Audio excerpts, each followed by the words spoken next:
Good morning, everyone. How are we all doing this morning? We are back for the European Tour qualifiers, doubleheader 13 and 14 coming your way. Welcome, one and all. Let's get stuff ready to rock and roll as all the games go live. Remember, 10 qualified per event. Double header. Good morning, Kay. How we doing? Nico is in. How we doing? Chris, Leo, AD. How we doing, my friend? Matthew, how we doing? Noah, how we doing, mate? Connor's got to qualify for both. He's playing well. James, how we doing, mate? Paul, thank you very much, mate, for your kind words.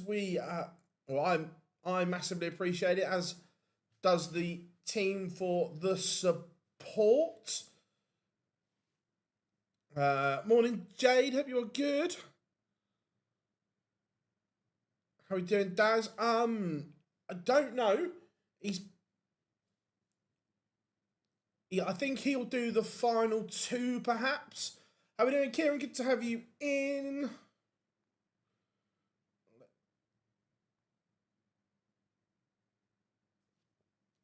Remember, played down to 10 today. How are we doing, Ryan? Hope you are good. You know, 80, you know.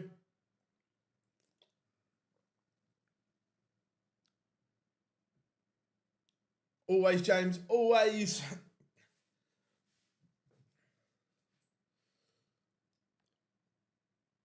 It's when you get to about day 13 of the Worlds and you're like that. That's when I don't look fresh. What do you think of Root being captain? Has Root been announced?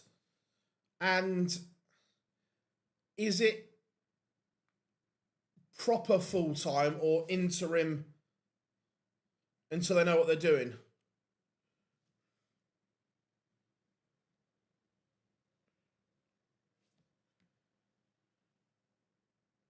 Eddie Howe leaving was a surprise, to be fair, or the timing of it more than anything. If they're going to get rid of him, then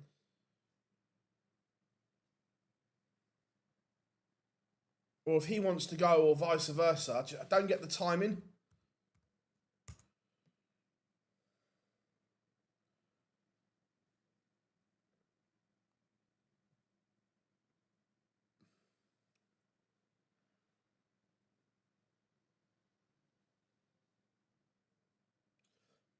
Just looking now, Fleming named as head coach.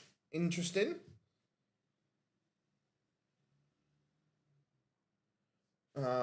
Just reading it now. Second highest run score in Test history, 30 year half run captain England, 65 occasions.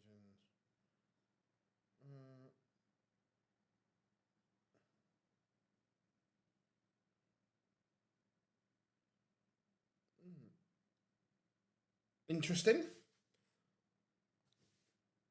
Snakey is in these yet, playing Pascal Reprec. Yet the European Tour qualifiers. Event 13 and 14.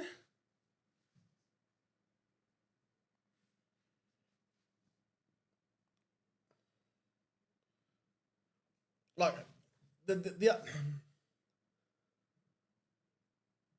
only negative side to that is why. And by the way, I actually think they're right not giving it to him, but you've got a vice captain for a reason. No, there is one more. Event 15, there is a qualifier for. I'm not sure when. I haven't looked that far ahead, but yeah, there's one more. I'm just going to share some links on social as well. How are we doing, Dylan? Hope you're good.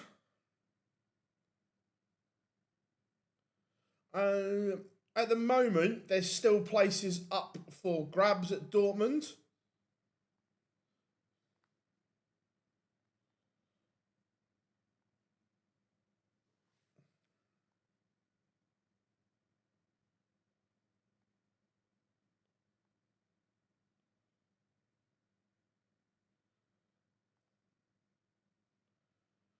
Let me just share these links, everyone. Bo 1-0 up on Martin Blugman.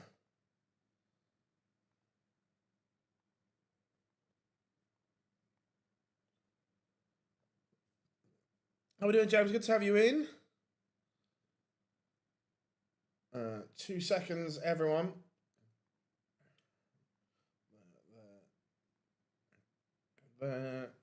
Post. One more to do.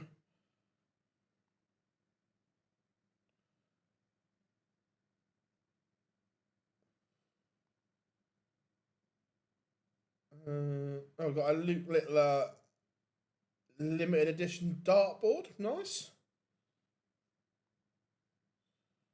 That was the target drop.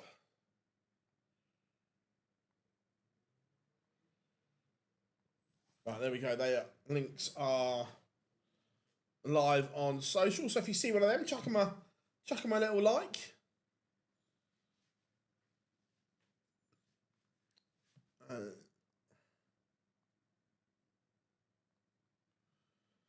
Right, back into the chat room. Where were we? 2 seconds. These are for events 13 and 14, which are Antwerp and Switzerland.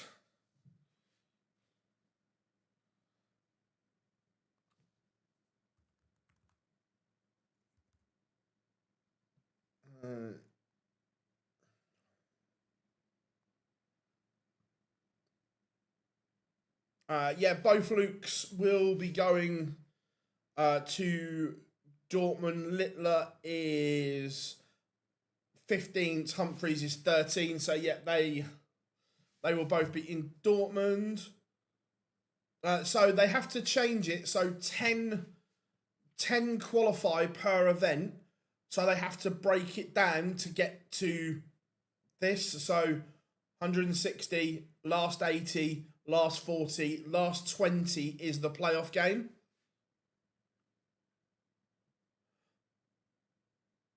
So Matthew, the Martin Lukeman has had an injury issue, similar to Jules Van Dongen, where he hasn't been able to feel the dart in his fingers.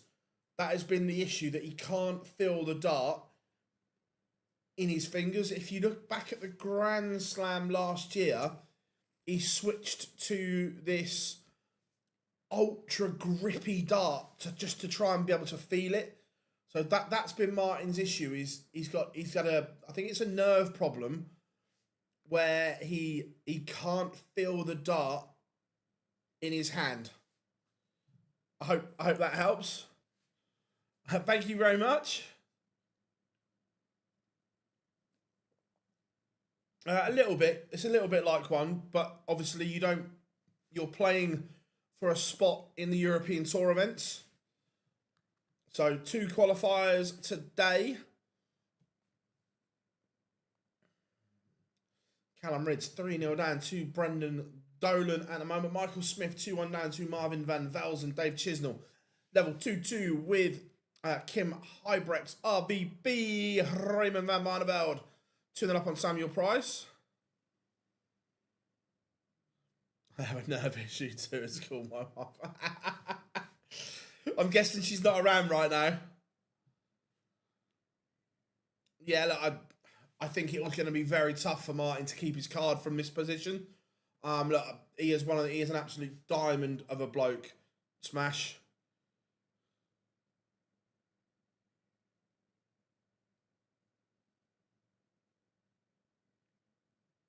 Scared card. Yeah.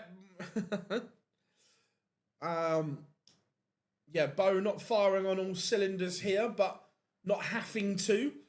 Michael Smith levels up 2-2 with Marvin Van Velzen. Stephen Byrne 3-0 up on Ricky Evans. Cam Crabtree 3-0 up on Jeffrey Spirodans. There is some what a finish from Lukeman. All aboard. There is a lot of suspect averages at the moment.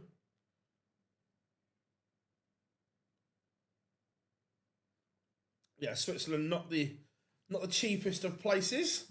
Bradley Brooks 2-1 up on Stefan Belmont. Yeah, what a finish from Smash Martin Lukeman.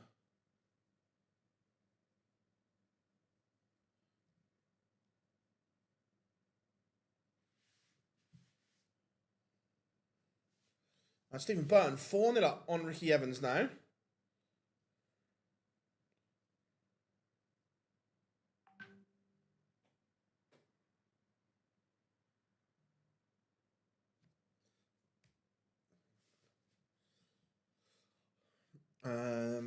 James Hurrell 5-0 up on Stephen Rosny.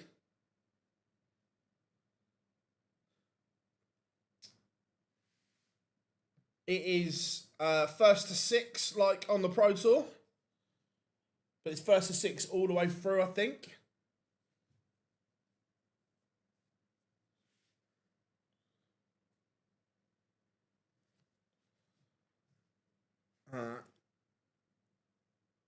So the actual Euro Tour will be 48 players, but from these, 10 qualify for each.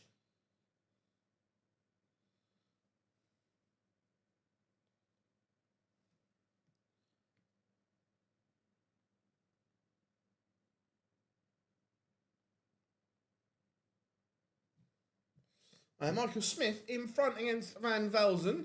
Bo back in front against Martin Lukeman. 3-2.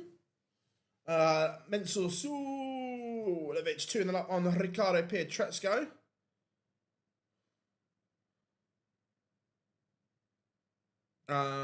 Does Belmont go to the home nation qualifier?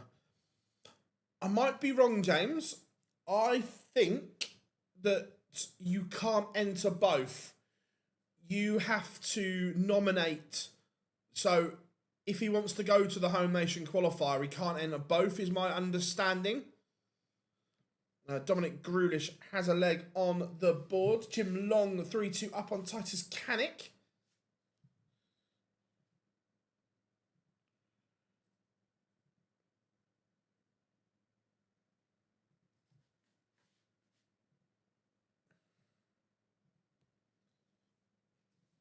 Peter Wright 3-1 up on Pascal Reprek. Not a great game, but Wright winning.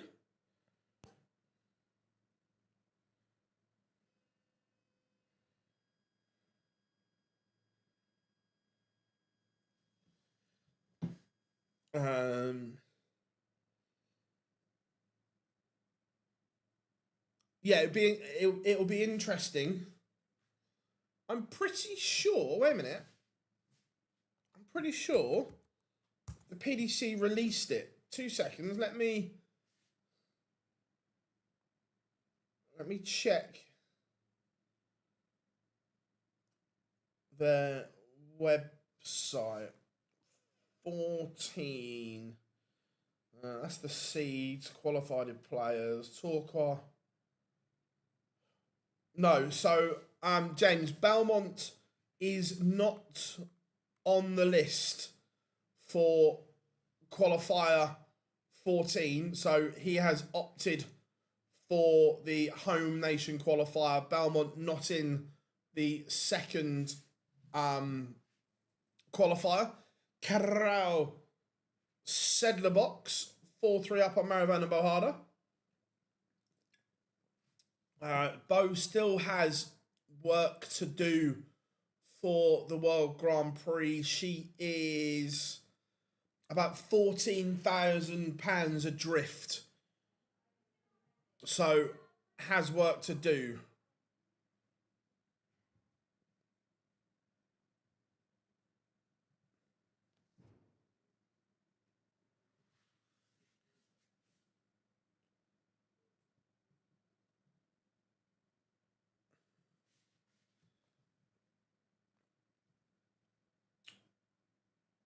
Bo has a bit of daylight. She's found something. She's added a couple of points to that average.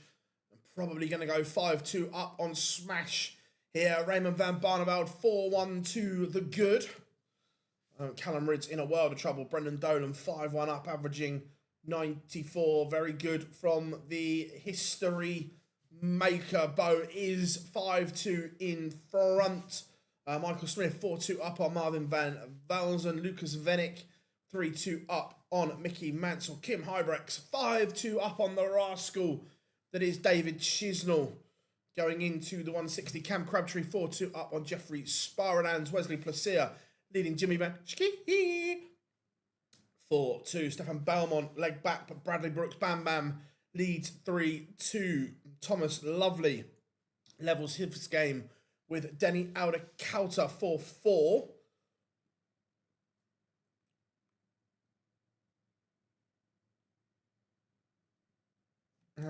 Have you seen that Kaya Baszler is listed as Turkish on Dark Connect? I haven't, and I don't know if that is a deliberate thing, like you say, to make it easier. I'm not. Look, Peter Wright is 4-1 up. He's only averaging 81 at the moment. Eddie Howe has left Newcastle, and they're replacing him with some guy I've never heard of.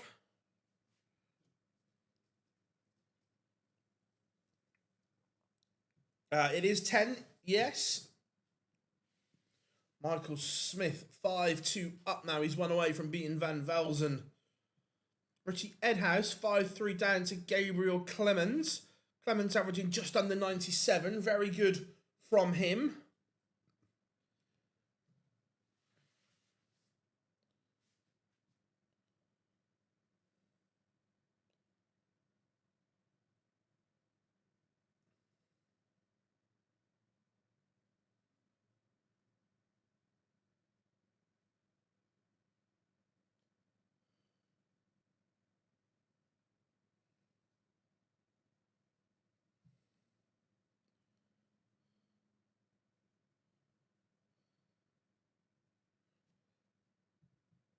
Yeah, I don't get it. Lukeman does have a leg back, but Bo now throwing for the tie. Yeah, look, I don't get the timing of the exit from Eddie Howe. We're 3 weeks from the new season. He's taken pre-season. It just doesn't make any sense. Morning, Scorpion. Hope you are good. Leg back for Dave Chisnell. Ricky Evans, back-to-back legs as he tries to get back into this tie against Stephen Burton.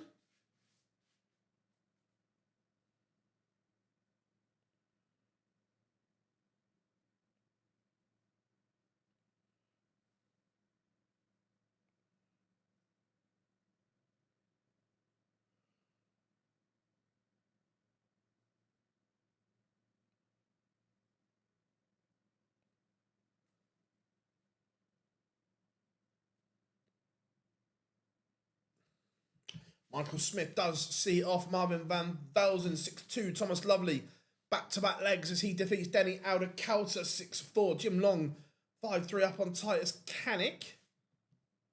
Yeah, Robert agreed. Awful transfer window for them, and I feel for their best assets being sold. Leg back for Pascal Reprec, but still trails Peter Wright 4-2. What are my top 3 tournaments? Oh, match play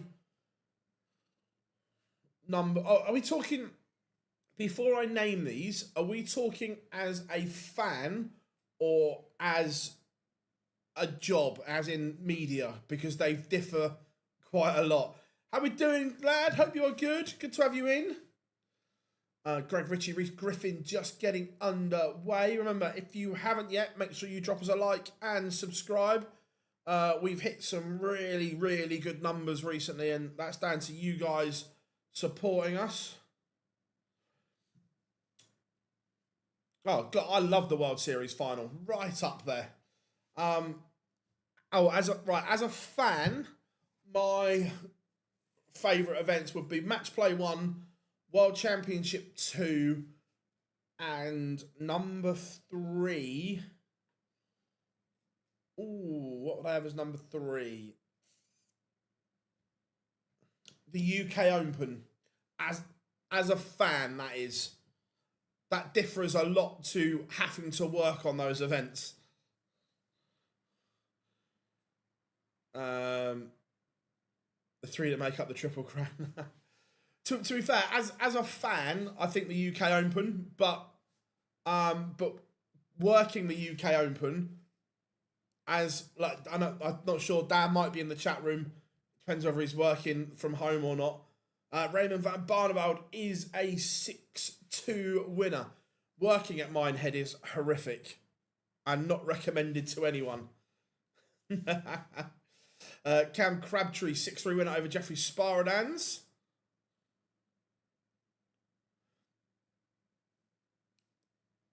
Look, I will always pick the match play as my favourite.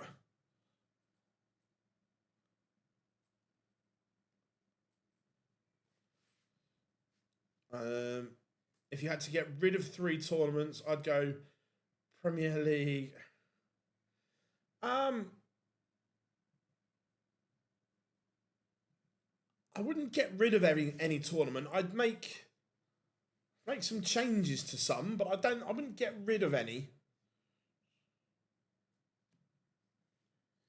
Peter Wright, leg away from victory.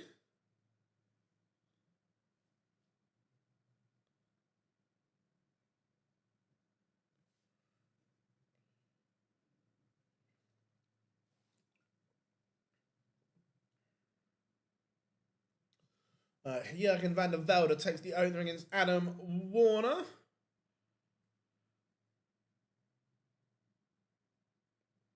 How we doing, Lendl? Hope you are good. What's I have to contact Josh Phillips, buddy. Which one are you looking to come to?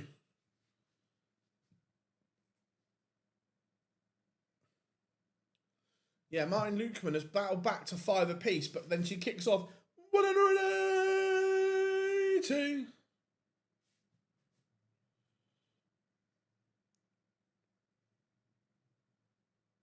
To be fair, Martin Lukeman's battled back really well here, but looks like Bo has the answers.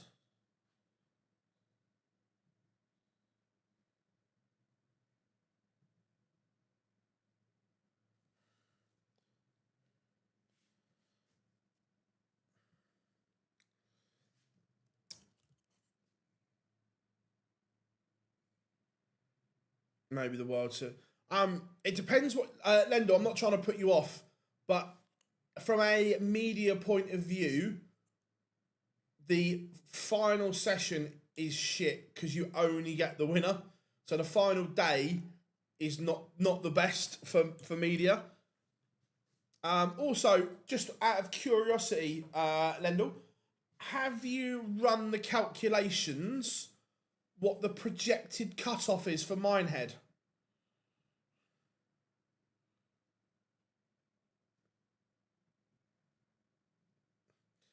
Yeah, honestly, yeah, and Bo has one. Yeah, Lendl, for the thing, so Sunday you're there all day for one interview.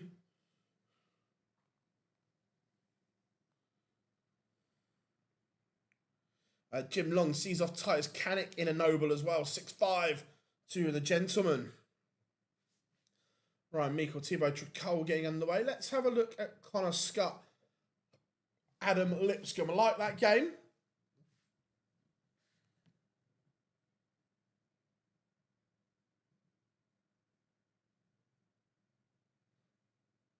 Yeah, and that's the issue that Peter Wright, 6-2 winner, that I try and explain to people that haven't done it before and stuff like that, that the final day of tournaments, especially what I call the ITV tournaments, aren't great because you don't get to speak to them when they've got to play multiple games in a day.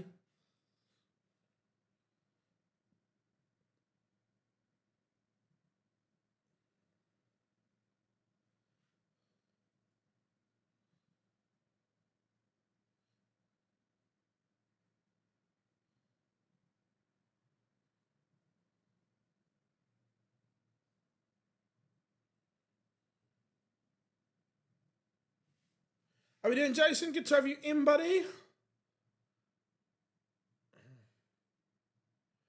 My favourite is the Premier League, but would have 4 more. 12 would be 12 is doable just, but it's a stretch. Definitely 10 though.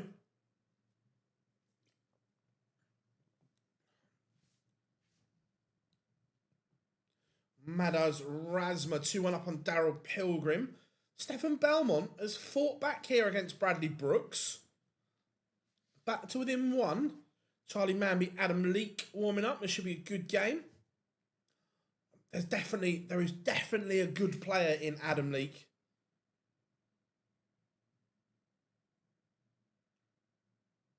Don't pin me on this. There are a few factors not in yet, like some players skipping. Yeah, cool.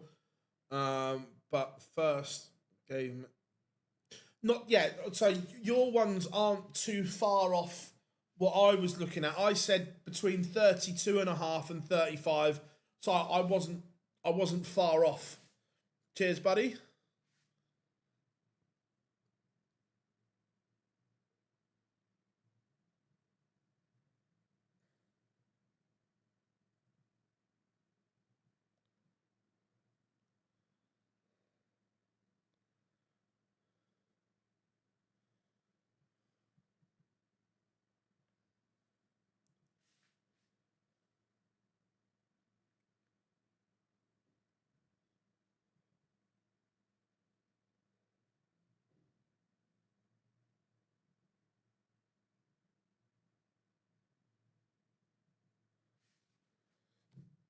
Jurgen van der Velde 3-1 up on Adam Warner as we speak. Justin Hood just getting underway against Polo Lubic. Scott Williams, wonder if we'll have another 9 today. They're both on a 9. Mickey Mansell was cruising against Lucas Venick as well, but Venick back in this.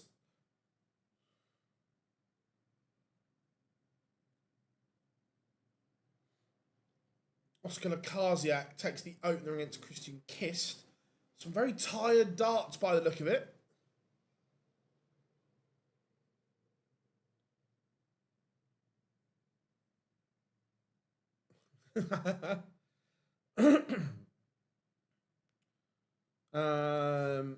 Richie did lose 6-3 to Gabriel Clemens. Yeah, oh look, Henry Coates is playing absolutely lovely at the moment, isn't he? Absolutely lovely darts. Bradley Brooks has beaten Stefan Belmont in the end. He made tough work of that, but a 6-4 win for Bam Bam. Owen Bates, very, very off in the leg 1, only averaging 50. Kim beat Dave Chisnell 6-3, so the rascal won't be qualifying. We'll put Tom Sykes on once this one's done. Tom Sykes currently 2-0 up on Max Hop.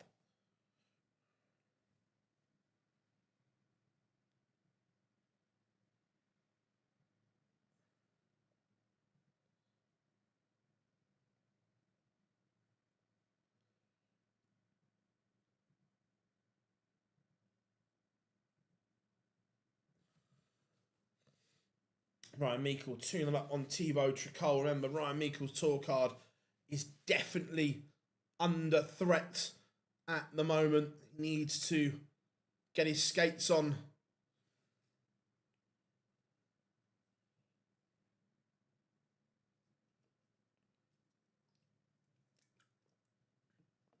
Oscar Lakaziak 2-0 up on Christian Kist. Greg Ritchie currently 4-1 up on Reese Griffin.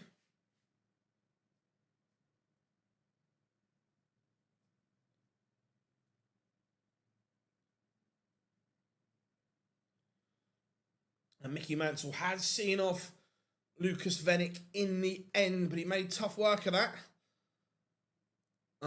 Tom Sykes is a great player. I love his pace and so on. And look, Is he the finished article yet? No. But he is developing all the time. And look, could he go on to develop into a top player? As in, he is a top player now. Can he go to that next level? Yes, I think he can.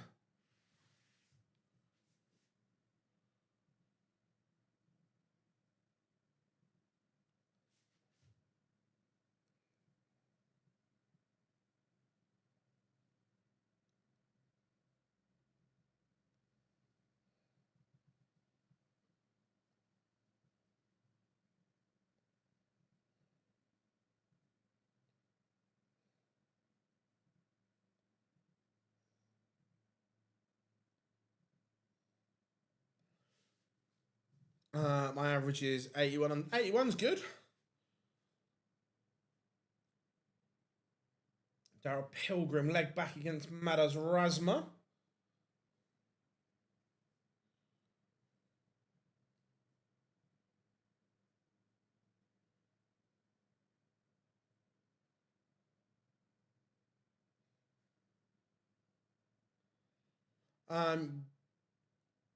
Gary didn't play, no.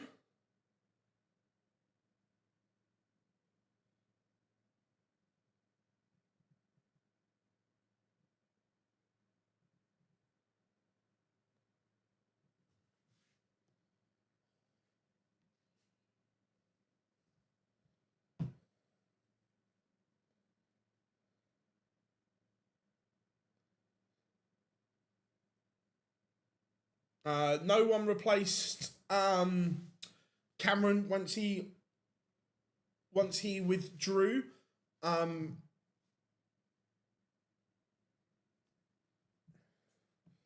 The match was awarded to Ross Smith. Keane Barry underway against Arno Merck. Charlie Manby, Adam Leake. That's a decent little tie, that one.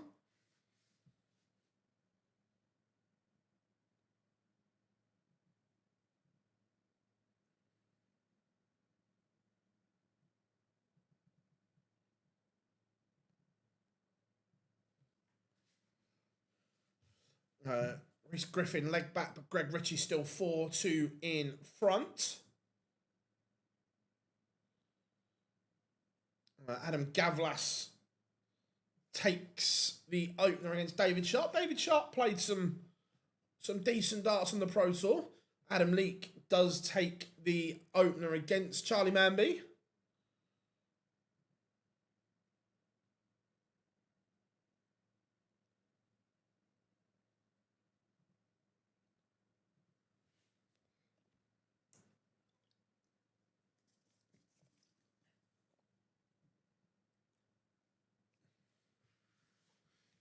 Adam Lipscomb 4-3 up on Connor Scott. That's a proper little tussle.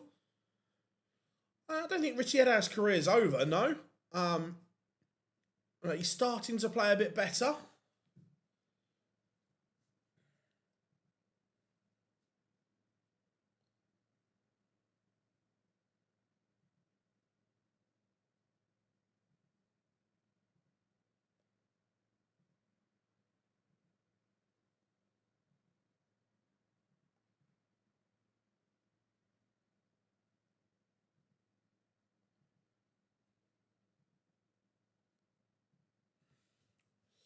Tyler Thorpe 5-2 up on Adam Paxton. Adam Paxton's tour card looking like it's coming to an end. I'm sure he will go back to Q School. Michael Smith won his first game.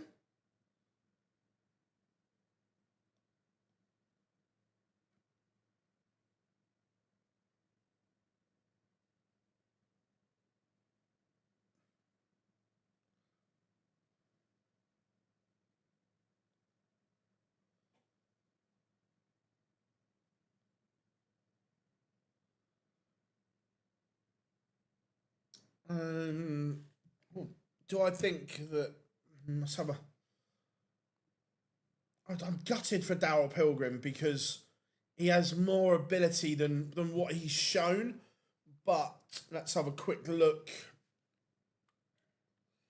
Daryl Pilgrim.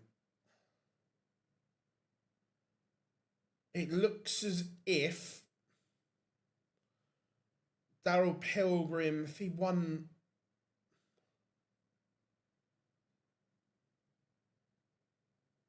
I'm not writing it off. It's going to be tough for Pilgrim because he's probably going to have to win at least a game, maybe two at the Worlds, maybe a game or two at the Players' Championships. He's within striking distance, but he's going to have to win some games at the TV events.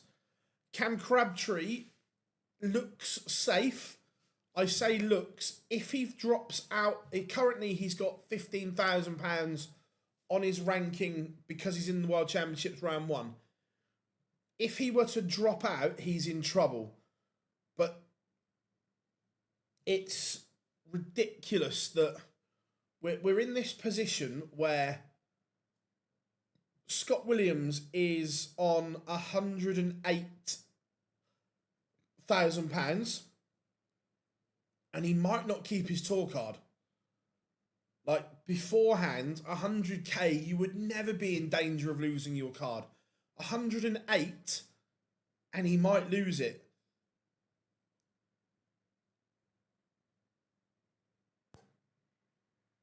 Which is bonkers.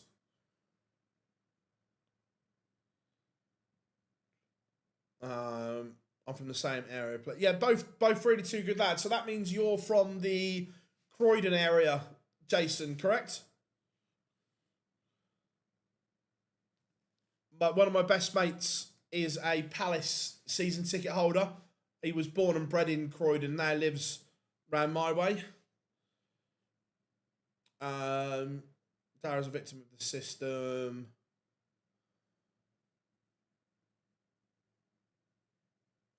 Yeah, that's the problem. He doesn't win enough, but he's still got 85 grand on his ranking. So if he kind of pulls it out the bag against Adam Lipscomb, if he wins a game at the Worlds, he's going to be close.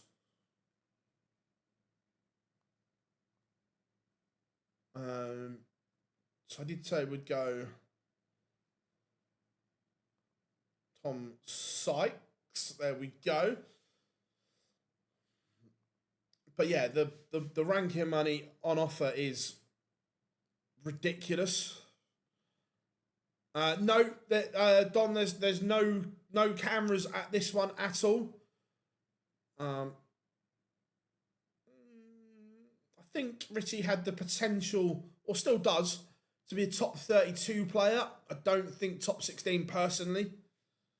I think Bowen Tom Sykes definitely.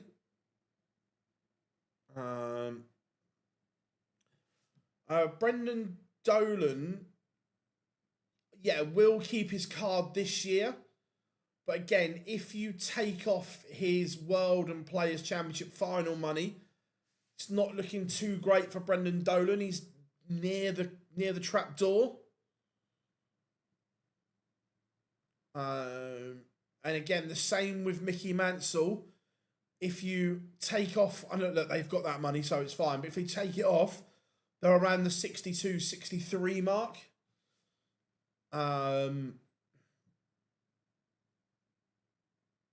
Yes, mate, correct. I'm a Chelsea fan. All my pals go to the Palace. Fair, mate. Yeah, my best mate's a season ticket holder.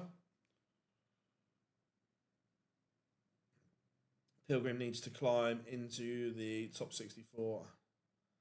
Yeah, 100%, James. Look, if he can do that, and if he gets one of the international qualifiers, he's got a chance. But because of Mario van den Bohada's run yesterday, we're now talking about Rob Owen might lose his card with 100 grand.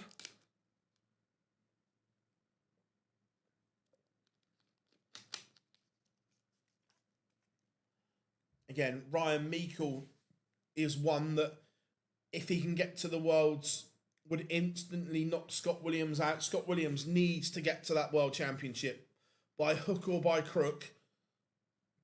The Maverick man needs to do something to get there.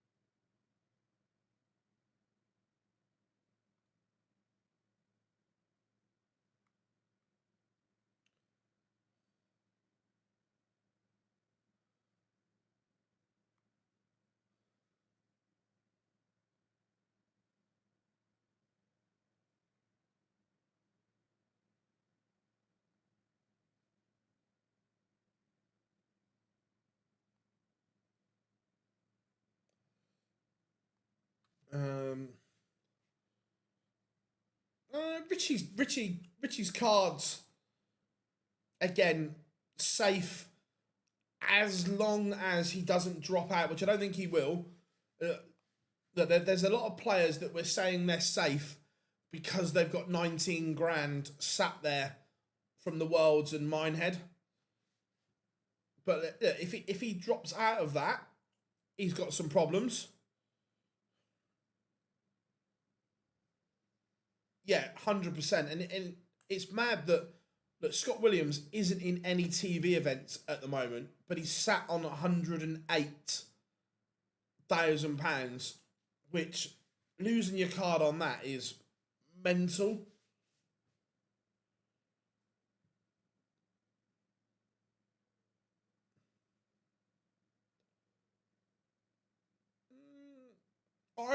I get the sentiment. I wouldn't put Scott Williams as old guard. I think that Scott Williams is brilliant. He is a maverick. He's a showman. So the better Scott Williams does, the better.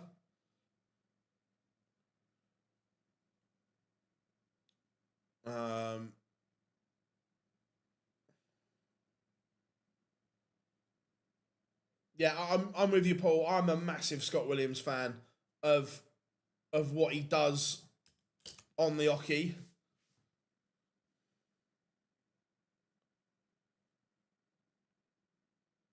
Yes, Connor lad, how you doing, buddy? Good win, mate. What setup did you try today? Out of interest.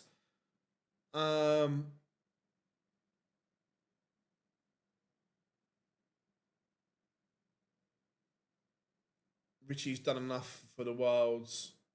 Minehan. He needs. Cool. Cheers, James. Thank you very much. Barney is playing. Won his first round game.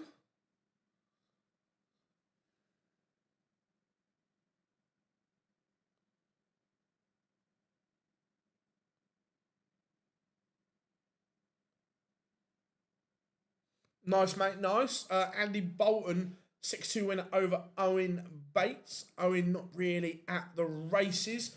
Charlie Manby trails Adam Leake, 3-2. Max Hop, 130 to break the Tom Sykes throw here. Justin Hood, Bagels, Perlo, Lubitsch. Money on the rankings is inflated in comparison to previous years. No, look, it's mad that that you could lose your card on 100 grand.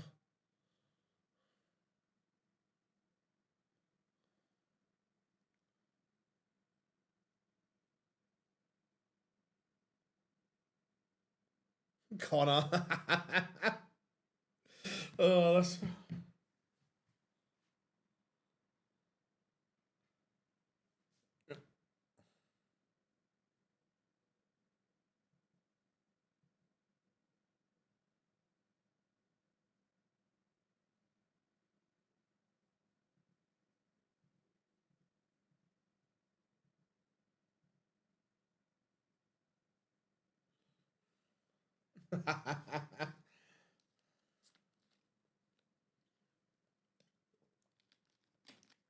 Nick Kenny 2-0 down at the moment. Tom Bizzle, again, another one that has played brilliantly this year.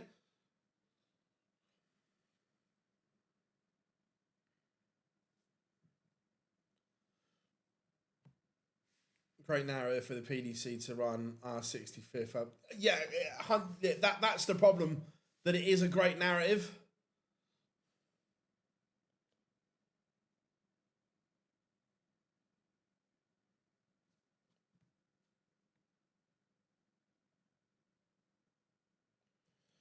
Greg Ritchie beats Reese Griffin in a noble 6-5. Noel Cullerton levels things up with Core Decker. David Sharp 3-3 with Adam Gavlas. That game feels like it's been going on 3 weeks. Warming up, Raymond van Barneveld against Andy Bolton.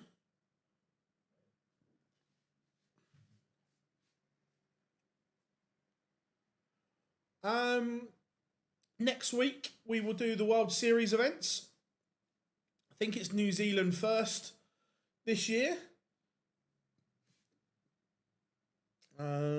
Let me have a look. Bracket.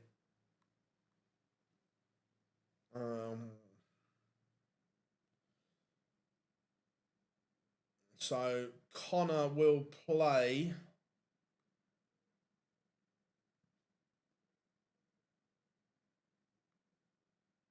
Brendan Dolan. Max Hopp now leads Tom Sykes. Sykes has had a bit of a wobble here. The average has plummeted, and Max Hopp has taken advantage.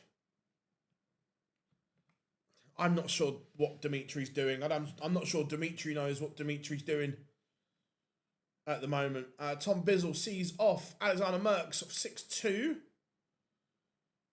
Yeah, Tom Sykes' levels have dipped here dramatically.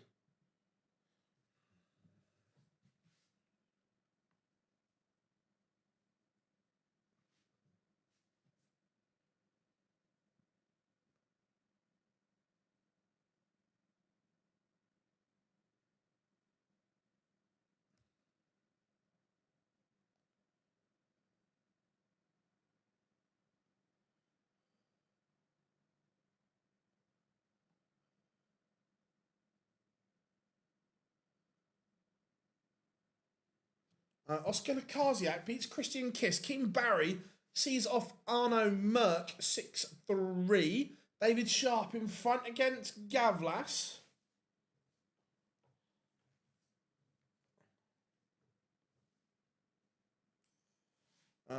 Vincent said Dimitri doesn't know if he can throw darts straight anymore. Yeah, look, Dimitri's head's in a mess, and only he can sort that out.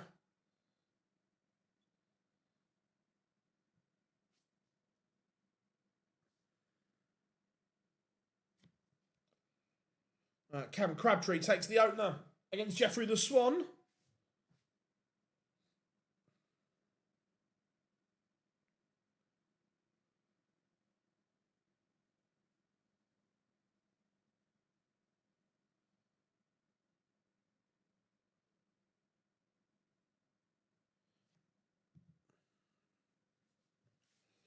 Marvin Kraft has beaten Mike Copenhagen 6-5. Yeah, let's be fair, he was streaky at the World Championships. Charlie Manby turned it around 5-3 up on Adam Leake. Leake still averaging over 90 in this one. Reyes and Chizzy in a battle for ET15 or Max Spots. Nice one, James. Thank you very much. Max Hopp has won 5 on the spin to beat Tom Sykes. It is 10 that qualify, yes.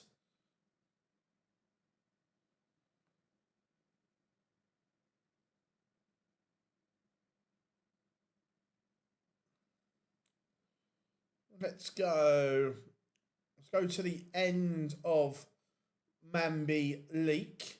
See if Leaky can find a way back in.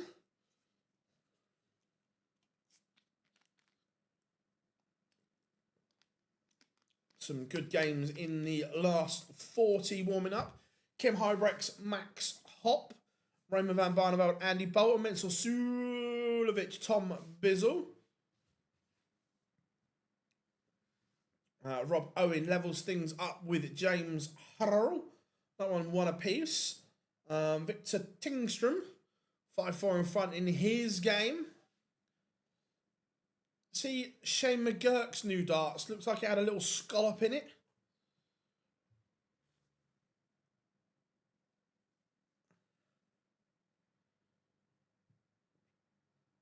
Kim Hybrex will probably receive a letter from the DRA, yes.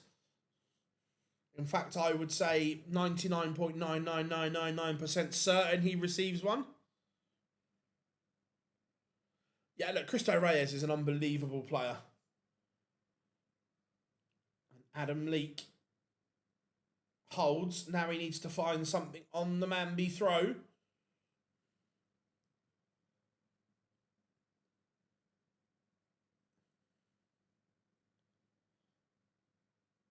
Probably, look, if you get caught swearing on any kind of camera, you're going to get a knock on the door.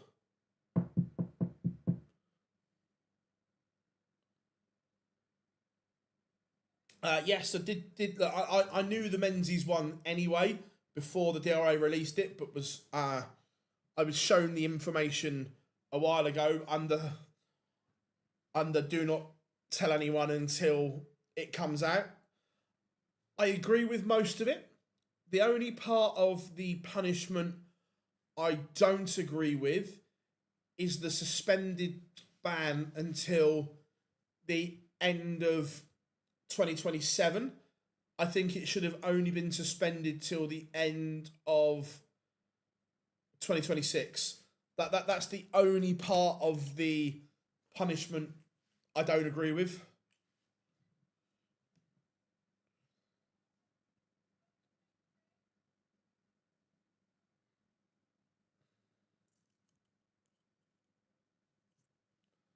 James Hurrell back in front against Rob Owen. 2-1. Cam Crabtree leads Jeffrey the Swan 6-3. Carl Sedler box. 3-0 up on Carl Sneed. Gavlas has a leg back.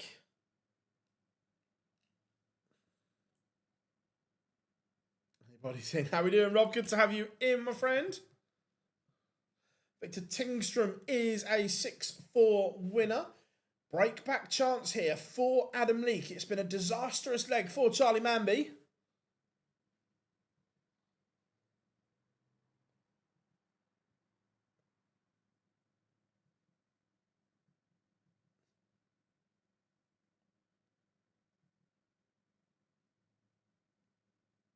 Yeah, Nick Kenny not having a great time of it. Adam Leake does break back 5 apiece, and he now has the darts.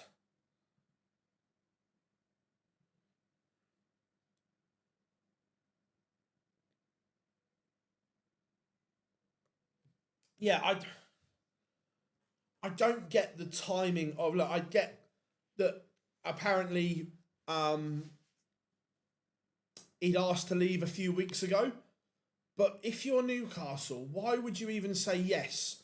Because you've got a man taking pre-season training and asking him to train in a certain way, when the new guy coming in might be like, well, I'm not playing that way. It doesn't make any sense for me. Manby firing back here in this noble 5 apiece.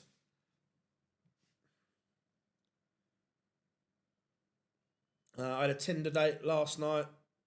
Nice, good work. Nick Kenny bageled. Very, very poor performance from Nick Kenny.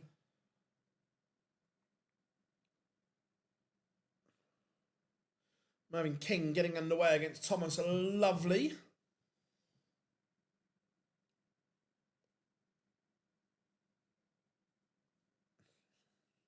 Good work.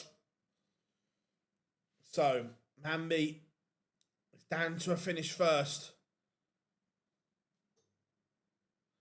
Yeah, I just think it's very, very strange from... Yeah, I'm with you. I don't understand the logic. Mervyn King takes the opener in 12. Now, Mamby going to get a look at the 1-2-4 to win it on the leak darts. Doesn't take it. Will 1-2-3 be as easy as ABC for Adam Leake? It's ever so strange. Carral said a check 5 and up. About to be a check bagel served. Can Adam Leake pin this? No, he can't. Mamby. 61.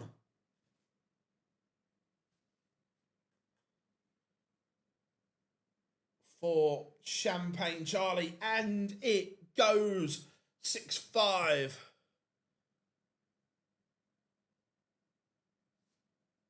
Yeah, I think the promise is broken. Probably selling all their best players from underneath him. No, Rob, we were talking about the DRA have actually updated their case notes finally. As part of Cameron Menzies' punishment for the World Championship, he's got a suspended ban.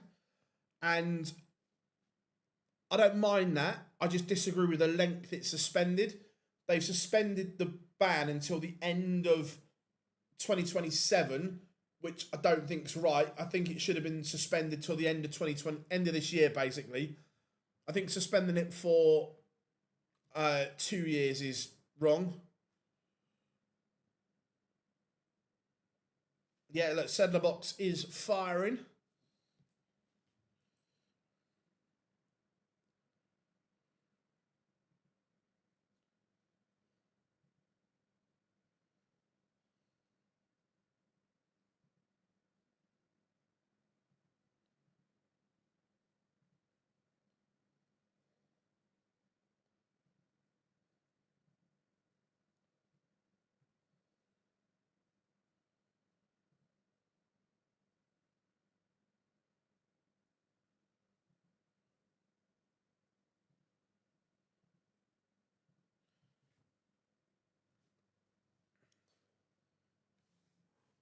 Newcastle's they're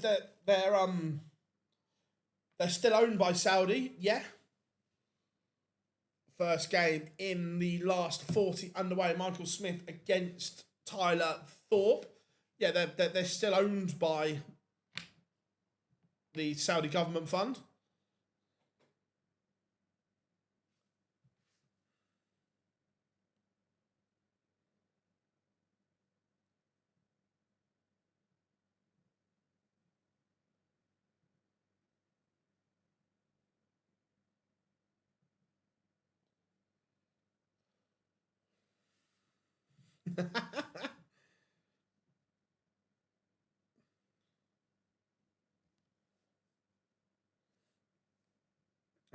Jeffrey Dejuan, 5-2 down to Cam Crabtree.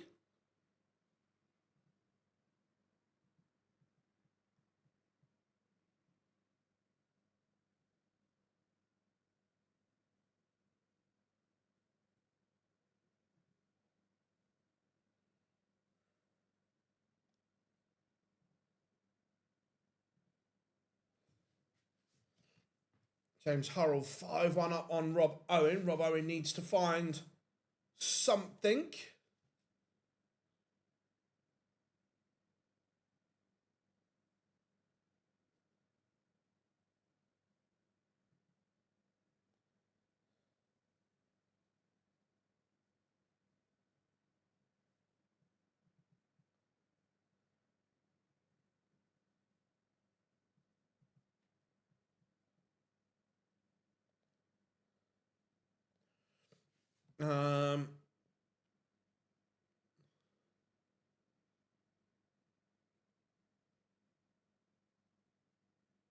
That's brilliant, Rob. That's brilliant. Barney making the worlds is looking more likely. Yeah, no, he has played much better, I agree.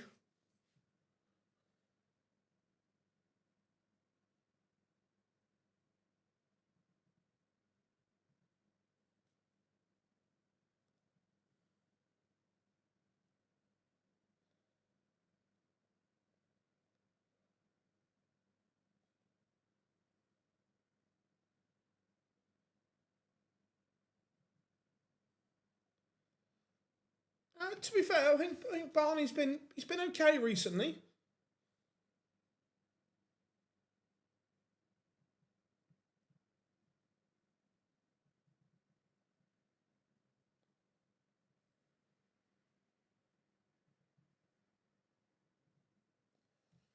And Sedlerbox and Hurrell both secure victories. Good performances there. Let's go. Let's go Connor Scott, Brendan Dolan.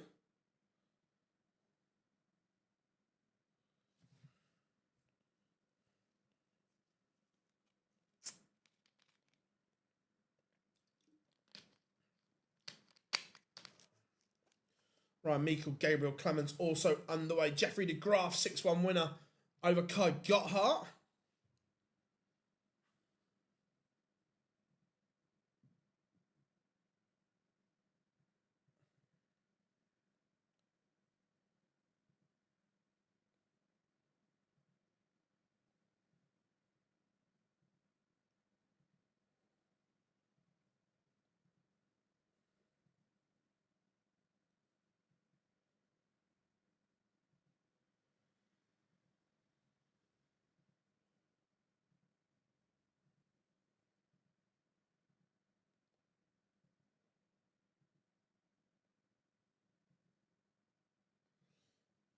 Leon Weber 2-2 with Bradley Brooks. To be fair, James, Connor messaged me on the quiet. He was like, I switched starts 3 times in that game, but could have been worse, like laughing. He said, after reading James's comments, I'm taking them back out of the case. I thought I was awful. Didn't realise it was that good. Tyler Thorpe 2-0 up on the Bully Boy. Scott Williams, Sedlacek. It's a brutal game that is. In the last 40. Justin Hood plays Jeffrey de Graaf. Oh, some top players clashing, that's for sure.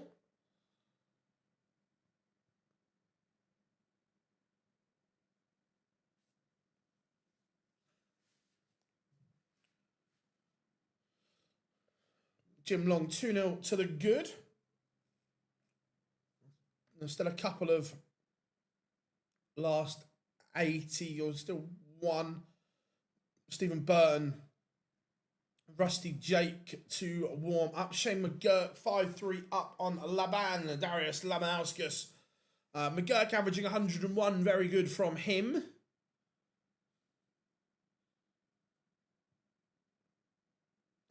Bogrees will play David Sharp. Max Hop, Kim Hybrux warming up as well. RVB, Raymond Van Barneveld underway against Andy Bolton. Raymond.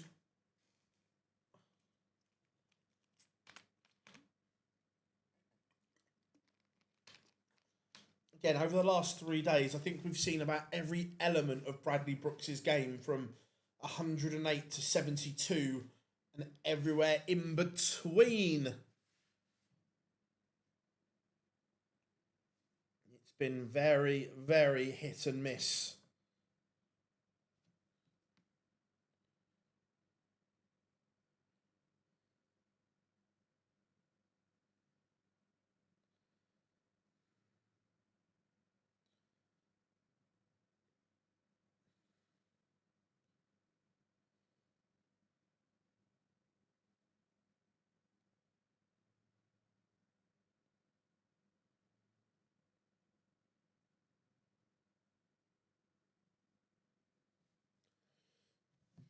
Jim Long playing okay here. So, Ethan, when you see the top 20 games being played, they are the qualification games. Winners of the top 20 games will qualify for ET13 in this particular one.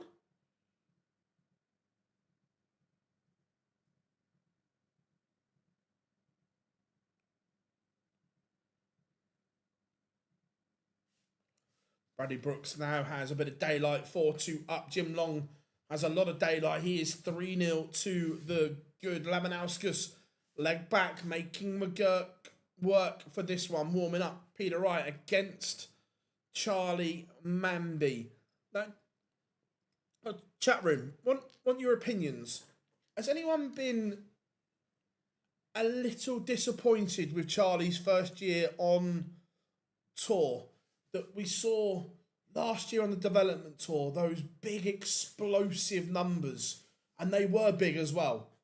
We've not seen them since he's been on the Pro Tour. And look, I know he's only a young lad and he will take time to adjust, but maybe were we expecting a little bit more from Charlie Manby? Rightly or wrongly, were we expecting more?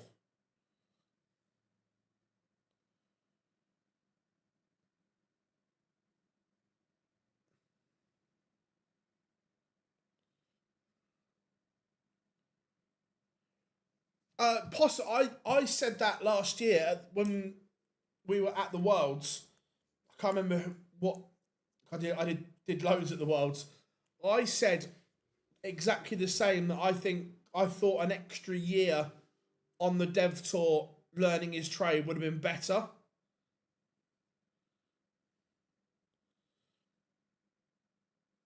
Yeah, I agree. I think it was a year too early for him with all that hype and so on. And look, I'm sure he will go on to be an extremely successful and talented individual. But I just think that you go into the shark pit, you get thrown in, you are swimming with sharks, and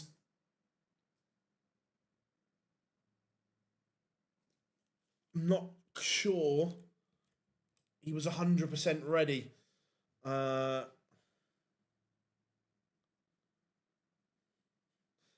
yeah, I saw Rob. I'm not sure he was first choice.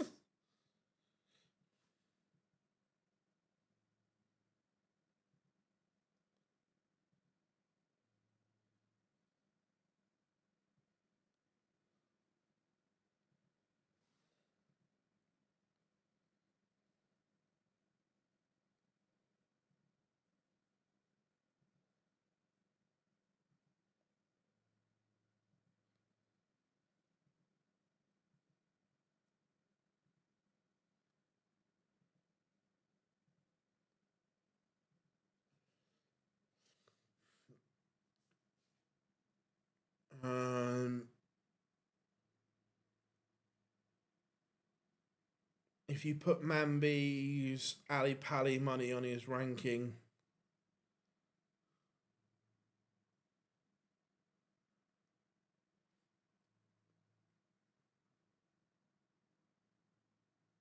interesting.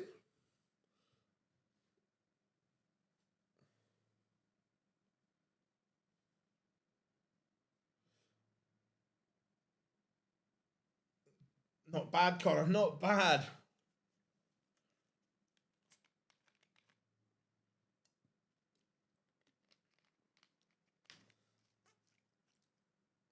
So, Charlie Manby, World Championship money, didn't go on his ranking because he didn't have a tour card. He then went to Q School and won his card. So he started on zero.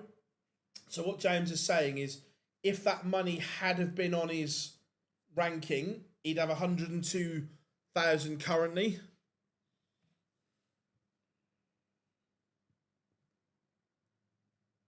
Good game, this one.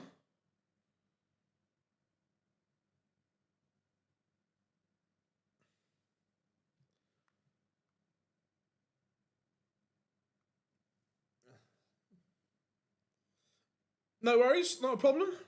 That's why we're here for. We try and explain things as best we can.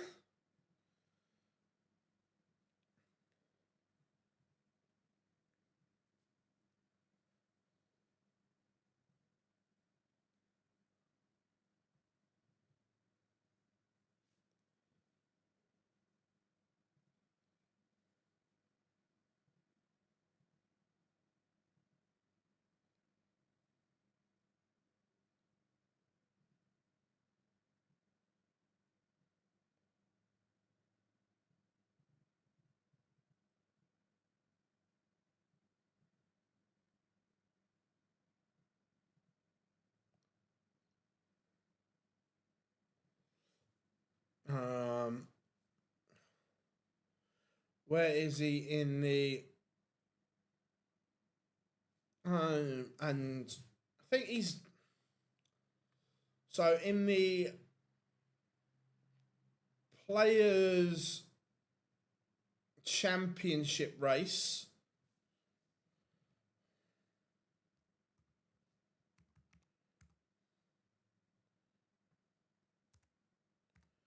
he is 46 on 32.75.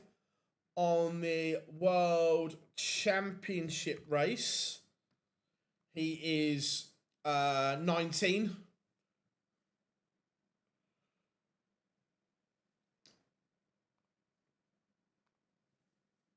Andy Bolton, 3-0 up on RVB at the moment.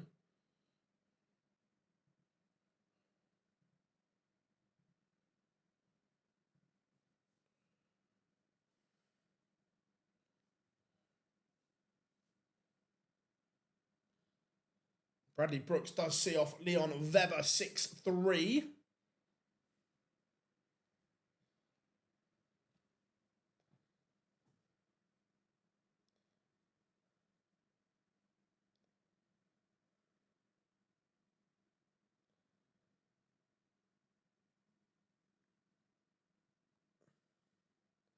Oh, Lap versus Mansell. Yeah, that's an absolute shocker of a game.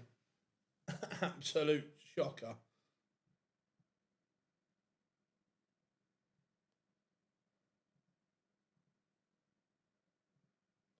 How we doing, Ollie? Hope you are good.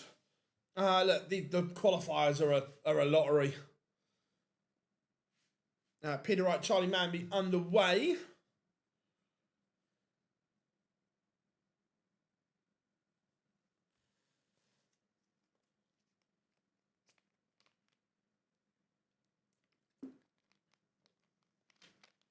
Brendan Dolan 3-3 with Connor Scott. Couple of breaks of throw there.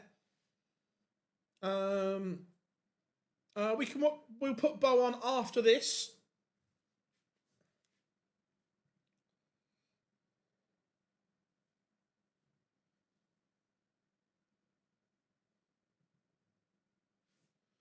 Thomas Lovely has seen off Mervyn King 6-3.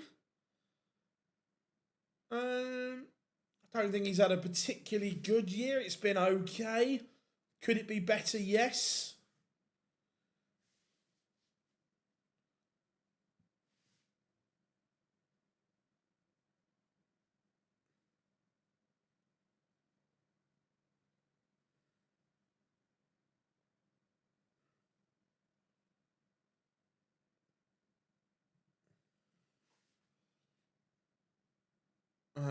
Białecki is now 99% certain to be at the Grand Slam. I think he's going to be at the Grand Slam no matter what, because I don't think he's going to get caught on the Dev Tour Order of Merit anyway. So either way, I think he's fine. Yeah, agreed, James. When he didn't have a card, he was on fire.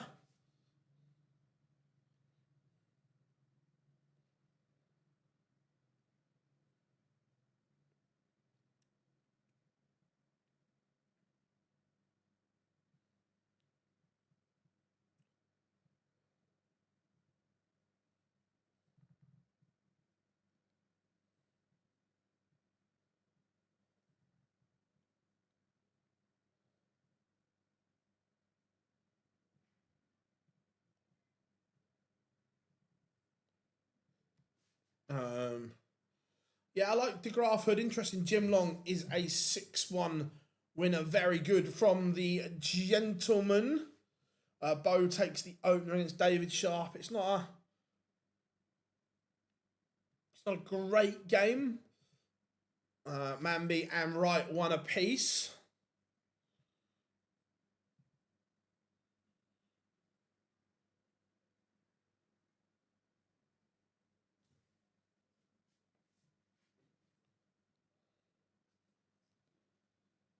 Cristo Reyes takes the opener against Cam Crabtree.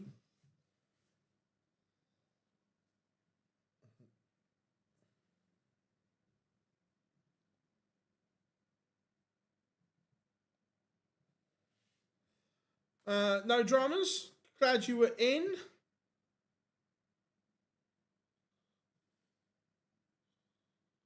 Bo 2-0 to the good.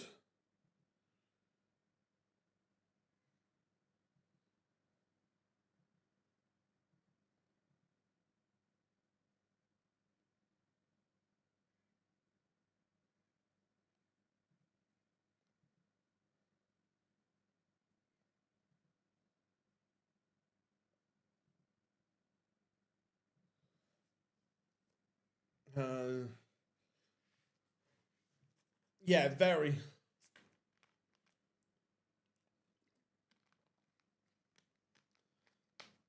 Charlie Manby 2-1 up on Peter Wright. Massive gulf in the averages. Kim Hybrex 3-1 up on Max Hop, averaging north of 103. Tom Bizzle takes the opener against Mensur Sulovic. Connor Scott, Brendan Dolan locked at 4 apiece. This is a really intriguing game. It is strange to see Snakey at these Euro Tour qualifiers. Will I watch it? Probably. I wouldn't say I'd go out of my way, but if it's on, I'll watch it.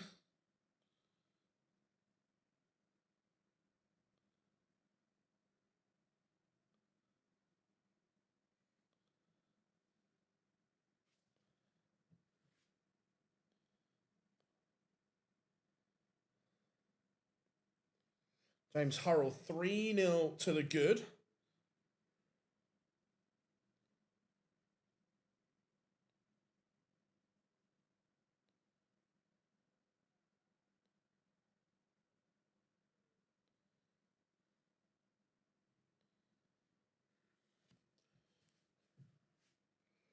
Manas Razma has a leg back.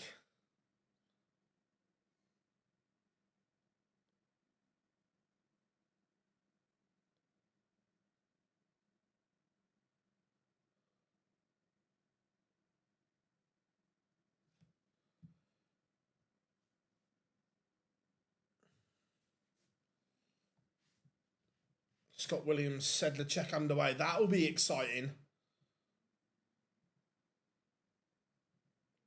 That's a good game. Ryan Meikle, 5-2 down to Gabriel Clemens.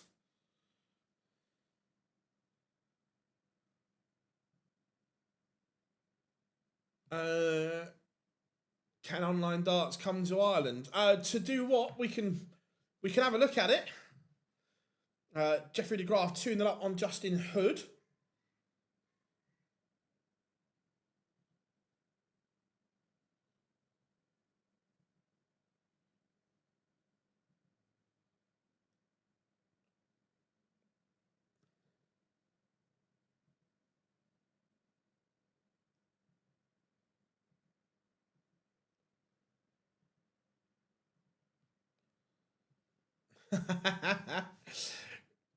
Stephen Burton, 6-1 winner over Rusty Jake. Rusty Jake not performing at all, is he? Benjamin Pratnamar, leg back against Placia.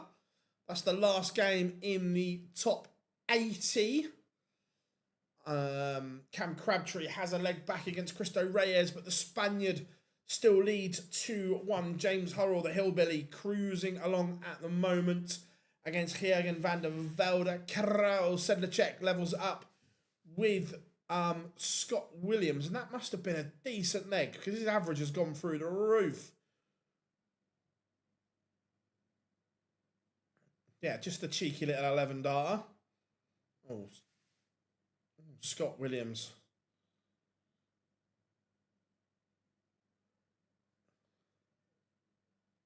Oh, teasing us. Do you think little average is 115? Oh, are we? When you say Leicester, James, do you mean Grand Prix or Pro Tour?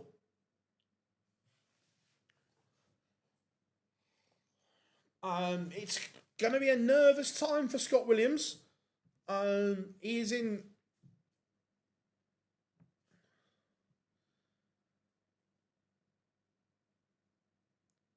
Pro Tour. Oh, do I? Yes, I do.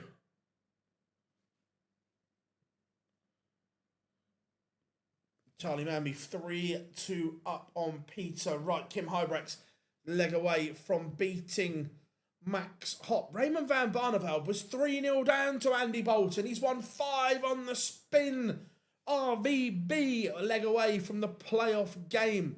Wesley Placia seals win over Benjamin Pratnamar. Yeah, look, Scott has been playing some good stuff recently. Completely.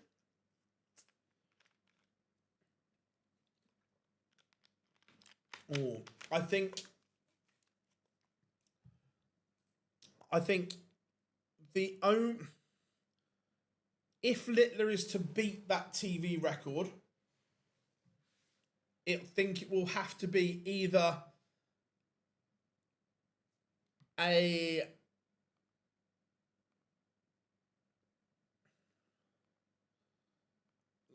moment. I'm just about to zap someone.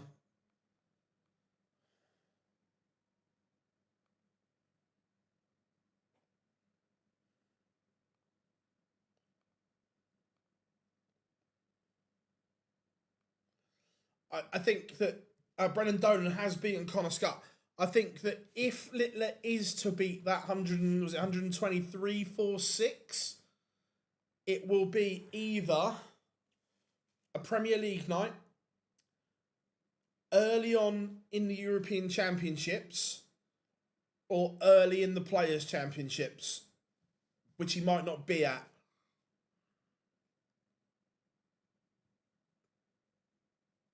Right.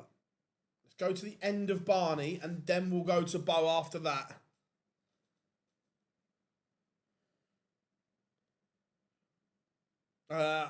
I don't think he gets to 10.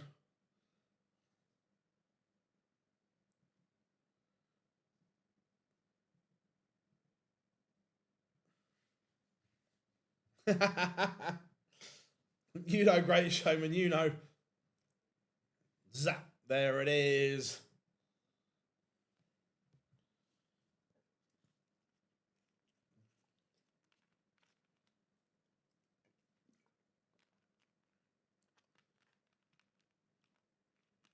Right, Barney has the darts here to put himself into the playoff game. Yeah, James, yeah, anything that is first to 6 or 7, which the old Premier League format was when Michael did it, I think he could do it. I think anything over that anything longer than that format, it would be, look, if anyone can, he can, but it would be very tough to do over that format. So I think, yeah, I think anything that format, he could do it, yeah.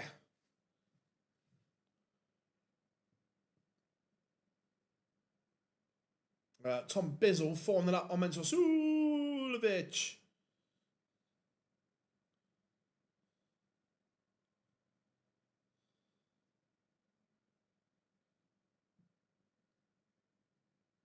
I remember the dart he missed at double 18 for what would have been 136. Now, that would never have been beaten. That would have never have been beaten. That was just ridiculous at that point.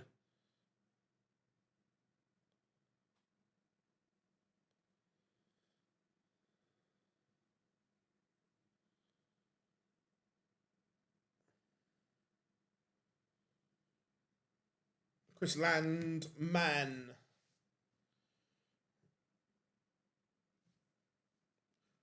Cruising along at the moment. That Smasher's got a lot of work to do to get to the Worlds.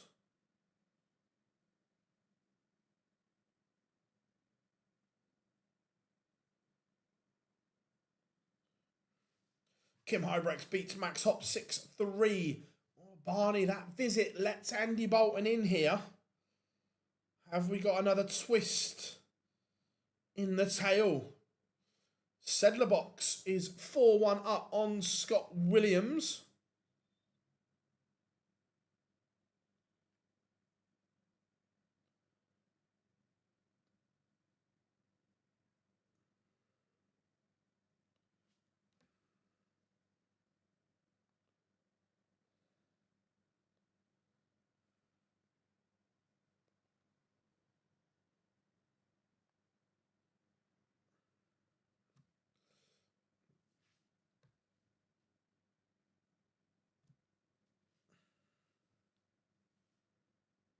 No, that's the thing that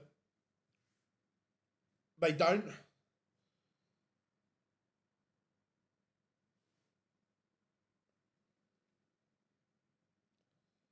Tom Bizzle could be about to bagel Mensur Sulovic.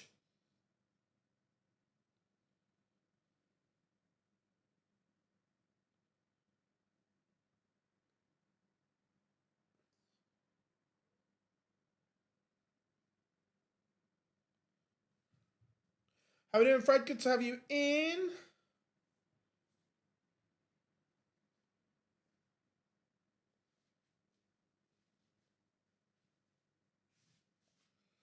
Raymond van Barneveld does seal victory over Andy Bolton, and Barney is in the playoff game. Let's go to Bo like I promised.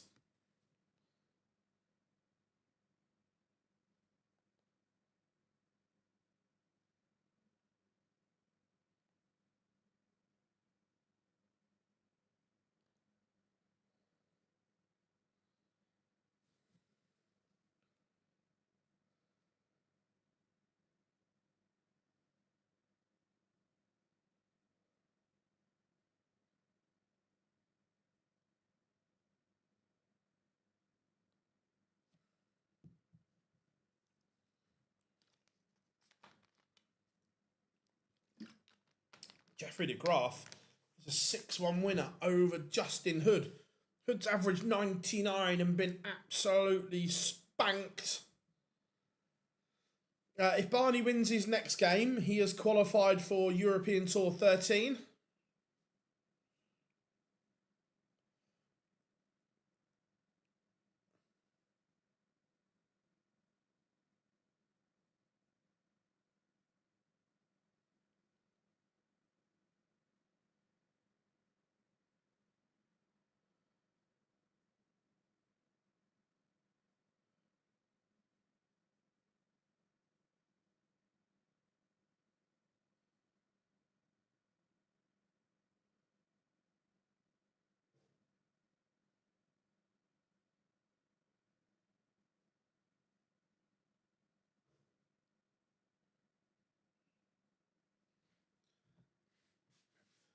Ooh, where is the next Euro Tour?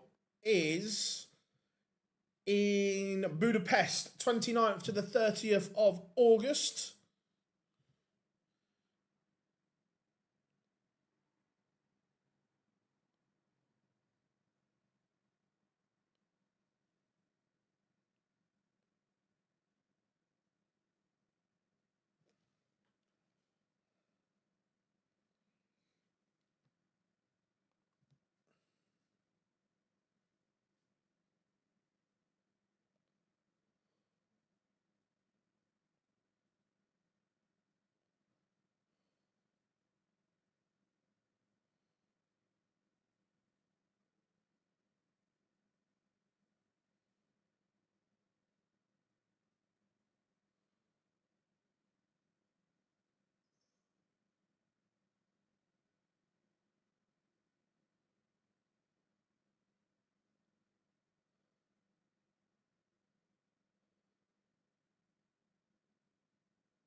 Um, 15th. Yes, it is. The 15th is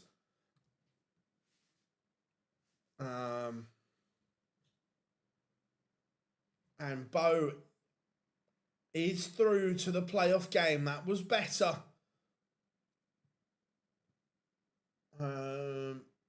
Let's have a look at this. Scott Williams, remember, was in a world of trouble. He's just making it competitive.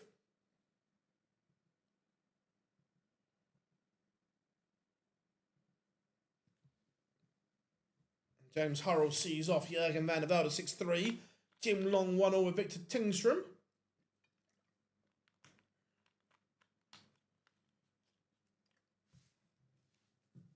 Scott Williams on the charge here. Cam Crabtree has a leg back, but Cristo Reyes still one away from victory. Not a great game. I was expecting a little bit more.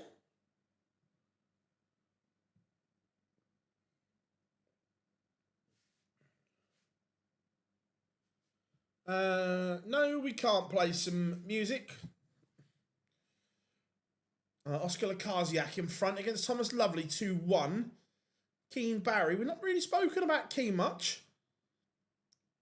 He's just dipped a little bit recently. This is the qualifier for European Tour 13. Then once that has been decided, we will instantly go again for ET 14.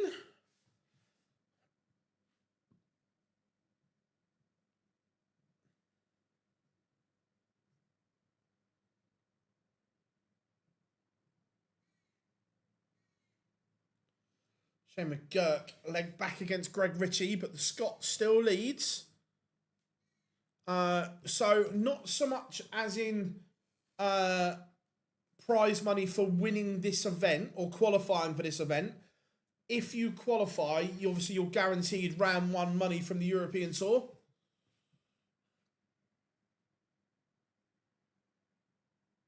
This would give... Wow, that's some effort, James, that is. Some effort.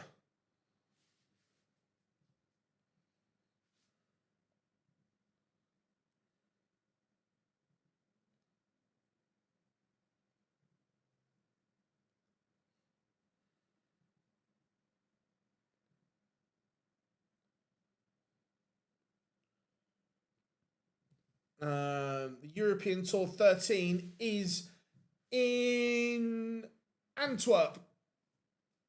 So the remaining European tours this year, ET11 will be in Budapest, Hungary. ET12, Prague in Czechia. ET13, Antwerp. Then ET14 will be in Basel, Switzerland. And ET15 will be in Maastricht in the Netherlands. That is how the rest of the ET looks for the year. Mickey Mansell, averaging 99, has seen off seat lap.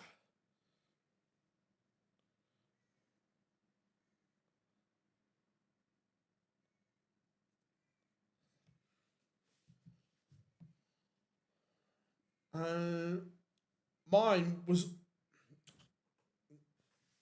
George Noble and Bruce Spenley on my 1 and 2 for 180.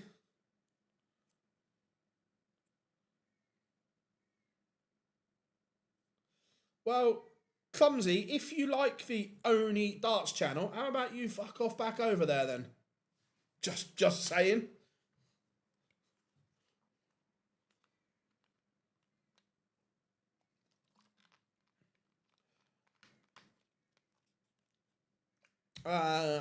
Yes, I will, depending on the dates, because they're going to do, I know that's not been announced yet, but they're going to do the Etihad and Net Worth, aren't they?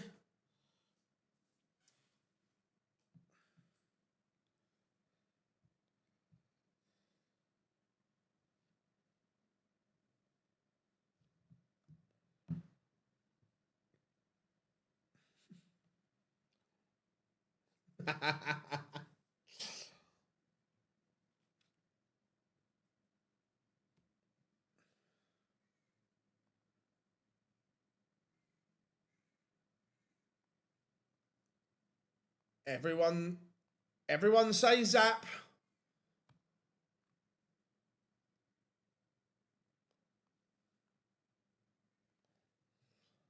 Greg Ritchie back in front against Shane McGurk. Just waiting for Placia Marvin Kraft.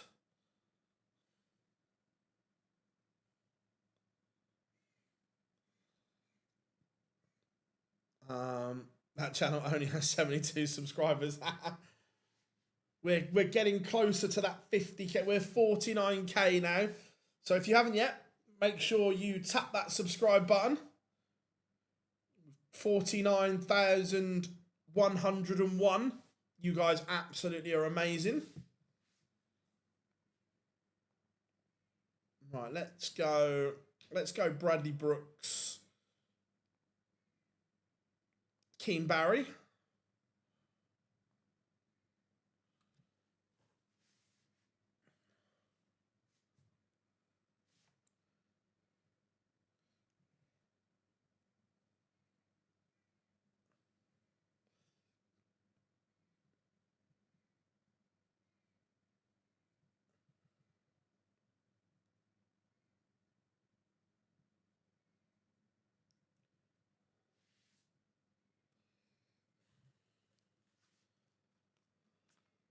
Uh, 49k 101 we are on.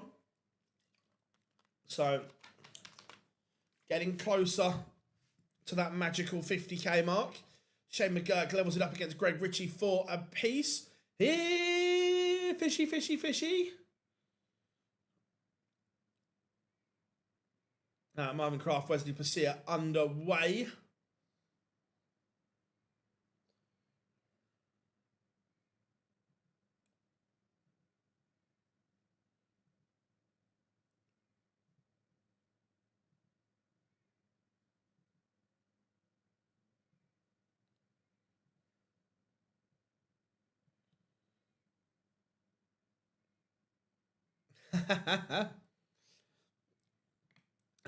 Christo being only, as I say, on European tour.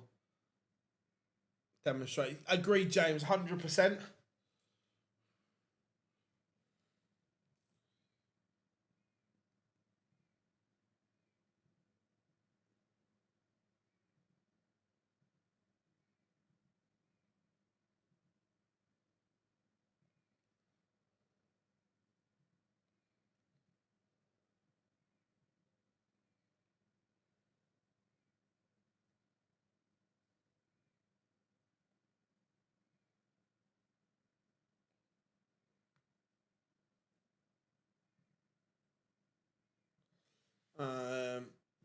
Like would be 10th.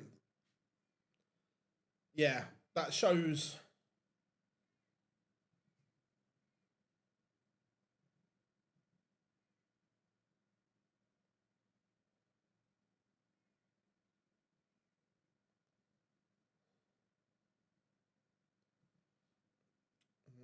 Thomas Lovely in front against Lukasiak.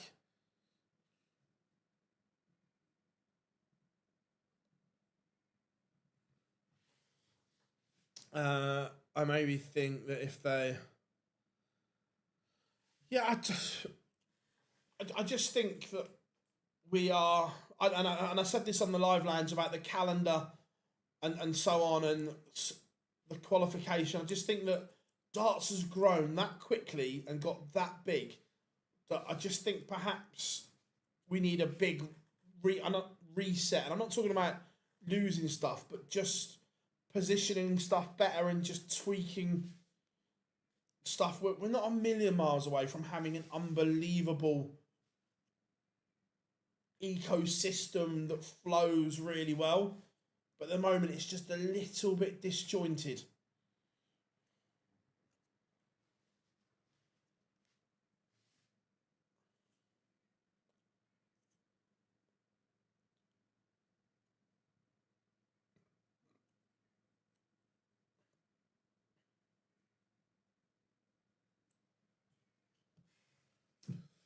And Thomas Lovely has won back-to-back legs from 3-3. He's one away from the playoff game.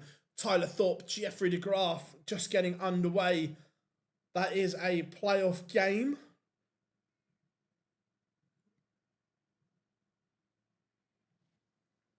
And McGurk, Greg Ritchie going to a noble 5 apiece.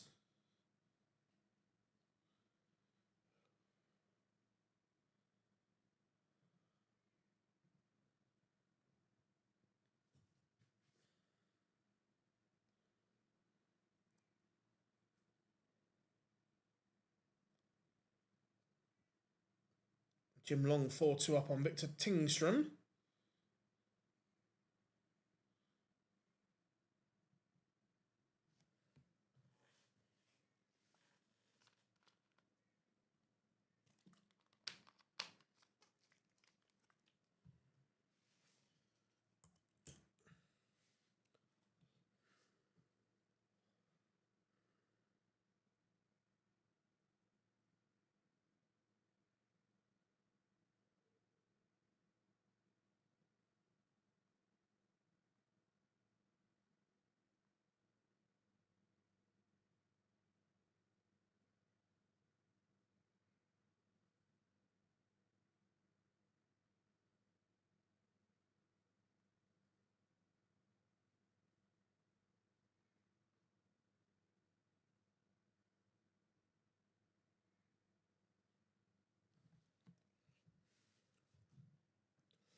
Tyler Thorpe 1-0 up against Jeffrey de Graaf.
The Shane McGurk game is about to end, but I can tell you that Greg Ritchie has got match darts here, looking at double 5.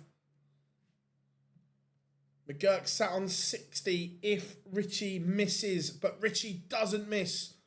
And Greg Ritchie is into the playoff game.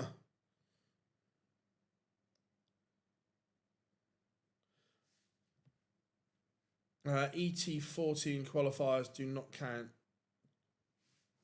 Cool, James, thank you. So this is the final one. Gotcha.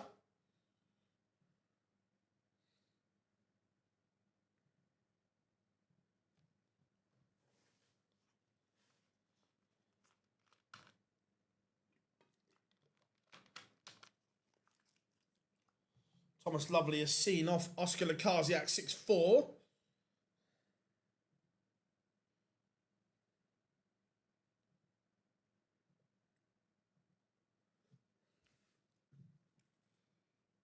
Cord Decker 3-2 up on Stephen Burton. Bradley Brooks looking. Oh, did Mickey win? Let's have a look. Mickey Mansell did win 6-3, so he's in the playoff game.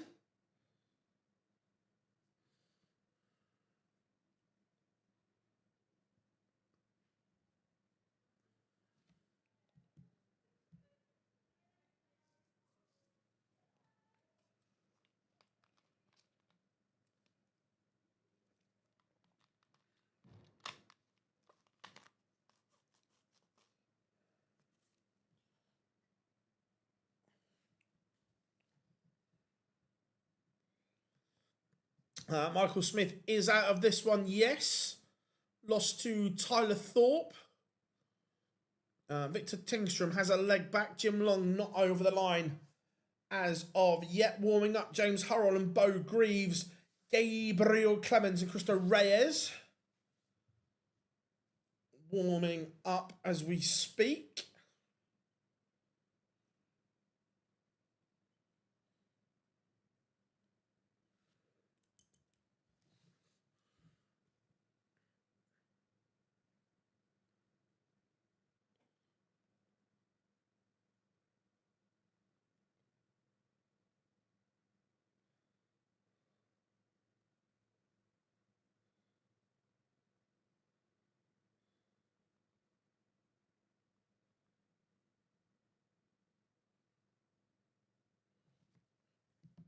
Barney to play, lovely. Yeah.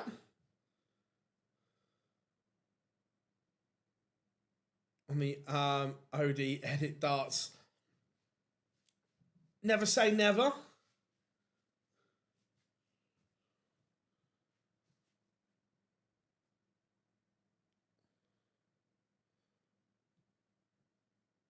Reyes would jump Cullinan, Chisnell, and Bieletsky into.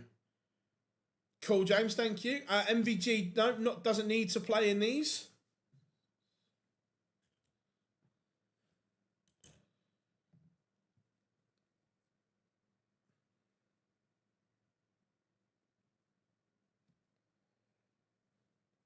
Stephen Burton levels things up with Cord Decker.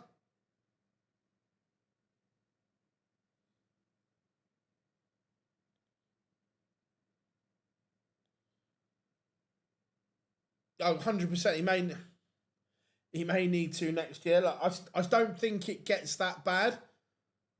I still think at some point he has a run on TV that gets him into or gets him back into the top 16. Jim Long is a 6-3 winner over Victor Tingstrom. He goes into the playoff game. Bradley Brooks has found something a little bit extra here. He's in front and then kicks off 182.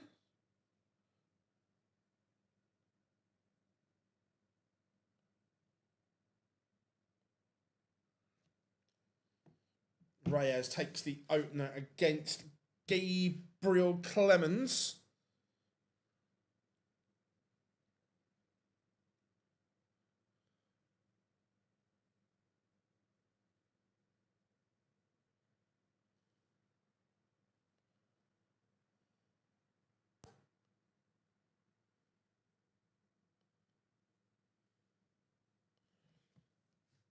Now 82 for Brooks.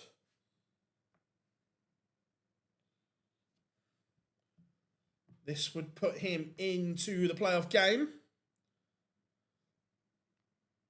Yeah, look, 100% Henry's a great lad and a damn good player.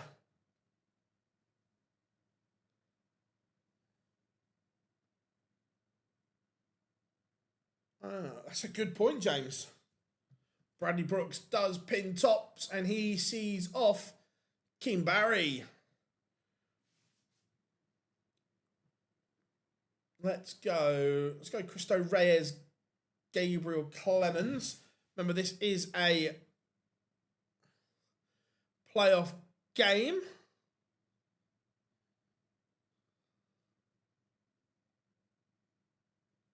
Tyler Thorpe has a leg back, but still Charles Jeffrey de Graaf.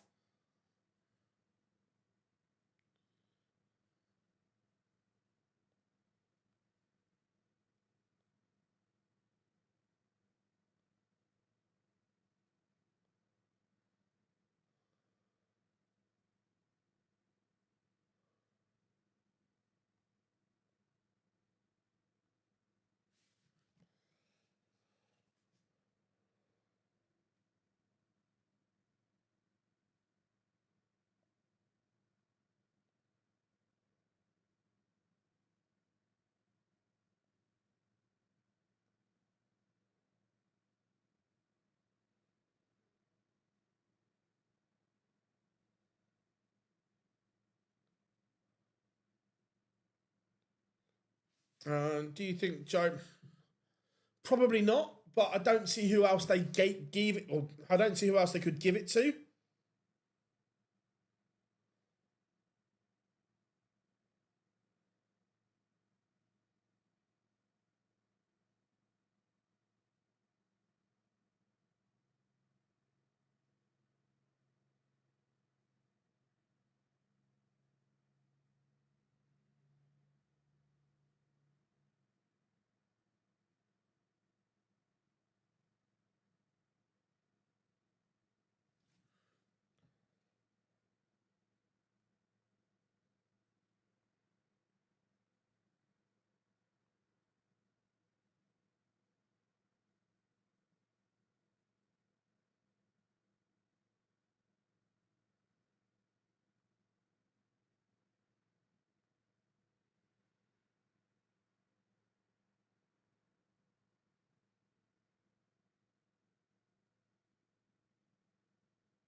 Cristo Reyes 2-1 up. Bo underway against James. Let's go.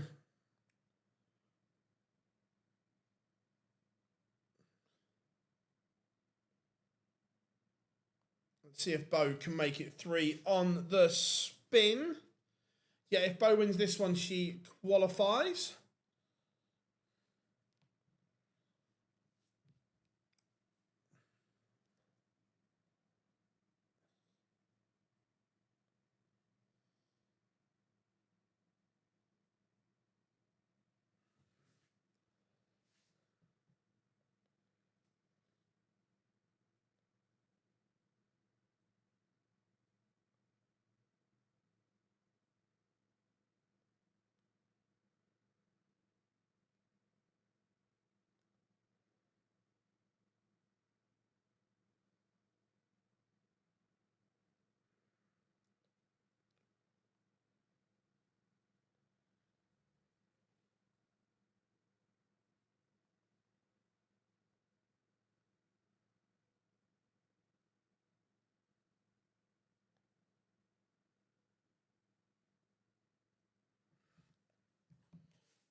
Bo does take the opener against Hurrell. But great response here from James. 140 ton, 140 on his own throw. When do the top 20 games end? No, so top 20, if you win this, you've qualified. Job done. Thank you very much. Barney is playing.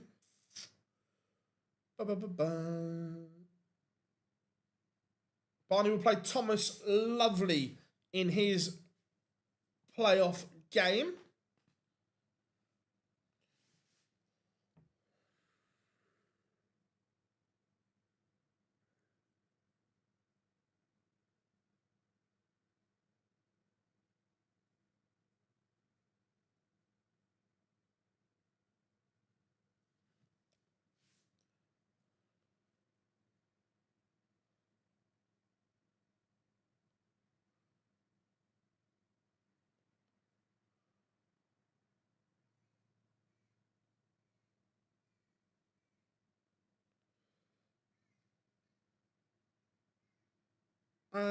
At the moment, it would still be Johnny Mac, but look, Lou Dog has got better and better. We didn't want to get too excited. She's on a 9. She's on a 9.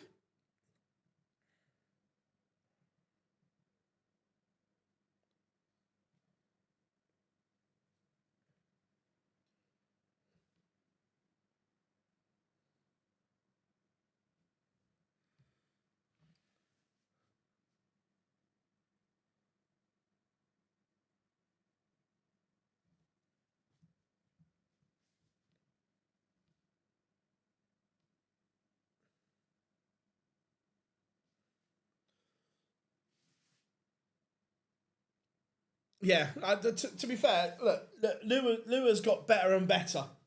Doggy Dog. Bo 2-1 to the good.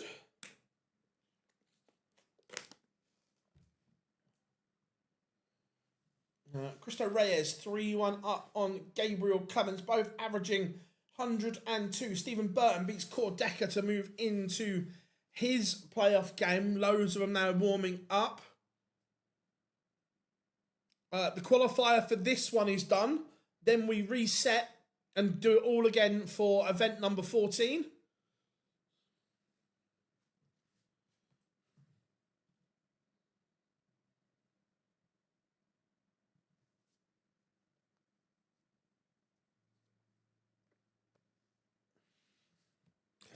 Cristo Reyes 4-1 up now.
Jeffrey de Graaf is a leg away from beating Tyler Thorpe and qualifying for ET 13. Bo has broken 3-1.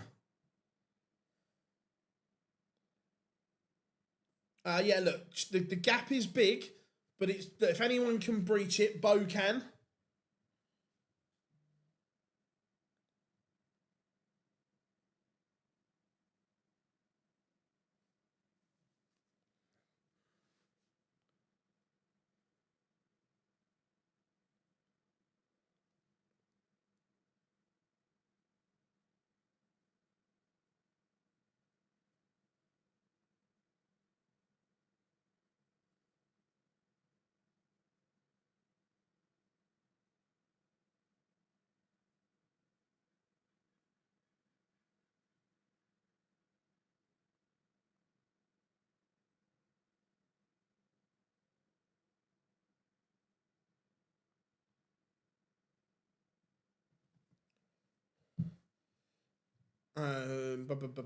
Where were we? There we go. Bo needs to set this up because Hurrell could break back here.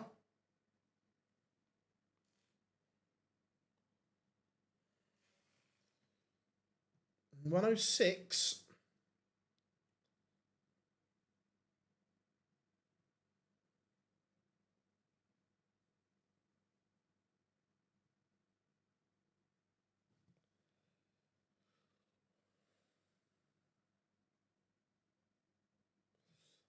Long term, do you see Bo?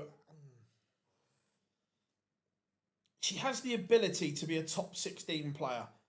But the issue, and we were talking about this, I can't remember, we were speaking about it recently, that the list of players that have the ability to be top 16 is growing and growing all the time, meaning not everyone can get there is the issue.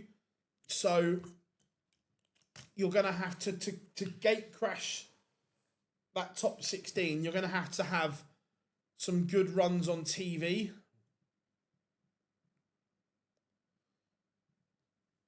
She has the ability to be that top 16 player, but whether she gets there or not will largely be dictated by how many and her TV form. Barney loses the opener. Thomas Lovely with an 11 dart leg.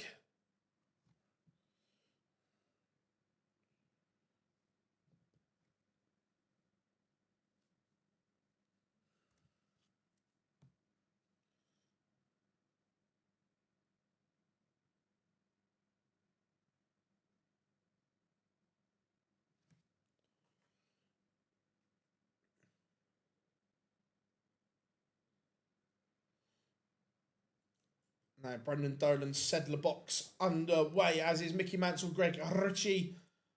We've got a leg to go in the last 40. Marvin Kraft, Wesley Placia. That one in a noble bow, 4-2 in front. She is averaging 99, Hurrell 97. It's a good game.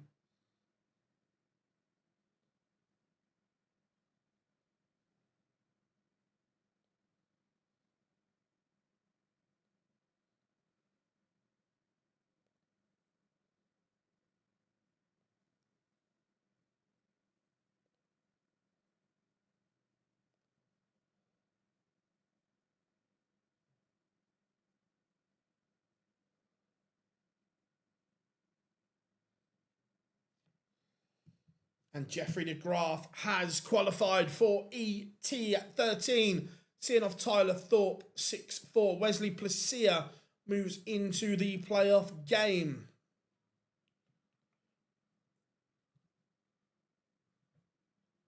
So, Charlie Manby, Jim Long warming up. Bradley Brooks, Kim Hybrex.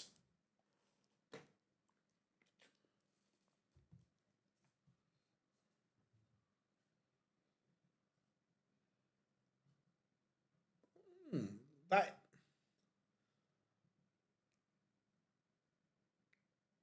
That is a hot take. I don't agree. I think Connor keeps it, but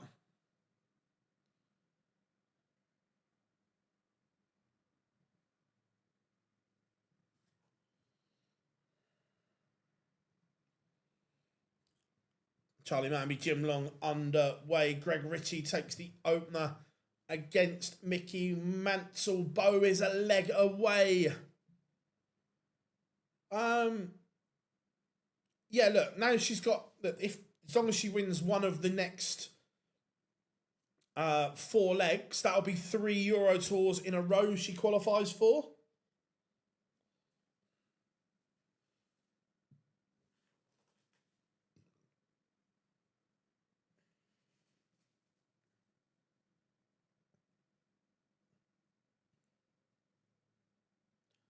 Greg Ritchie 2-0 up on Mickey Mansell.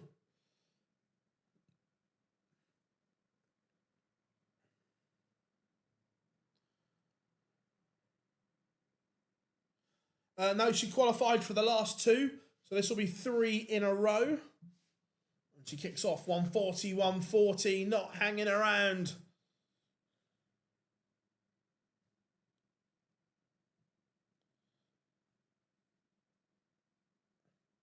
And Cristo Reyes sees off Gabriel Clemens 6-3. Cristo Reyes qualifies for ET13.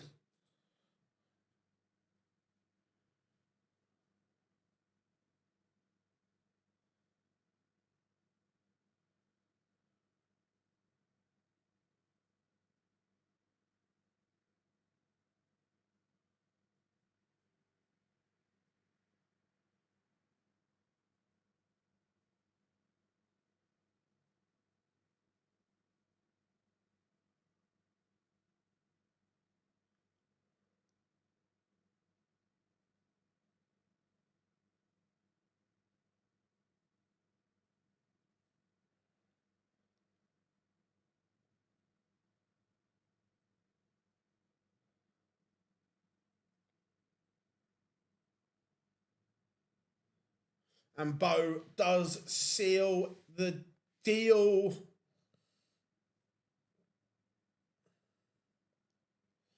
Let's go to Barney being the big story, I think.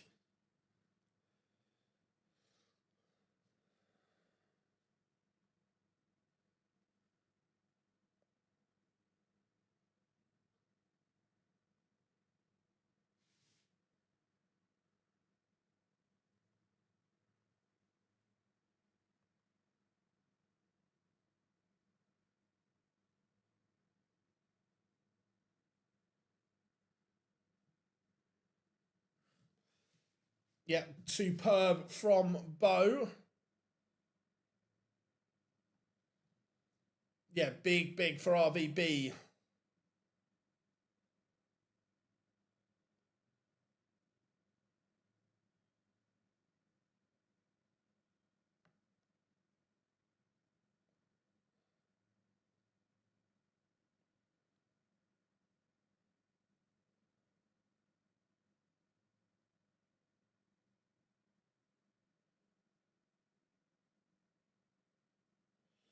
Greg Ritchie, 3-0 to the good on Mickey Mansell. This is a good display from Greg Ritchie here.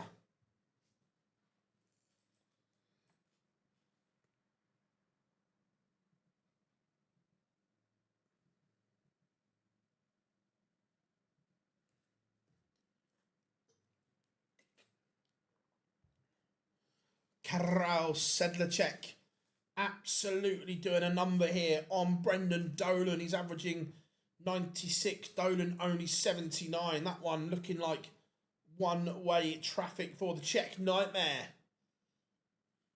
Bradley Brooks 2-0 up on Kim Hybrex. Jim Long has taken the opener against Charlie Manby. I'd like to see Jim Long go out with a bang, because he's already said that even if he kept his card, he would give it back. Now, the likelihood of him keeping his card is pretty slim.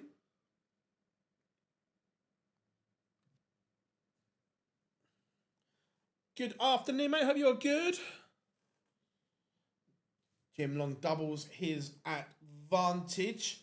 Still warming up. Chris Landman, Wesley Placia, and Tom Bizzle, Stephen Burton.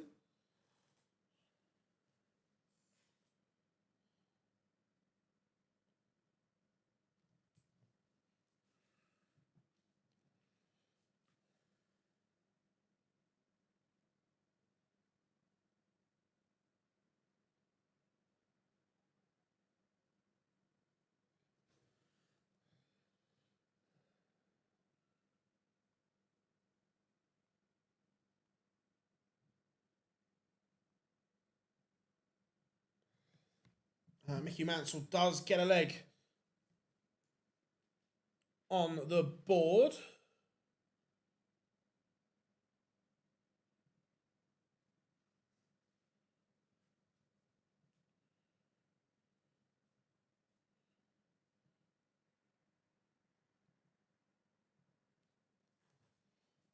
I hope Placia makes it. I don't think there's a lot in that game, if I'm being honest. I think it's a tough one to call. I'm not quite... I think it's 11 out of 13. I think James said earlier, James produces some really good numbers for us in the chat room.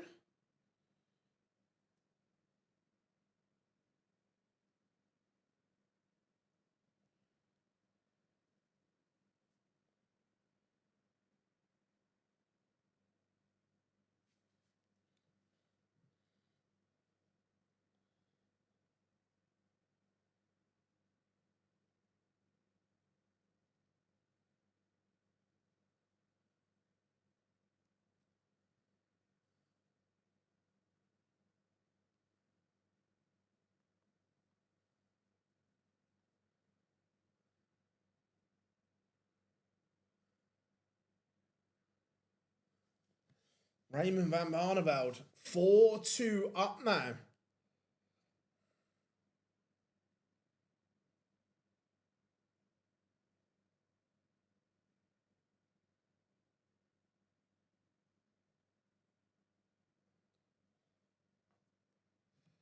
Jim Long, 3-0 up on Charlie Manby. He's doing a number on him here. Didn't see this one coming. That Sedlacek is just doing Sedlacek things. He's averaging 103 at the moment.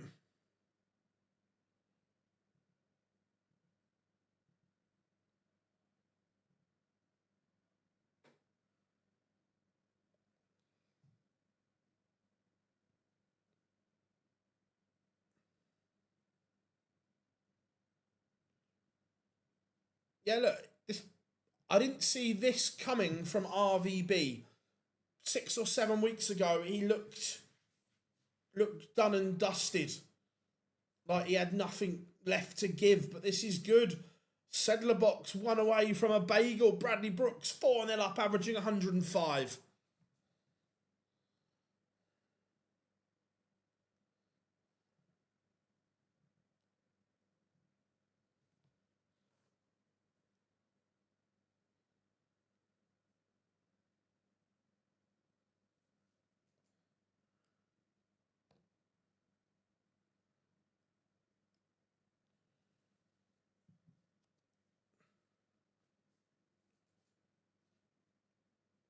Power of the new Barney shirt.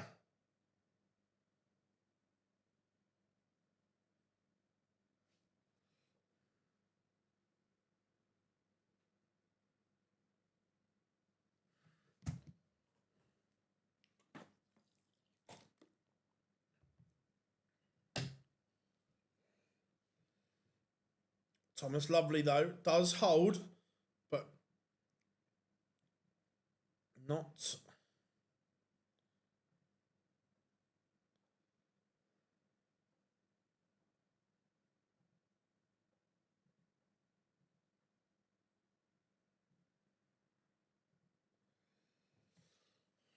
Damon Hetter's already qualified, Scott. Doesn't need to play in these.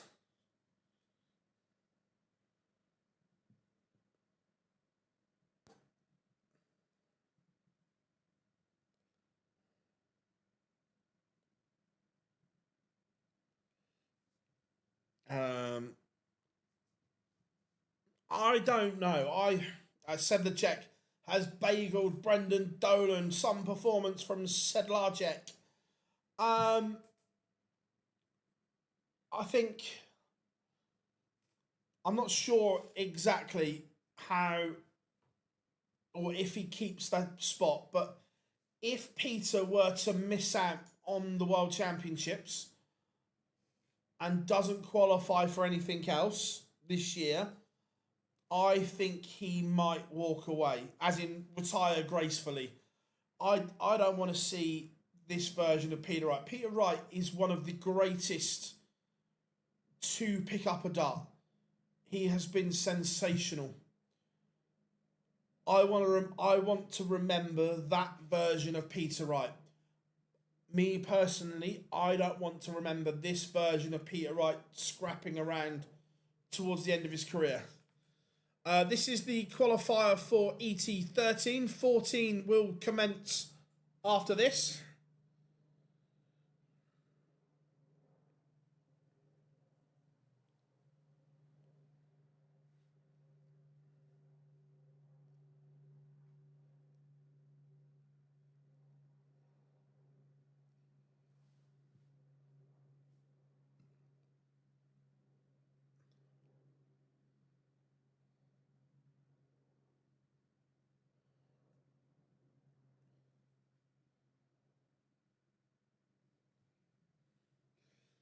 How are we doing, Anthony? How is Virginia Beach? Is it nice and warm this morning?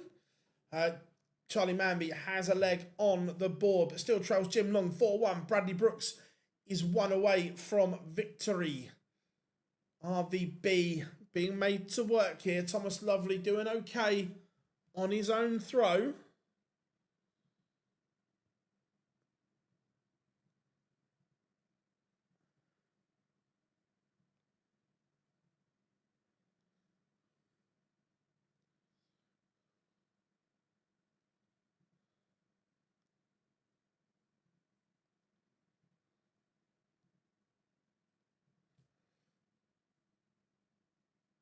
Stephen Burton takes the opener against Tom Bizzle. Barney has left tops.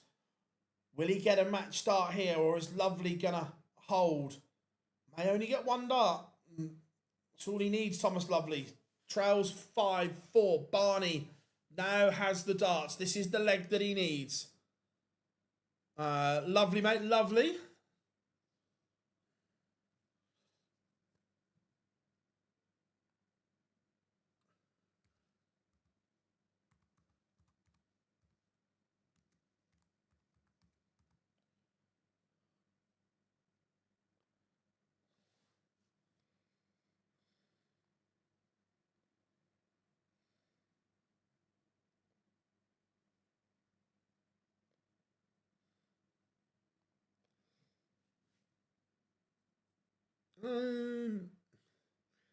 Will he be in danger in 2028? Yeah, he would.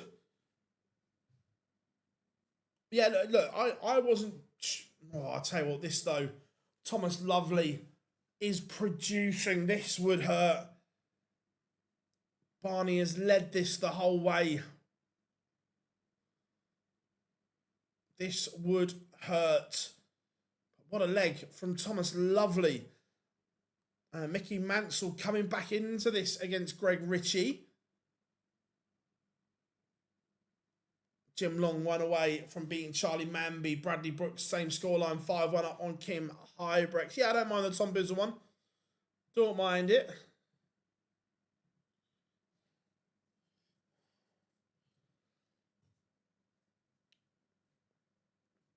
So Lovely is going to get a dart.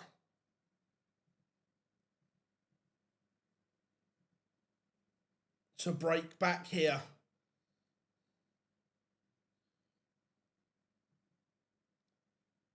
And he misses. Barney, match winning qualification darts here at tops. What a moment for RVB.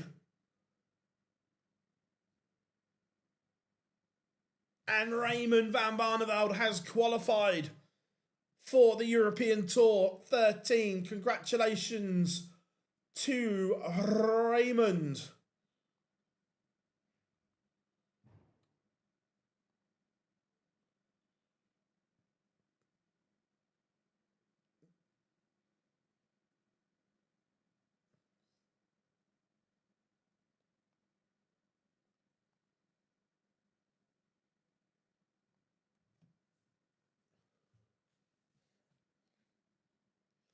Barney qualified.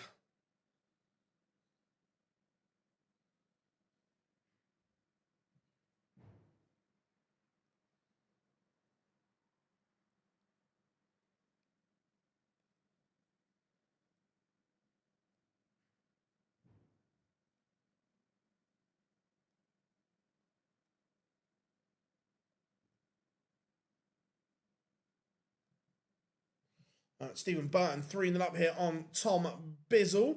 Chris Landman takes the over against Wesley Placia.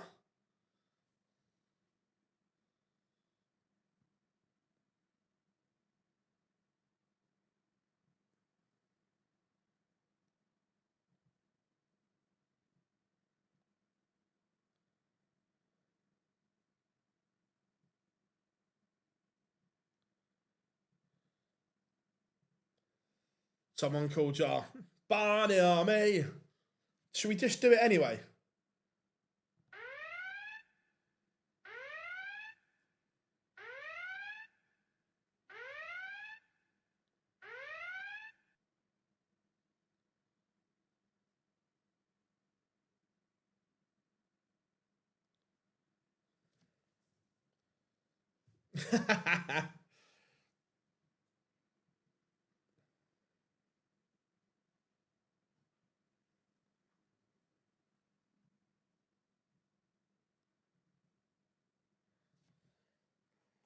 The Barney alarm has sounded.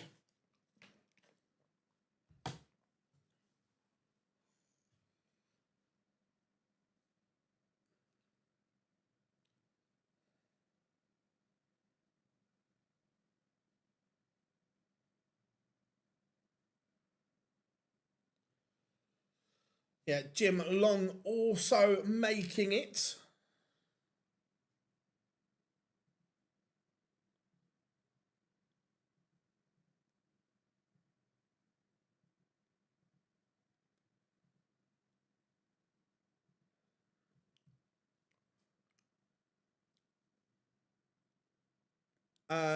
Yes, there is some seeding, but yeah, the seeds are there, but yeah, the rest of it's random. Tom Bizzle, big visit here needed. Yeah, Greg Ritchie's numbers have dropped. Mickey Mansell is still at that level.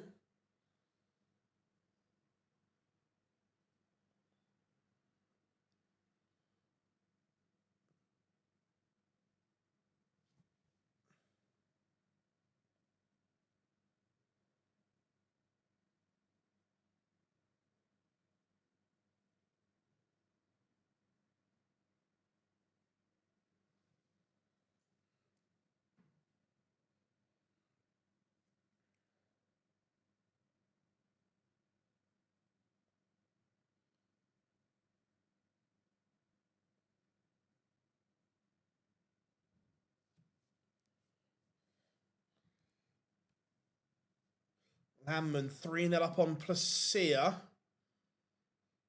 And Tom Bizzle, back-to-back legs. He's upped his numbers here, which is good.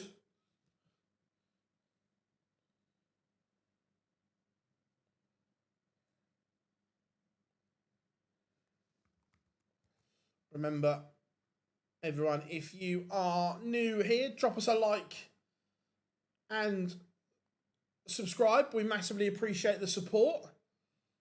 It's always tremendous as always. I'm not sure where Darren Beveridge is. Look, great player, Darren. Hope we see him on tour again.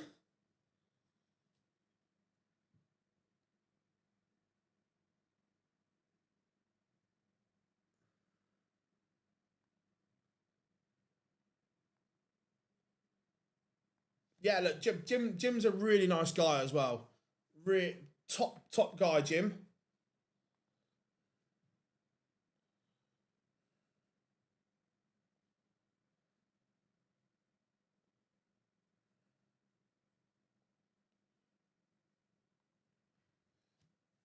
And Thomas Lovely is going to get the chance here to level the scores.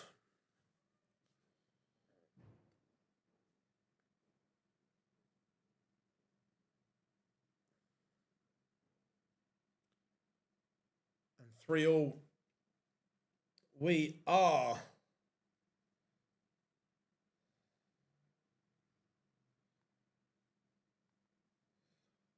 I've not really seen much of Jack.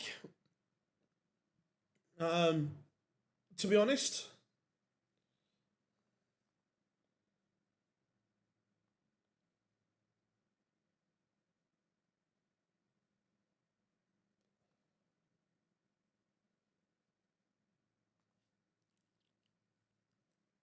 But Mansell also now leads.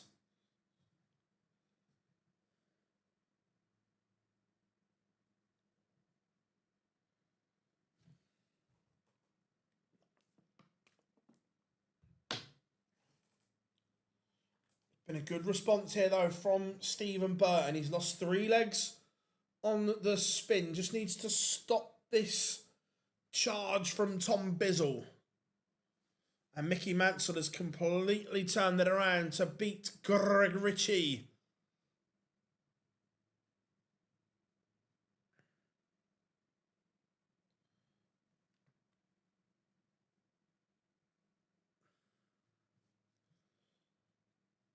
So, 2 places left.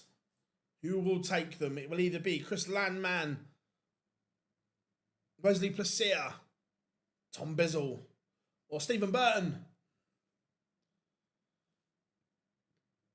Jesus Nogueira. Jesus is a good player. Look, Spain have got some decent players. Nogueira, Justicia.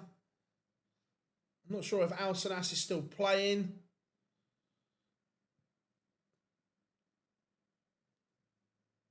Yeah, I've not seen Darren play for a while. I'm just about to take off. Hope you have a nice holiday, buddy.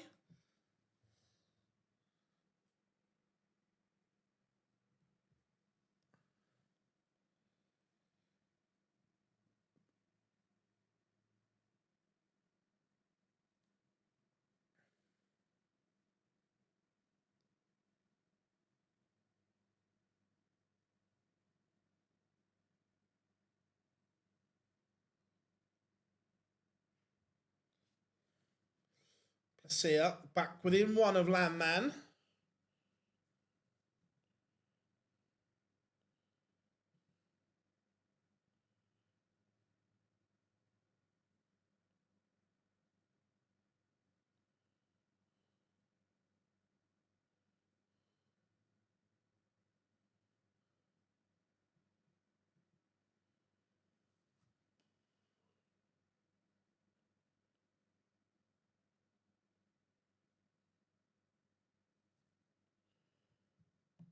Tom Bizzle for all.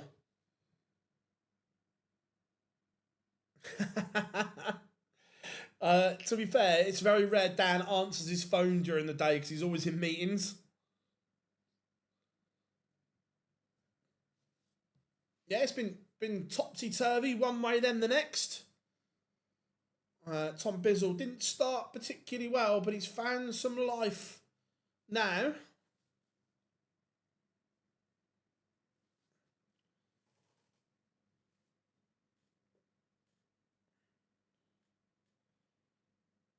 He's threatening a break of throw here.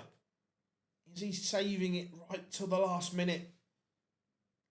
That's a huge mistake from Bizzle. The opportunity was there.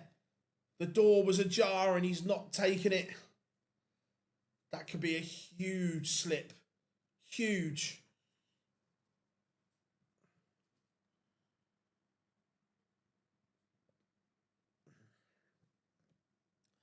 I think if he only plays in 4 of them, then no. If he plays in 6 of the 8, yes.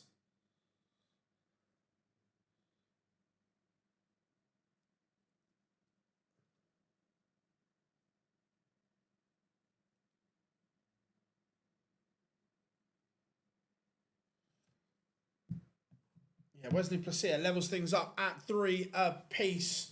What a setup from Bizzle. Pressure on Stephen Burton here, and he has not hit. Bizzle is going to get a chance to lead here.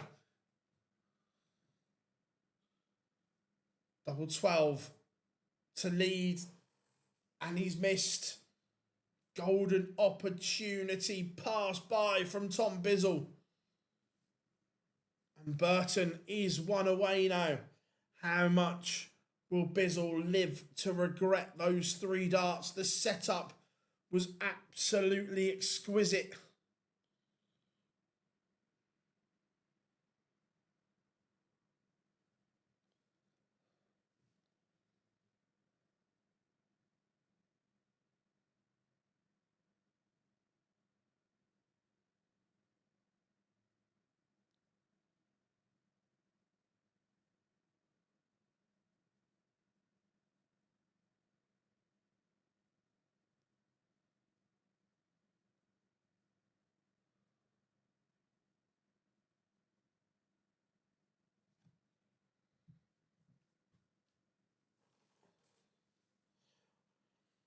I don't think it's enough.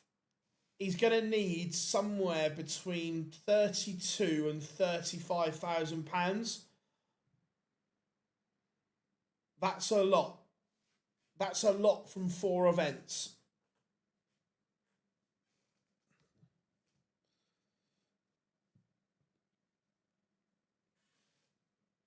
And here, fishy, fishy, fishy.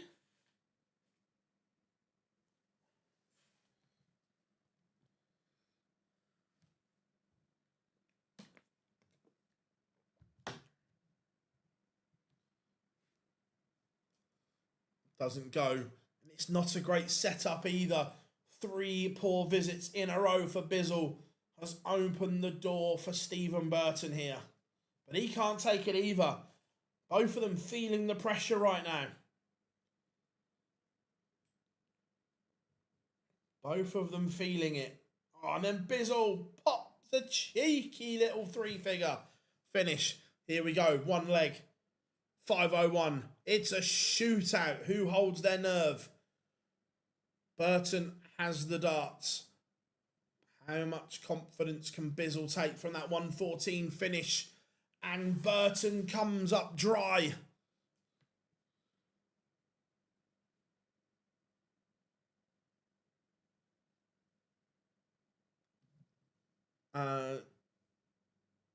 Yeah, I 100%. There's no. I'm with you, Aiden. There's no guarantee at all.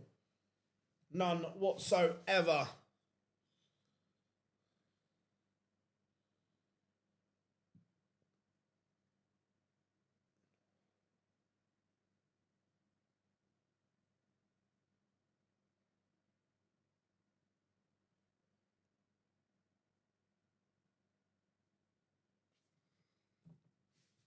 Tom Bizzle needs a decent visit here. Finds one.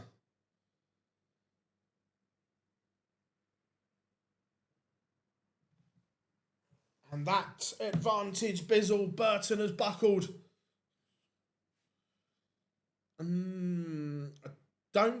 He's in the green, but I don't know if he's safe or not yet, Matthew, out looking.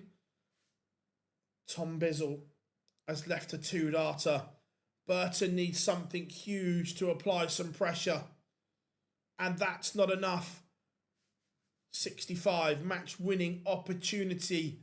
Qualification for ET13 for Bizzle. If he hits. And he misses. Now, can Stephen Burton return the favour?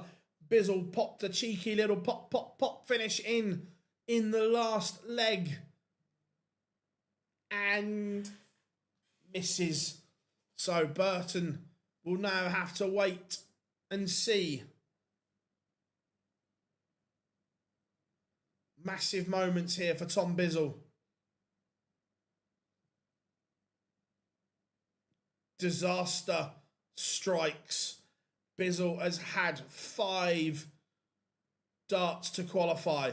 I don't think he will get any more. Stephen Burton, it is Christmas come early and he punishes Tom Bizzle. It was a doubling disaster.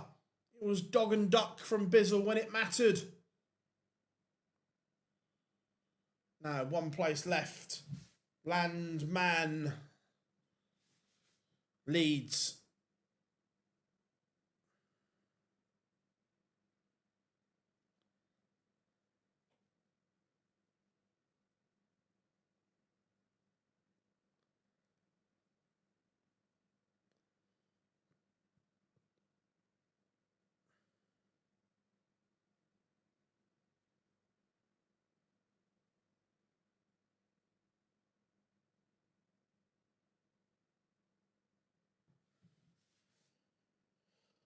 I think it's 1500.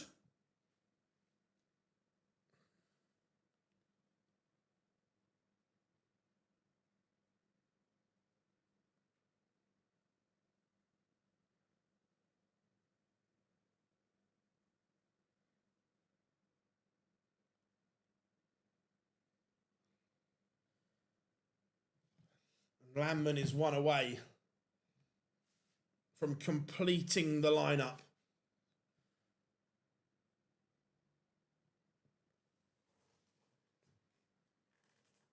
We will go through the full qualifiers once this one is done, but that's a disaster for Landman.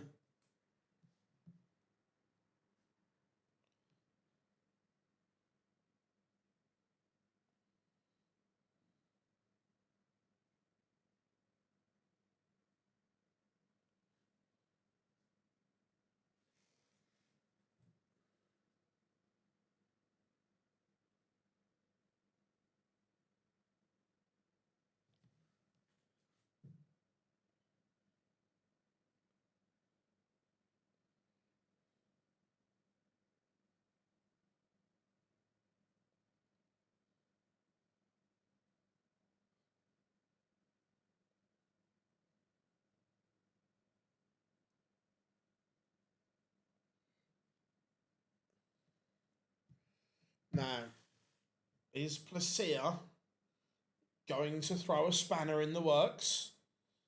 87 to keep this one alive.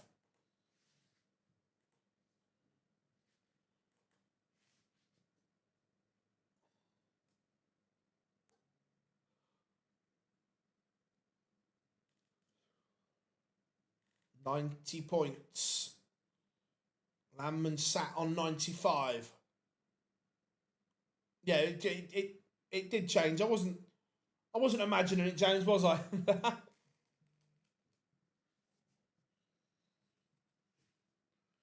And Landman completes victory. 6-3. So your 10 qualifiers for ET13 are as follows: Bradley Brooks, Christo Reyes, Jim Long, Stephen Burton, Jeffrey DeGraff, Bo Greaves, Raymond Van Marneman, Karel Sedlacek, Mickey Mansell, and Chris Landman. They are your qualifiers.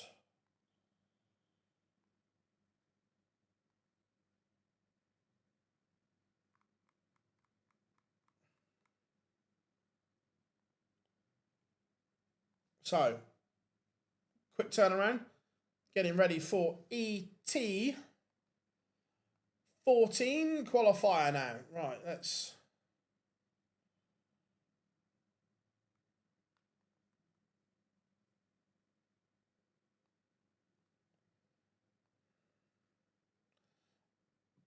Almost straight away.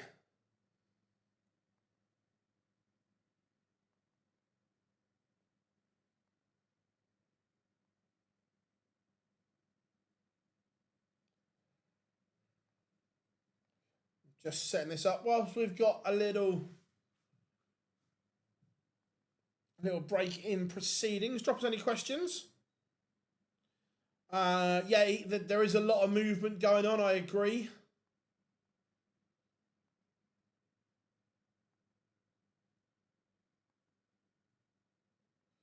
There we go. They're all set up, waiting. First game already warming up.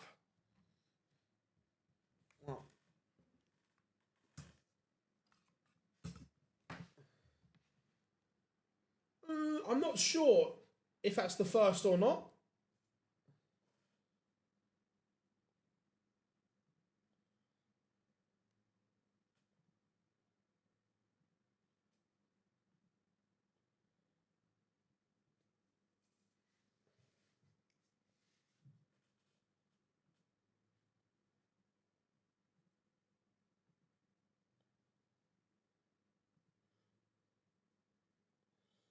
Just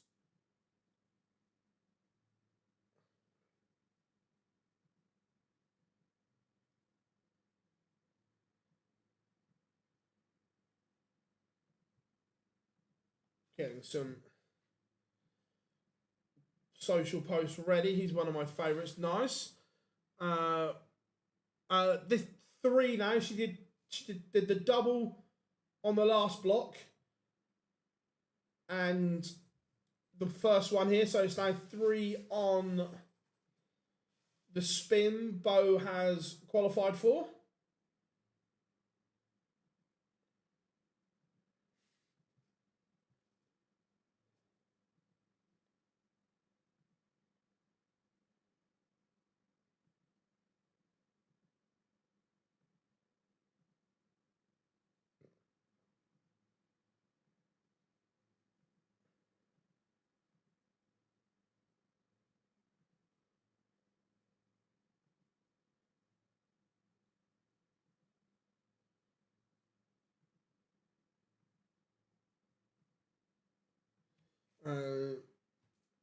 So, just games are going live. Bo will play Owen Bates first.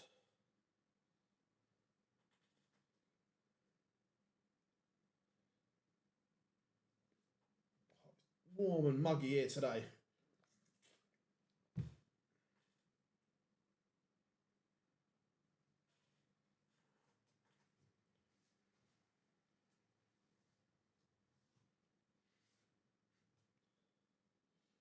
So what do we reckon? Who doubles up out of the 10 qualifiers from the first one? Who doubles? I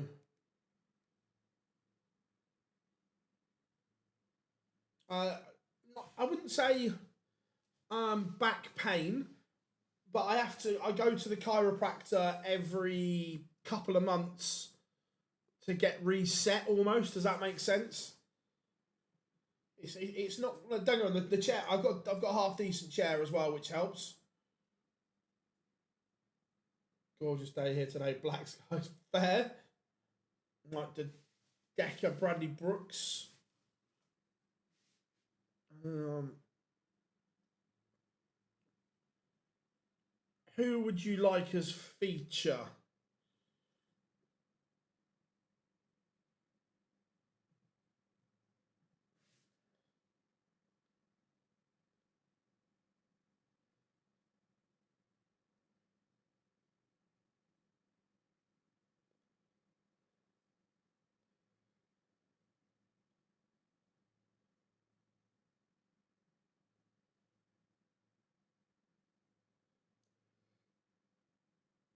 Just waiting for the update so I can do the social post.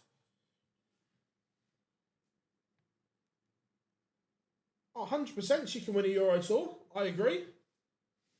I wouldn't be surprised at all.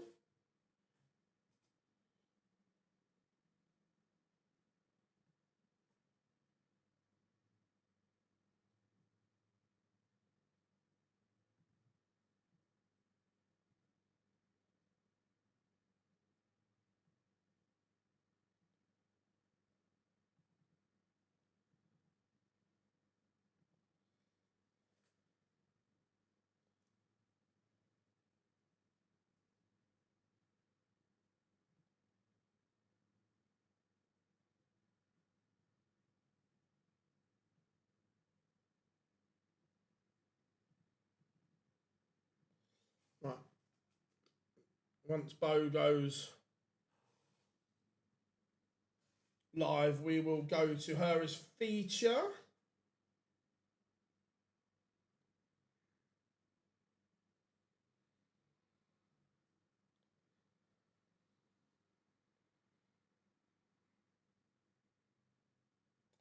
Top 16 by this time next year would be a tough ask. I'm not. She has the ability to, but it would be tough to get into that upper echelon. You either have to have a ridiculously good run on TV, or you have to qualify for every TV tournament and accumulate money that way.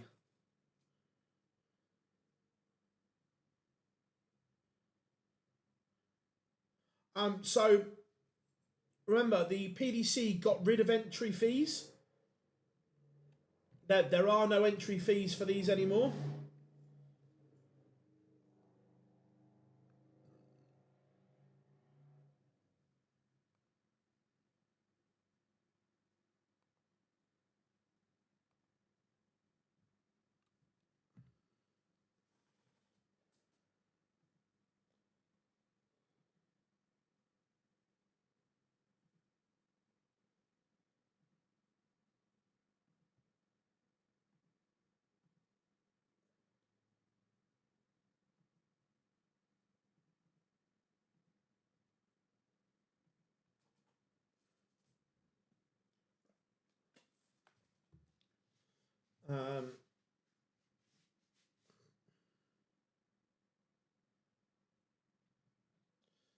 Look, the money they make from Q score and things like that is huge as well. Let's see if what I need is up yet.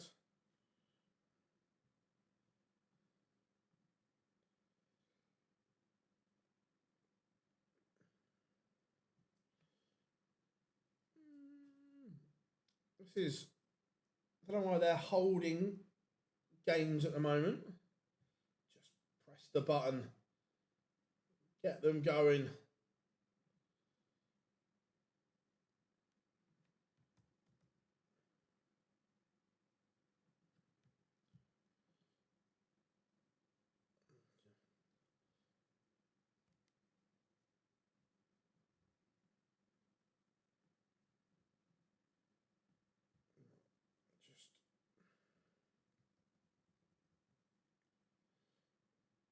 So I'm not ignoring everyone. I'm just getting the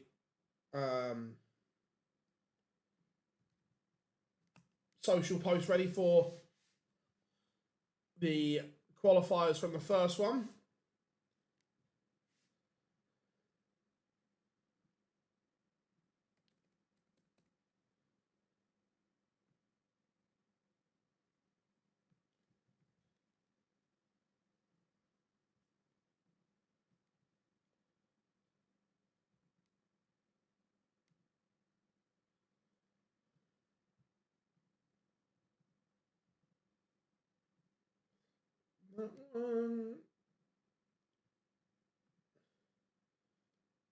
Currently no Vindaloo. Right, here we go. Games are now popping up. We will go to Bo.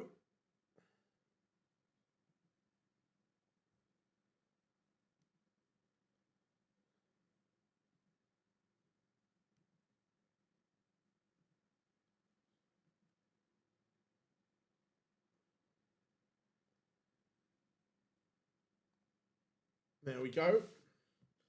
Now that's up. I can get my post.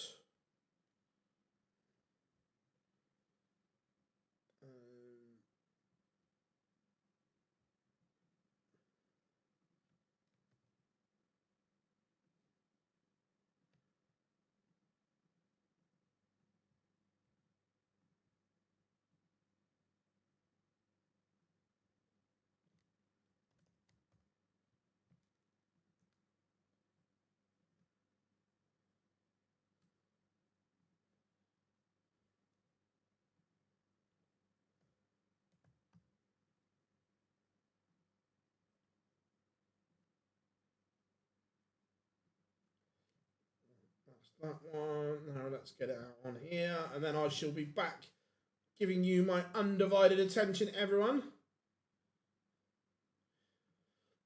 It wouldn't have been 5 minutes. Someone would have, the official would have been in the box ready to go.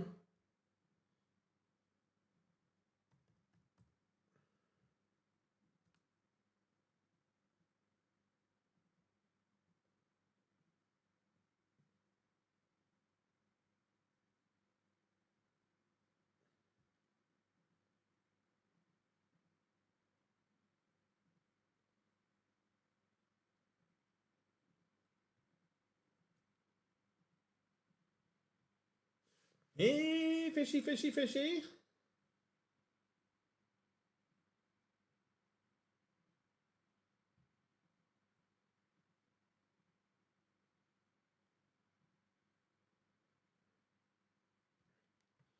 Right, almost with you. Publish.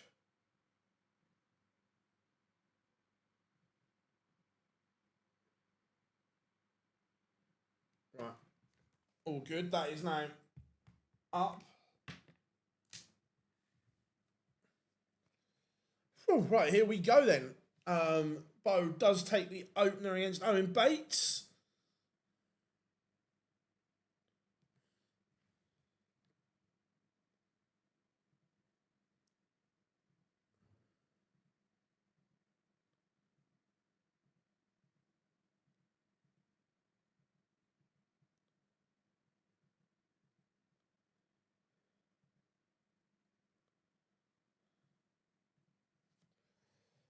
Greg Ritchie takes the opener against the bully boy Michael Smith. Why is there two on the same day? The Euro Tour qualifiers, they always back them up and do two. Obviously, apart from the last one because there's 15 events. But yeah, it's a standard thing for European Tour qualifiers, buddy.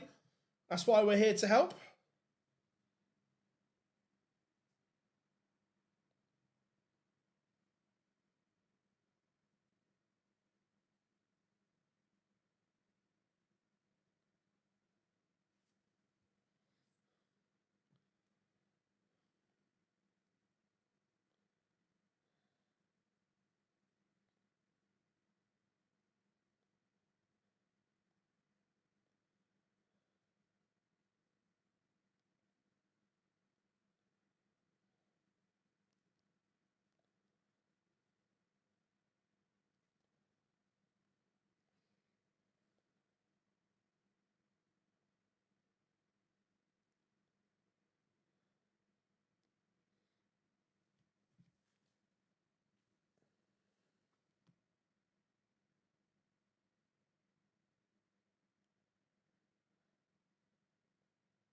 Right, where were we? Yeah, Raven playing Arno Merck.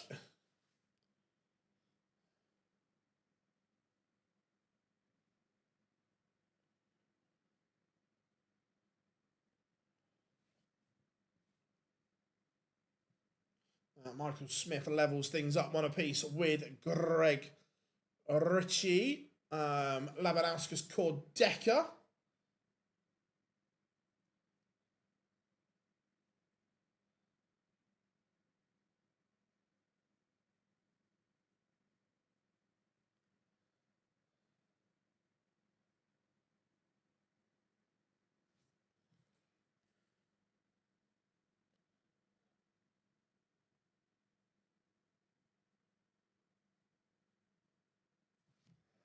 And Suits up, 3-0 up on Kai Gotthard. Remember, Suits, it's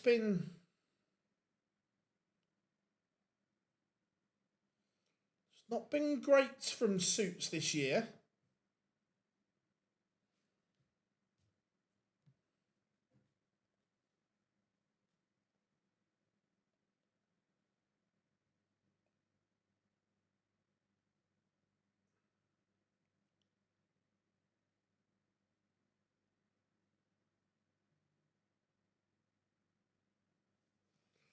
Kordeka does take the opener against Labanauskas.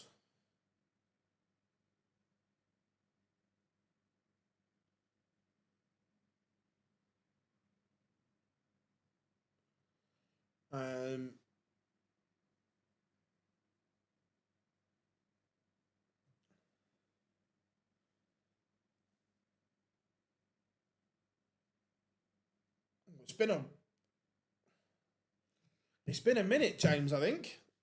It's been a while. Probably, my guess is that the weekend of that event, he has something else on.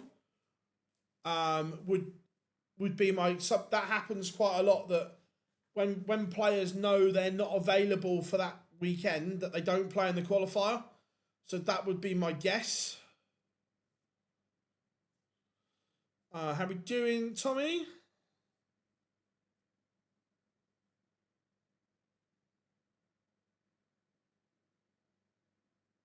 You were saying a while back that Ando will decline in the rankings and disappear, and we'll still do the exhibition circuit.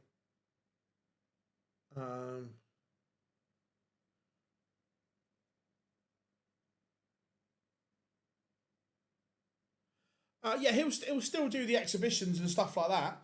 I still think that we've still got a couple of years to enjoy Gary.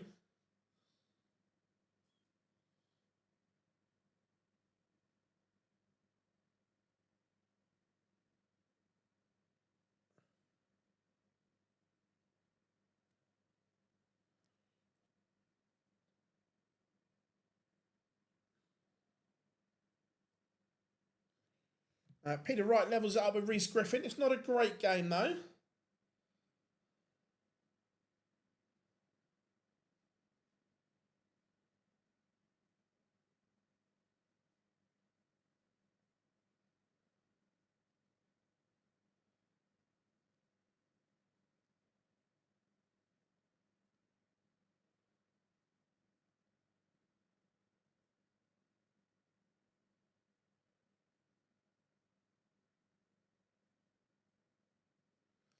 Mervyn King 2-1 up on Mickey Mansell.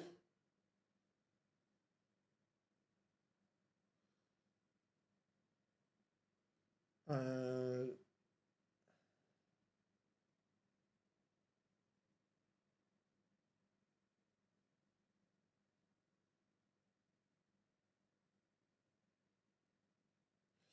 so Nick Kenny 3-0 up on Martin Lukeman. Nick Kenny had a stinker in the first qualifier. Playing considerably better here. No, yeah, he's going to have to make a decision, James. I agree.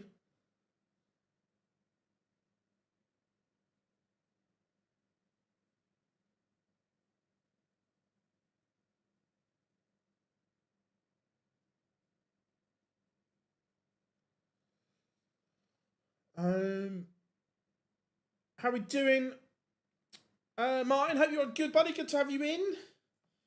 There are so many that are good on the exhibition circuit, Stephen. That they all understand what the exhibitions are, and yeah, they're all really good.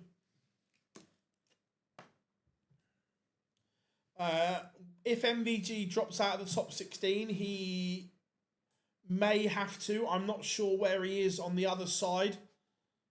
Whether he would have to play on the Friday without looking, I don't know. But yeah, it's not great for him. Raymond van Barneveld 3-1 up, averaging a ton.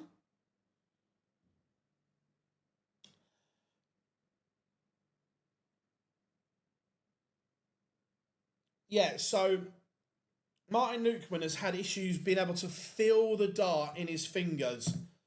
It's a nerve issue that he can't feel the dart. So can you imagine having a dart there, trying to throw it, but not being able to feel it? That's been his issue. Mike the Decker trails Bradley Brooks 3-2.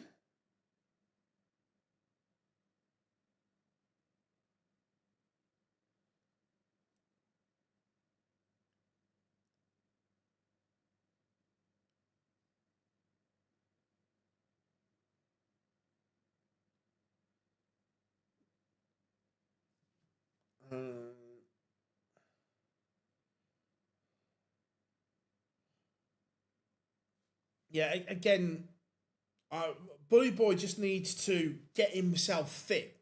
Needs to get his body in working order.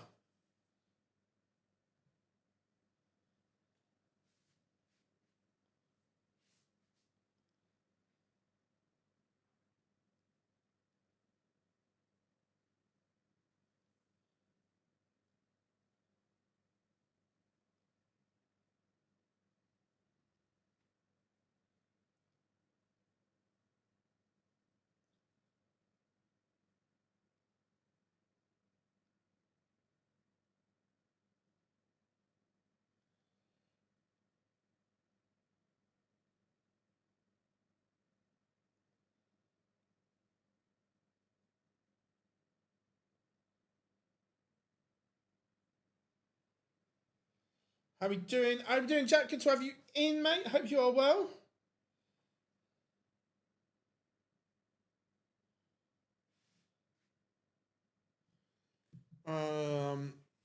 Right. Where were we? Done that one. Done that one. Hope he's good, yeah. MVG is 20th on the Pro Tour, so just behind Rez. Cool, mate. Thank you. So for ET1, he's fine. But after that, cool. Cheers, James. Star, mate. Thank you very much.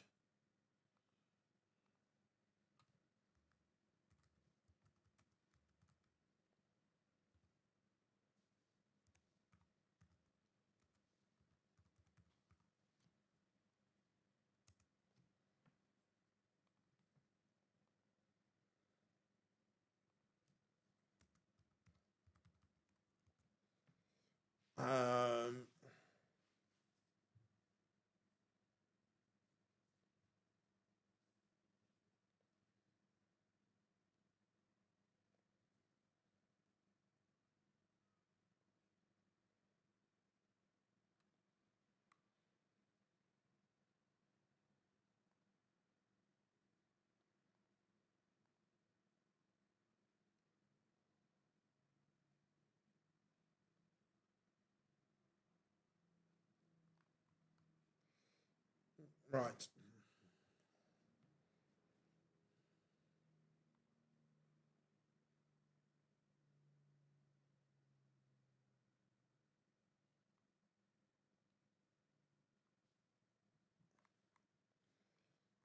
It's not been. Look,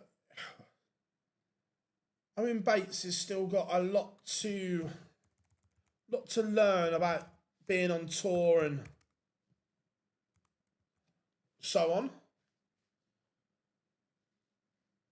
Yeah, there's obviously great potential within Owen Bates, but I still think he's a long way off.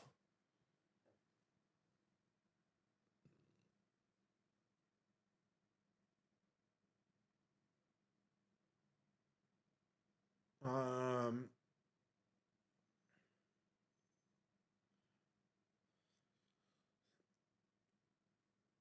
I I think so, James. I think that if Snakey misses the Worlds, then yes, I think he will.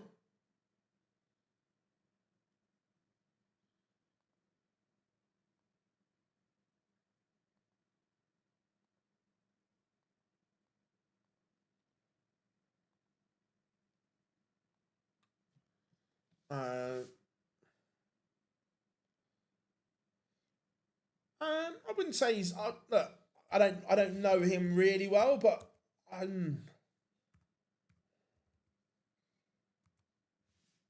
I get why people think that and that impression.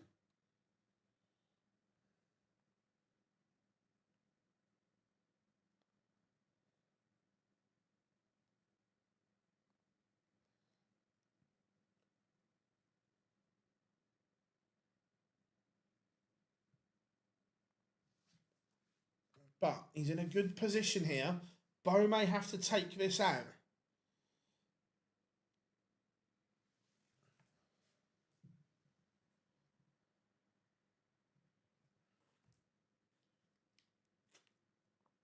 I know Merck fighting back here. Barney's average has dropped by about 9 points in the last few legs. He has work to do.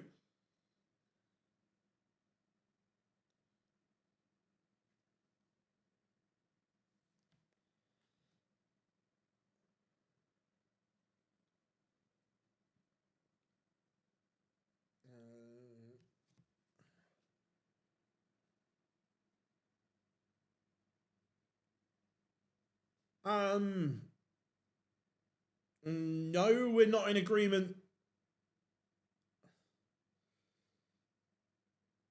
that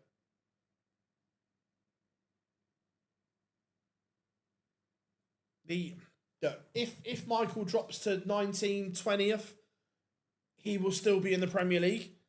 I think he's got enough credit in the bank to be in there as well.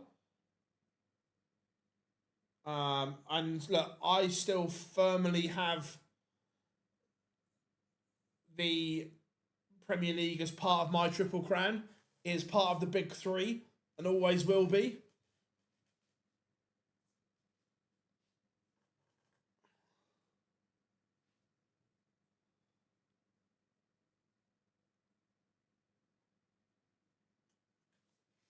Martin, 100% he's still box office.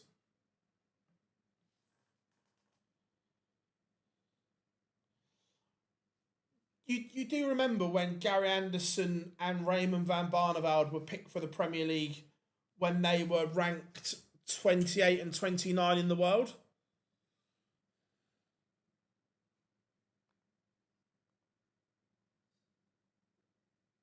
Let me just update this and we'll come back to it. Cause look, and I fully appreciate everyone has their own opinion on it. But for me, the Premier League is part of the big three. The Premier League is huge, and I couldn't care less if it's invites or not.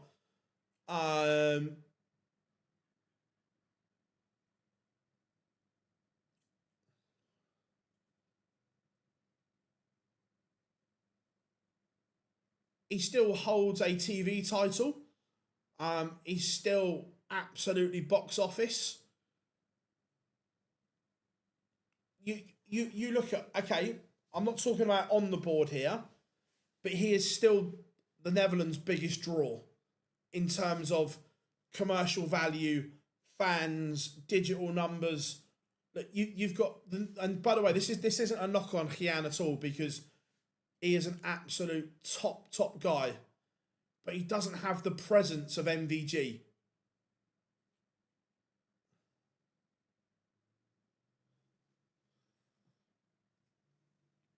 And you ask any player, I would say 98% of them would sell their non-throwing arm, their kidney, their gran to play in the Premier League.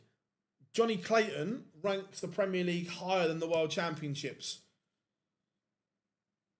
The Premier League is like nothing else. And I get people don't like it because it's non-ranked and so on, but it is a monster of a tournament.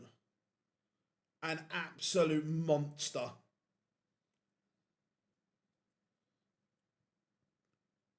Raymond van Barneveld is through, as is Nick Kenny.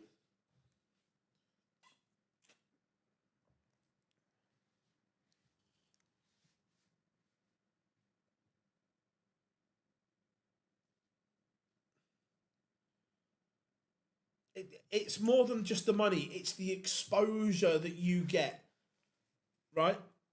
The Premier League is only behind the Worlds in commercial value. The Premier League is higher than the match play for it. Look at the number of people you're playing in front of. Like we're talking minimum 5,000 people. some of them up to 15, 16,000 people.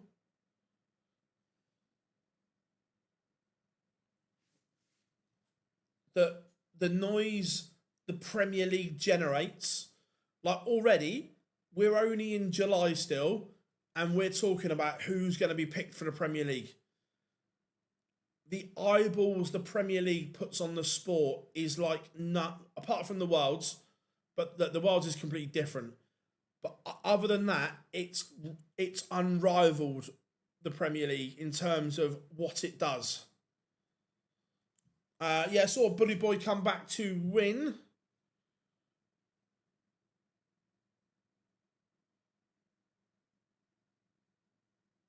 Yeah, 100%, Martin. 100%.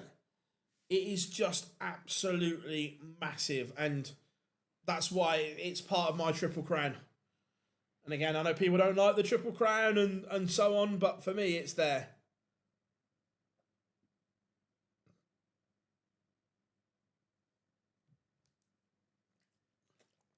Danny Calder beat Justin Hood. It's a disaster for the Pocket Rocket. No European Tour events for him in this qualification sector. Mervyn King beat Mickey Mansell.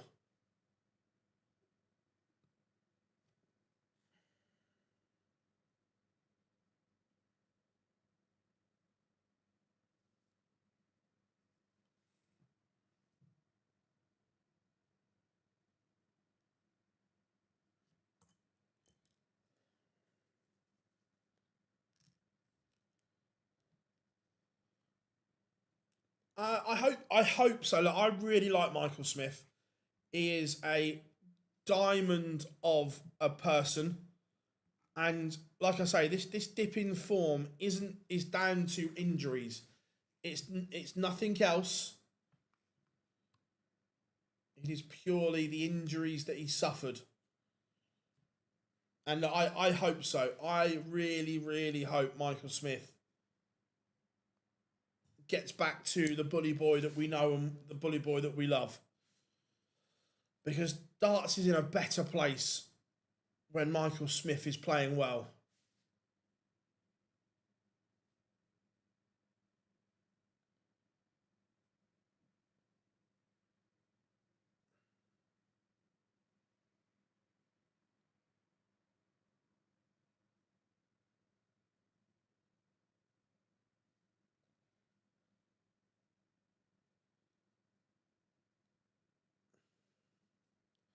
Mickey Mansell has the most ET qualification.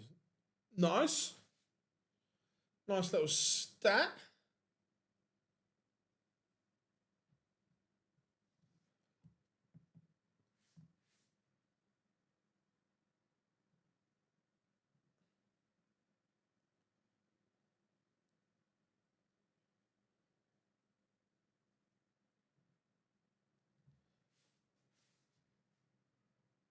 I like Mace's new little that darts guy. I think it's good. I love working with Mace. He is absolutely sensational. Rusty Jake Rodriguez beat Noel Cullerton 6-5. Yeah, look, Mace is one of the top pundits we've had.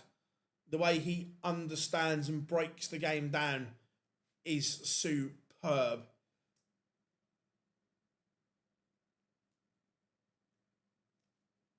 Yeah, I agree. Look, I think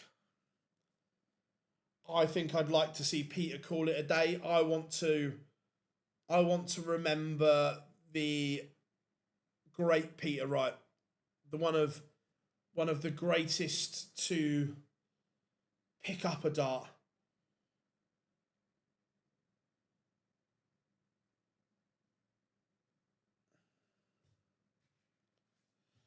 Reece Griffin was the best player from Q School, and haven't seen anything like it. Cool. Cheers, James. I like that. Jimmy Van Schie takes the opener against Victor Tingstrom. Scott Williams underway against Thibaut Turcot.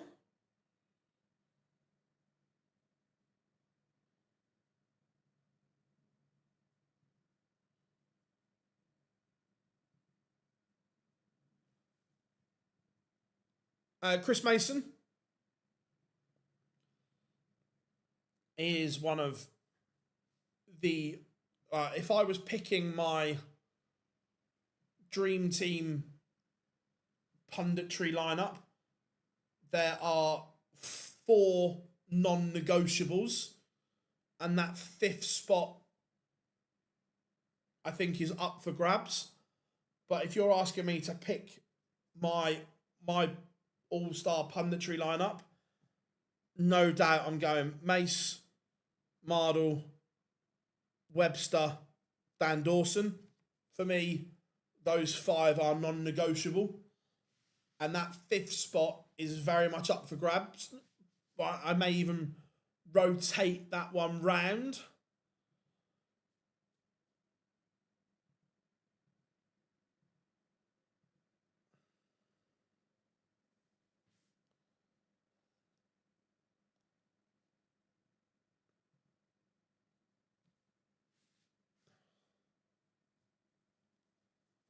No, we know Mace. Sky would never put Mace on. But for me, he would make that broadcast better.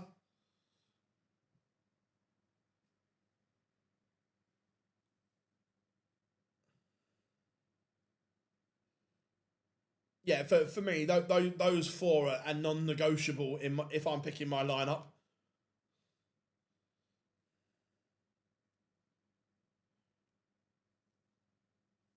I don't know the ins and outs of it. I've never really asked. I'm good, thank you. How are you? I just don't think it would have. I think if it was going to, it would have happened by now, and it's not. Peter Wright, 117 to win it. Reese Griffin sat on a ton here.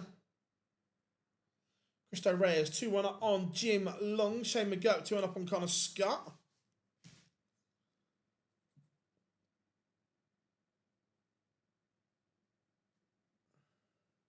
Charlie Manby, 4-0 up on Marvin Van Velzen.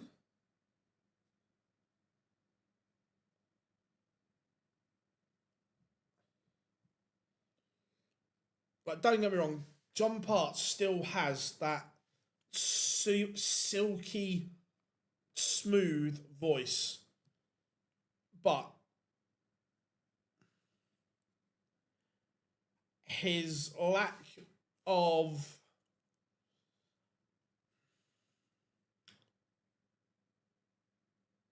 work, shall we say, costs him sometimes.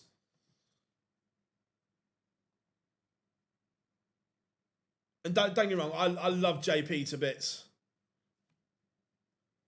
No, I don't think we see Peter Wright win again.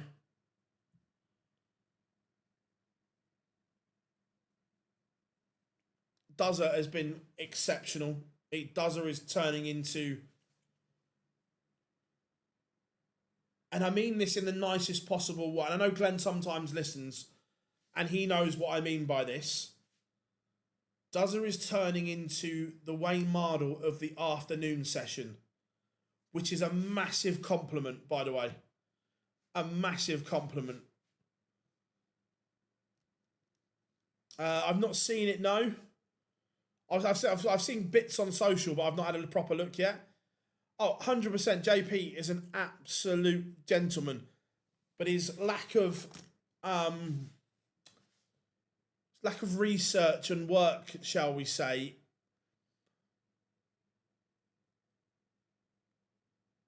isn't the best.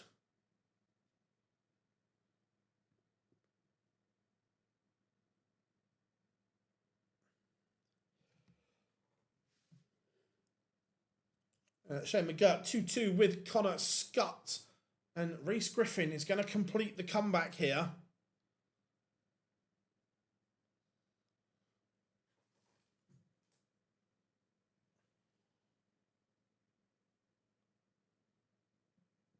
And he misses. Can Peter Wright take out a ton? and we take out a ton after Reece Griffin has missed. Vintage Peter Wright would snap this up, but that is a doubling disaster.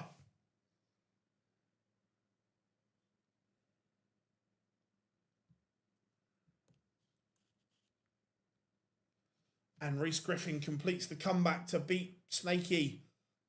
It's not...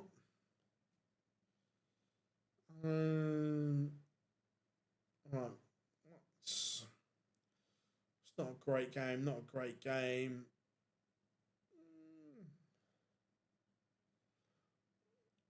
We can. I don't see the obsession with Victor Tingstrom to myself. I don't think he's a great player.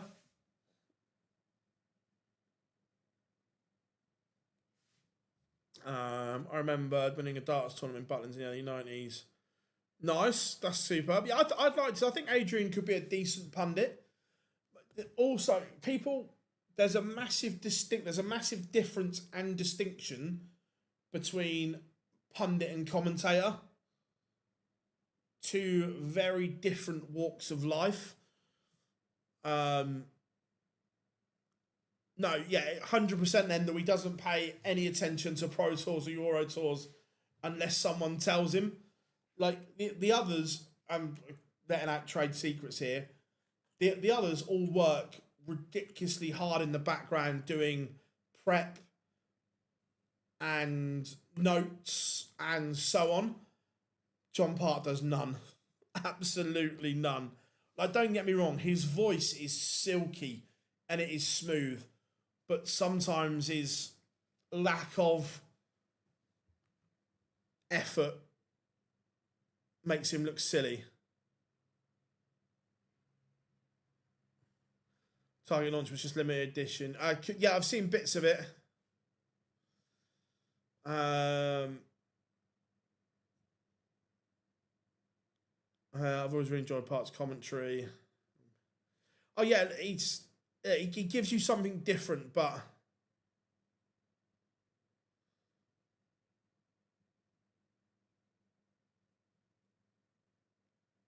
I get that, James, but I remember the line. It was at Leeds Premier. I can't remember what year it was, whether it was this year or the last time Johnny was in, when he was like, he was doing top of the show, and he's like, yeah, Johnny's playing well. He's won a couple of Pro Tours recently. The whole press room's looking at each other going, have we missed this?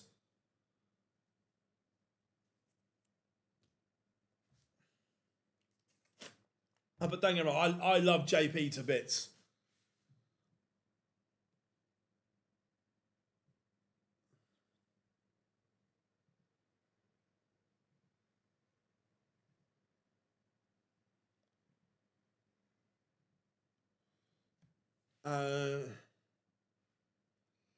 Peter Wright might not even make it to the World Championships is the danger. Scott Williams levels it up with Thibaut Tricot. Jimmy now line for the new car.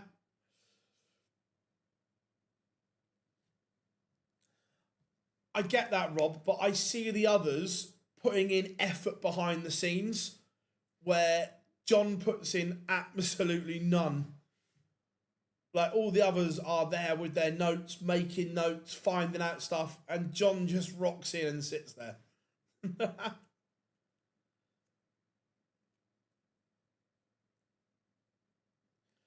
Problem is, James, the Sky pundits get paid very well, is the thing, so it's a decent earner.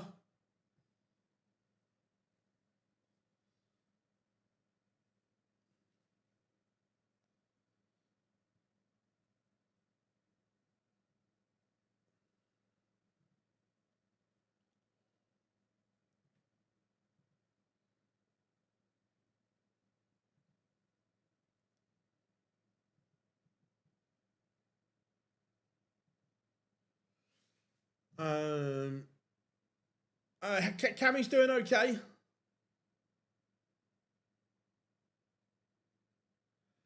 Are Are the rumours true that Peter Wright was offered to go on TV shows? Or I don't know. I wouldn't have a clue if he's been offered TV shows or not. Phil, question: what current player would make the best pundit? I think Luke Humphreys would make a brilliant pundit. Yeah, Humphreys, I think, would make a really good pundit. And also, I think Scott Williams would make a very good pundit. The way he breaks the game down is very good.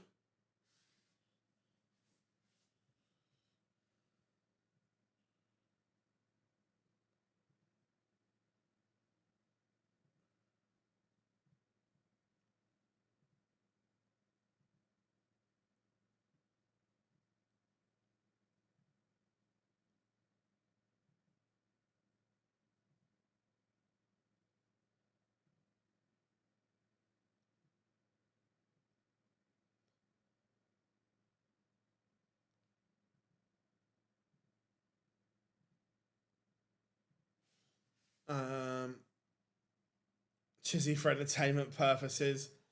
Yeah, 100% that I'd be gobsmacked if he hadn't been invited to Bullseye, yeah?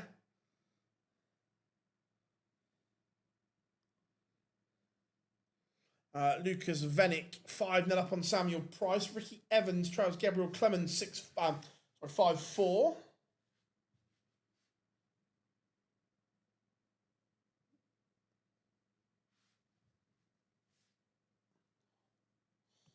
Venick on the verge of bageling Samuel Price.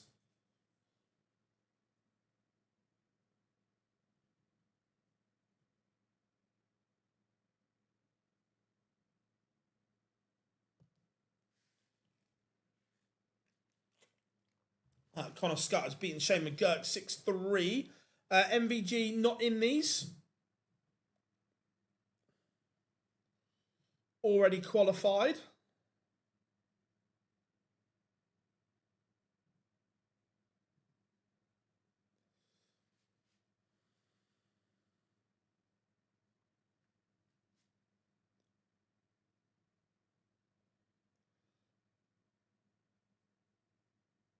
Yeah, Keegan's done some commentary at the Super Series.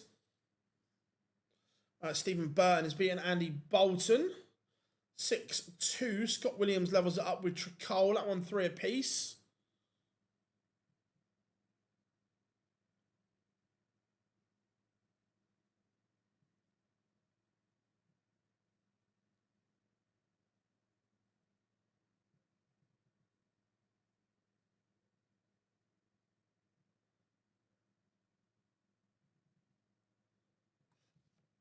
Cam Crabtree beats Adam Warner 6-1. This is a shock. Philip Brazier, the Poland, 5-1 up on Tom Sykes. Didn't see that coming.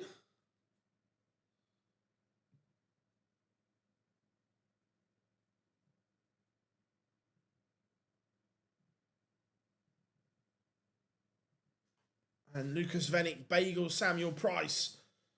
There we go. That one in the ledger. Scott Waits in front against Thibaut Tricole.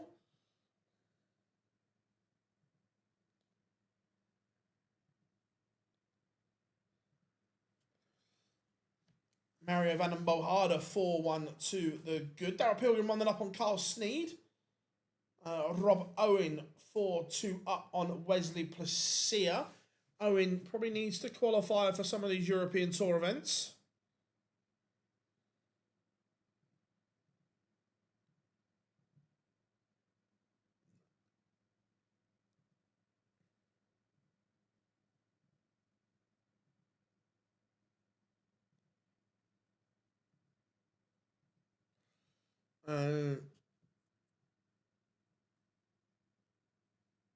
Is Kaya Beza the best? Is he Is he really Turkish? Look, I get that who he's representing, but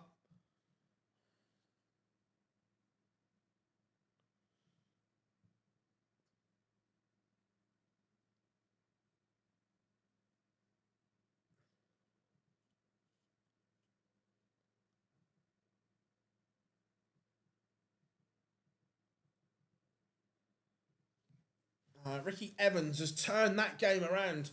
He's come back to beat Gabriel Clements. Good comeback from Rapid Ricky. Adam Paxton, Shane McGurk underway. Victor Tingstrom on the verge of being...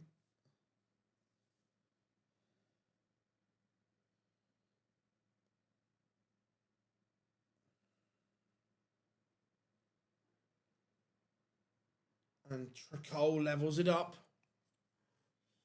with Scott Williams.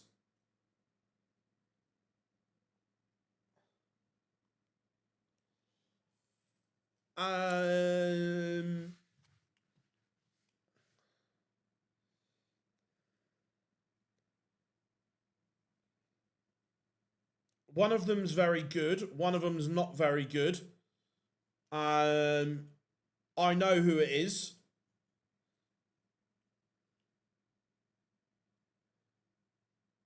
And it's the better one.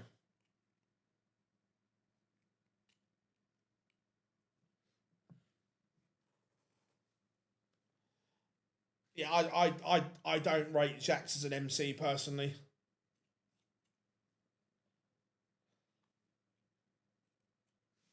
Like, don't get me wrong, he never gets any detail wrong, but I want the MC to give it the licks and give it the big un. And he just doesn't do it. I remember when he did Antwerp this year. Like, don't get me wrong, factually, everything he said was correct. Let's see if Tom Sykes can pull this back. Factually, everything he said was good and correct. But I remember when he did MVGs in Antwerp, right? The champion of the world bit has to get the licks, and it didn't, and it was just like, ugh.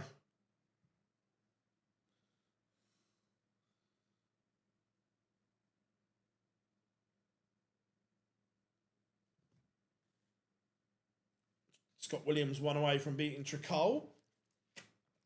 5-4 up. Tom Sykes on a little bit of a charge here. Has he left himself too much to do, or can the Castleford boy turn it around?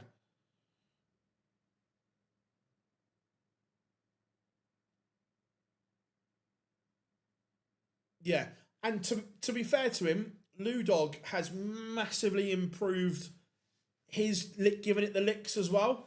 I thought in Blackpool, Ludog was excellent.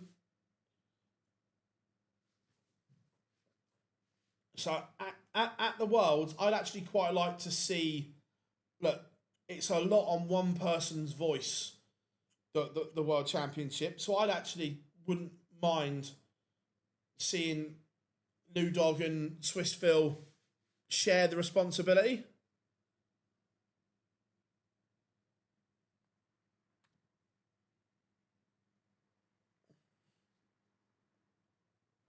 What's the funniest thing I've ever seen in darts? The funniest things I've seen are not broadcastable.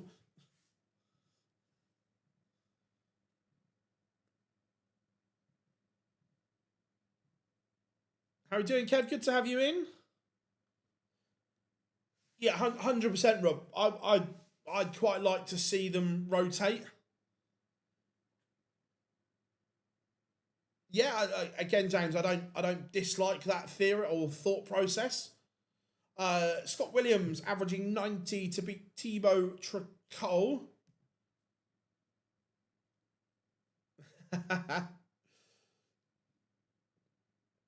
If you smell what the Rock is cooking, it's Rocky Josh Rock.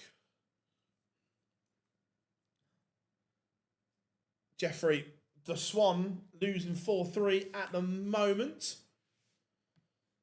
Big visit here would get Tom Sykes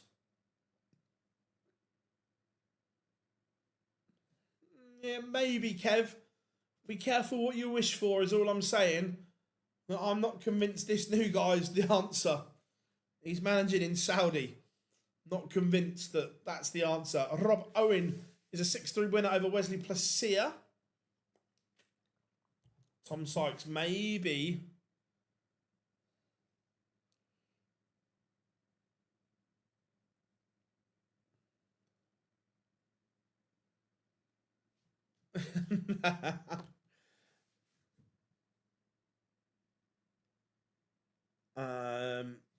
Here comes the fastest player in the world. It's Rapid Ricky Evans.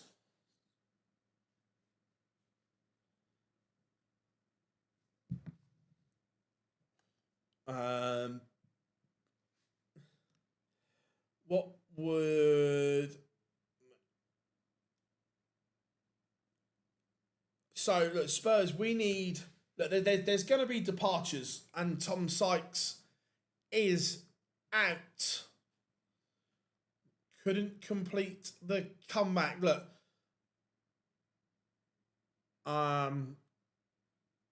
there will be player departures from Spurs. Of that, there's no doubt. We still need a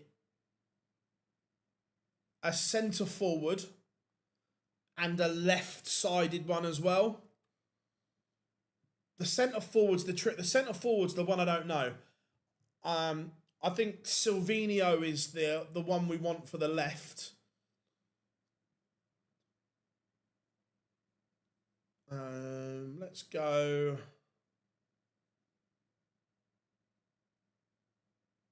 Let's have a look at Keane a minute. Yeah, I think Silvinho is the one for the left.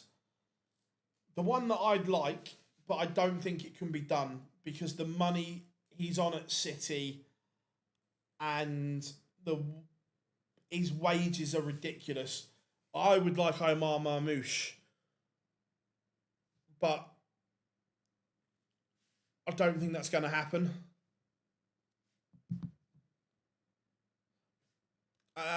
If he comes to Spurs, Lendl, he'll be playing on the left. Mohamed Kudus will play on the right for us once he's fit and that. So I think, the way I understand it is we're looking at Silvinho as that left-sided player, not right.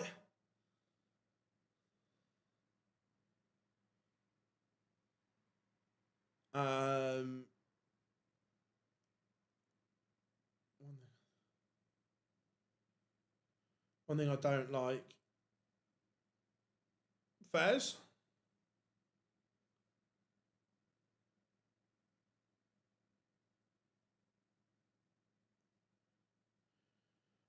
Yeah, Romero will be out the door.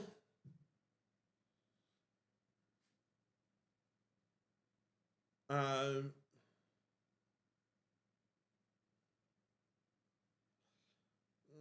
just look, managing in the Premier League is so different to anything else. Where I just think it's a risk.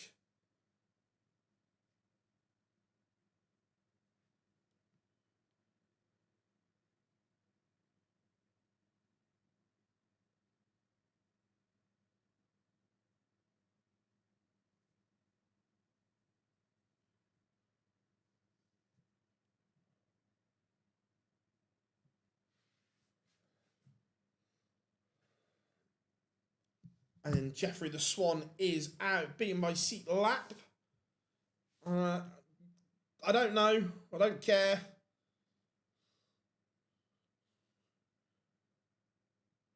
It'll pop up on my screen in a minute. I'll have a look.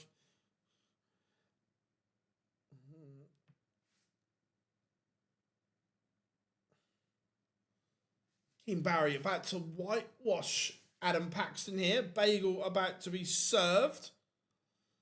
You can have Beto and Parry from us if you want.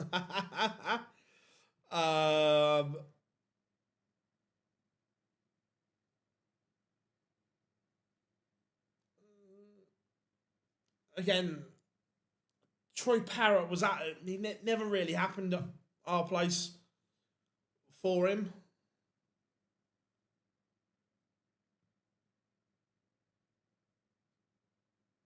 Oh, 100% he's Marmite now. Look, I like Stephen Bunting. He's a good lad.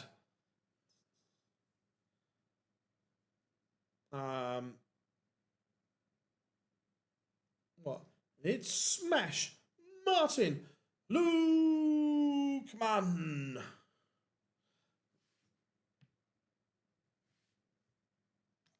Yeah, I'm not convinced Troy Parrott's the answer to come back for us.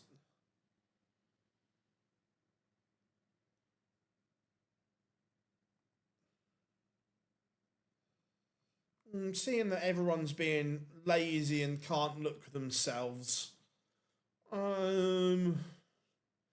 Ed House has got Sedlacek. Michael Smith, Scott Williams. I like that. Barney has got Connor Scott. And Keane Barry. Bagels. Adam Paxton. I really like that Michael Smith Scott Williams game when that comes on. That is going as feature.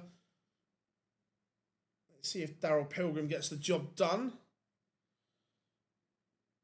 You can have Abraham if you want. I'm all right, thanks.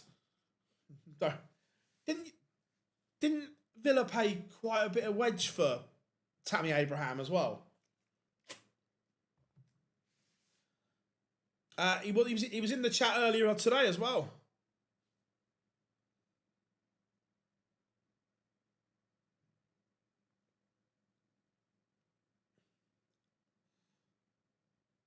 He was trying the old sales pitch. 15 million. Oof, yeah. I wouldn't be paying that for him.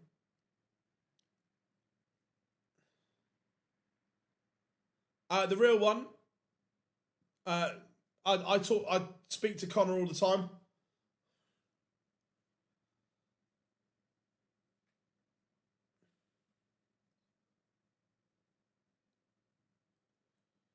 To be fair, I know Chelsea fans hate him, but if you play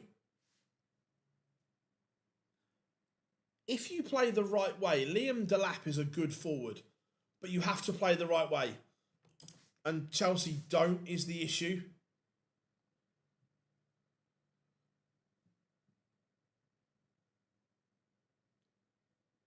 For the right price, Nicholas Jackson's not a bad shout, but again, it has to be the right price, and Chelsea will want money that is unrealistic for him.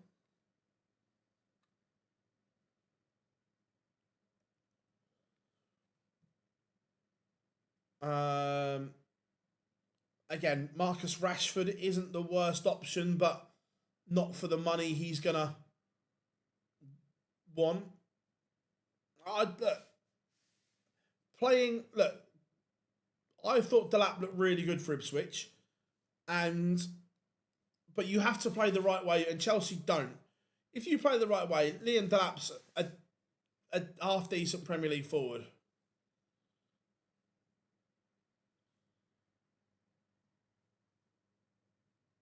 Granted, and this isn't a sorry, Rob, by the way, but Granit Xhaka doesn't get in our team. And by the way, I thought he was excellent for Sunderland last year, but he doesn't get in our side. We are Barney, Connor Scott warming up.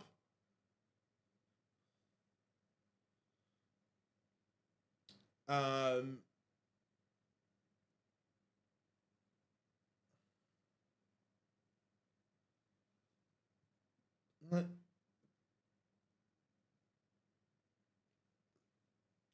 going to go Bizzle Bates for the minute, but we will change that.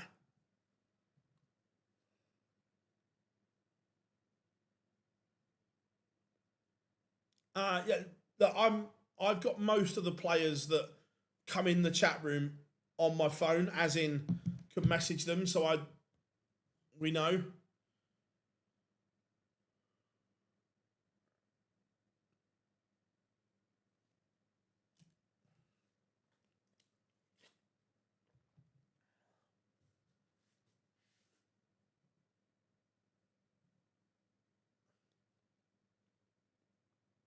Ah, the fake Anthony's back.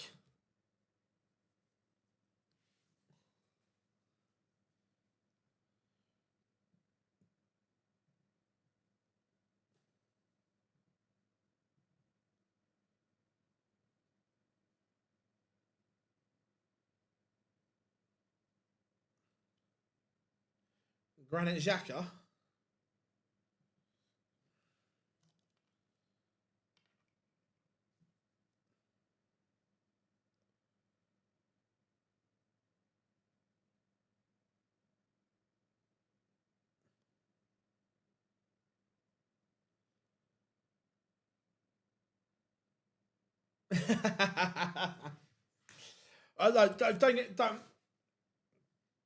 Don't get me wrong, Robbie. I thought he was brilliant for you guys last year, but the midfielders that we've brought in now, I don't think he gets in our side.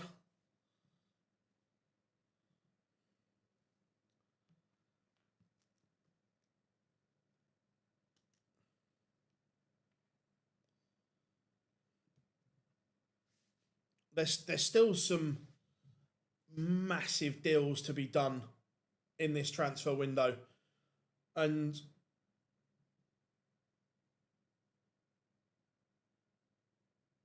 Manchester United's luck almost has been completely and it's quite funny in a way. But their plans were to get Marcus Rashford's wages off their wage bill, still there. They can't get rid of Ugarte now because he's heavily injured.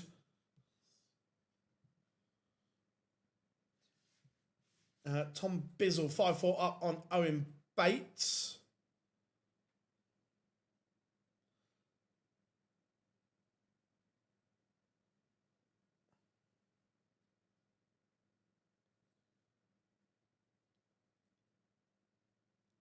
I'd rather have Tonali than Xhaka, personally. Plus, he used to play for them, so it would never happen at Spurs. Actually, didn't he captain them as well?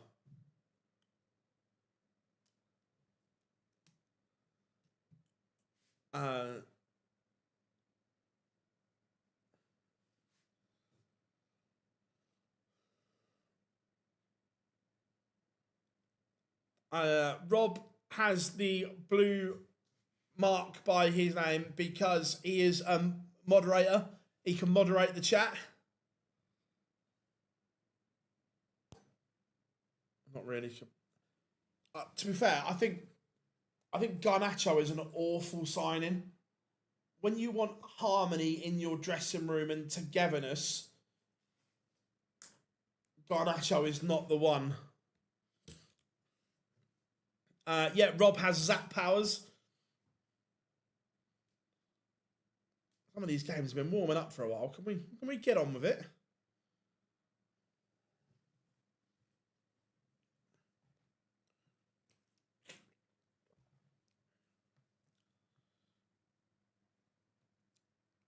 David Sharp 2-0 up on Stephen Rosny.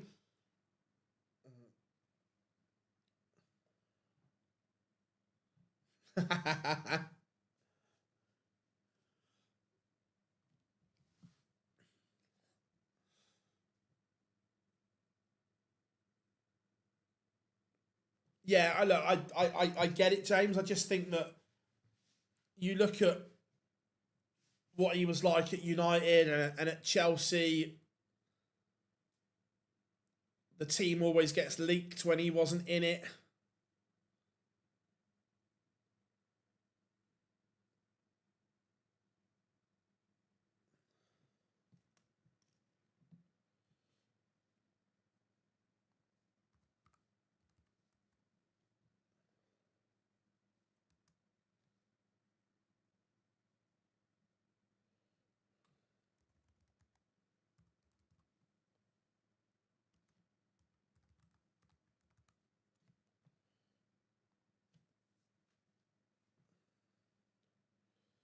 Would I want the Italian?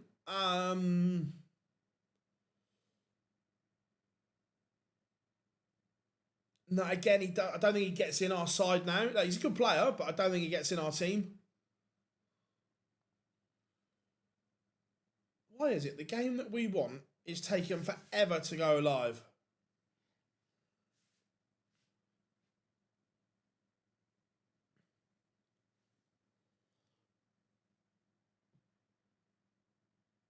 I would imagine they would put a Friday evening.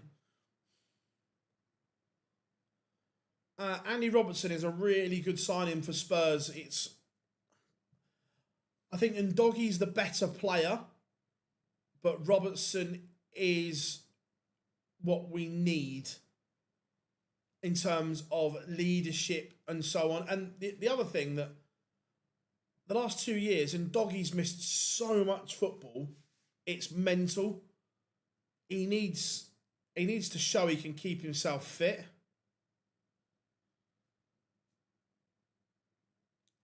I don't know. I think at times we'll play three at the back. I think at times we will play Senesi, Van der Ven, and Van Heck. Right, there we go.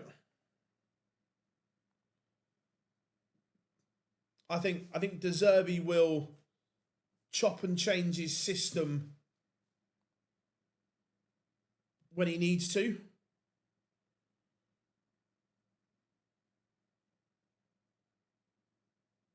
No, Van der Ven won't get dropped. Obviously, Spurs won't announce until Romero's left, but I fully expect James Maddison to be club captain and Andy Robertson to be vice captain. But yeah, Van der Ven will be part of the leadership team. Jed Spence. To be fair, Jed Spence played brilliantly for us this year, but he played most of it at left back because Ndoggy was injured.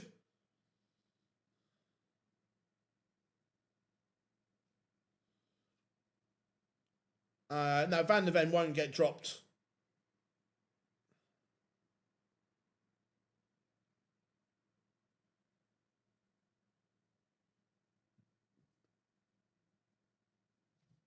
How did I hate it. And it wasn't so much, right, players have the right to run down their contract.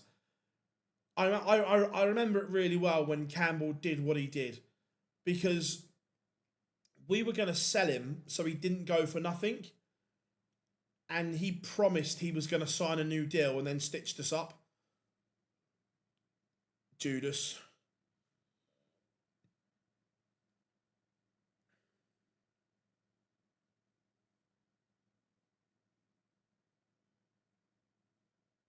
Yes, Anthony. How we doing, my friend?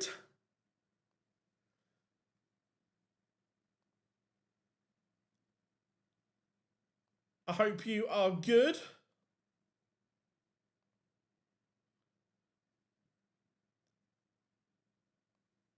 Good to have you in. How is the great state of Texas via the greatest city in the world? RBB 1-0 up on Connor Scott.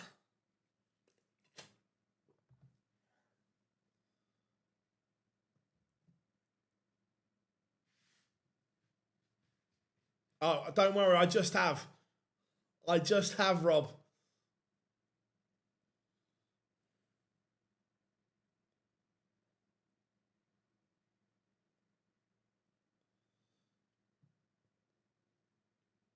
David Sharp, 4-1 up on Stephen Rosny. Richie Edhouse, 1-0 against Sedlerbox. Alan Soutar getting underway against Lucas Vennick. Some good games warming up. Michael Smith against Scott Williams.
Stephen Rosny 4-2 behind now.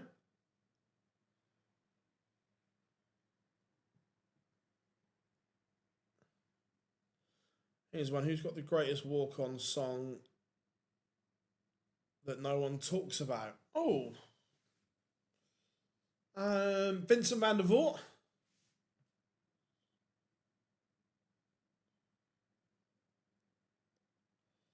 Chris Landman is a 6-4 winner over Marvin Kraft.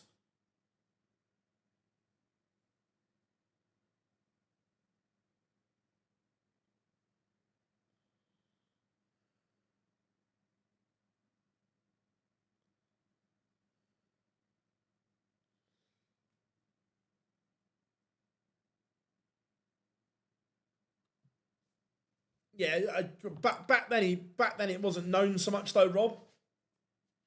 But yeah, he completely stitched us.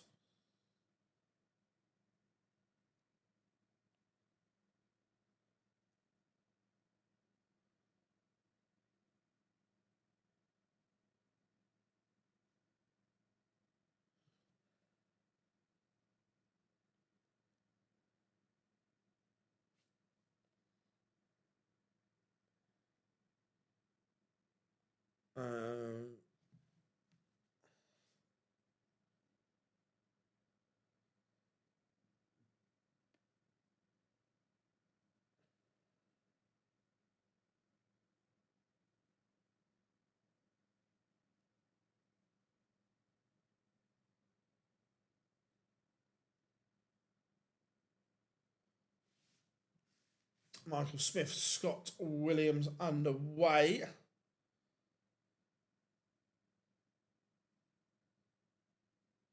Denny Howder, Calter, 3-1 up on Rob Owen. Work to do for Stack Attack.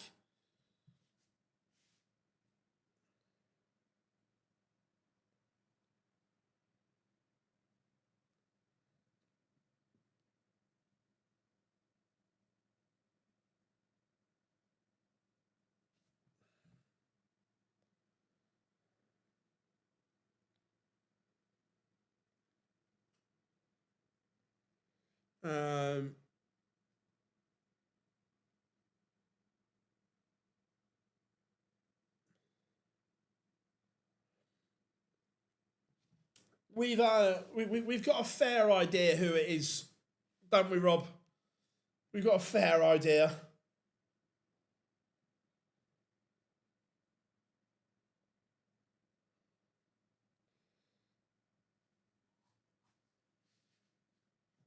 Bradley Brooks, 5-1 up on Victor Tingstrom. Barney looking at 112. Can't take it out. So Connor Scott going to get the chance here to level things up.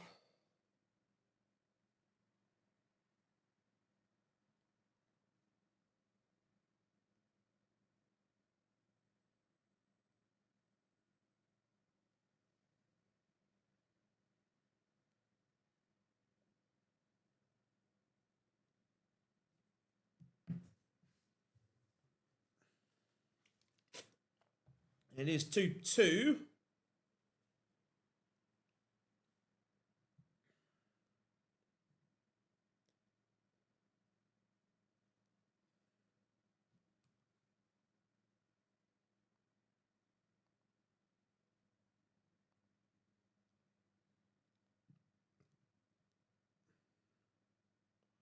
Ricky Evans, 3-1 up on Mensur Suljovic.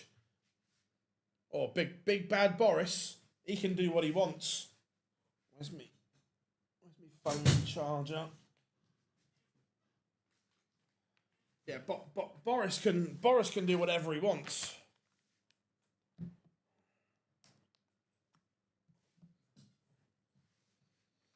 Bradley Brooks seals a 6-1 victory over Victor Tingstrom. Richie Edhouse 3-2 up on Karel said the check.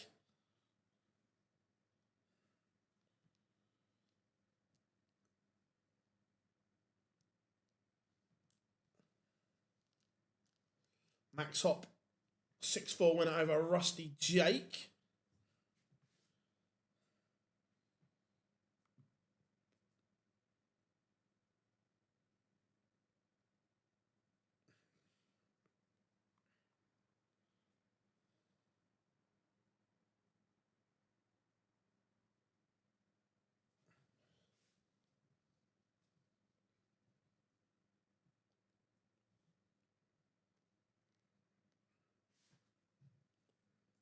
Barney back in front against Connor Scott.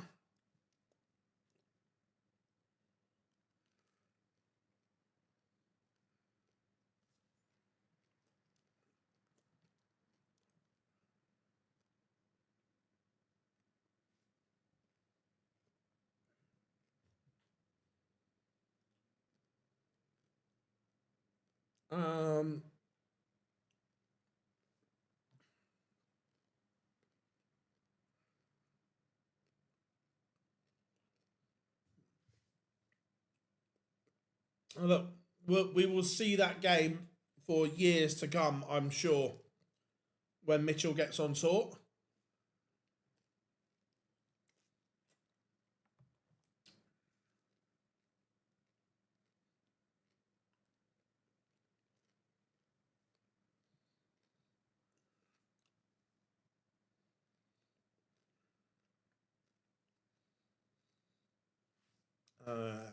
Oscar Lakaziak, Tom Bizzle underway.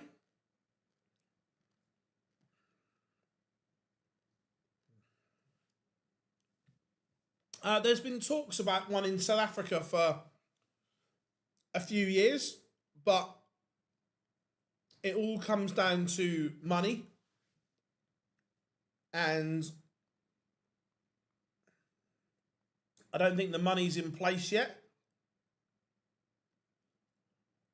Yeah, Dave Chisnell moves into 16th for the World Grand Prix. He is going to Q School, yes.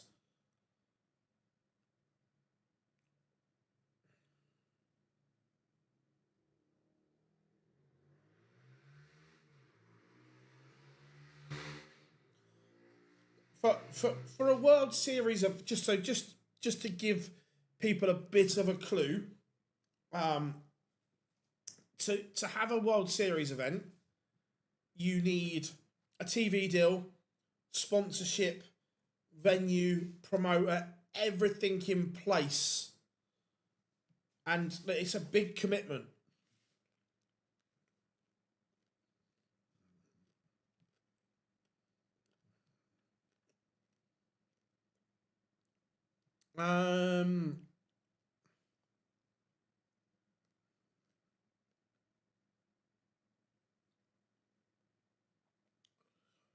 I think he definitely plays he likes going to Belgium. I think he'll definitely play Belgium. Prague, I don't know. But I think he definitely plays Belgium.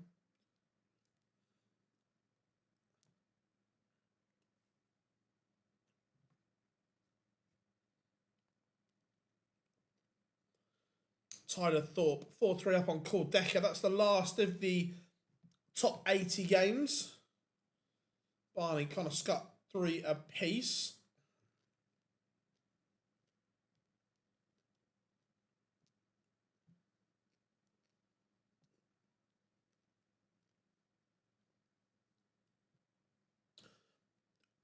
The money possibly isn't an issue.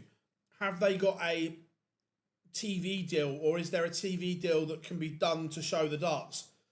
That's one of the main reasons why we haven't had... Oh, Raymond, a cheeky little 160. That is part of the reason why we haven't had a World Series event in Canada yet, is there is no TV deal.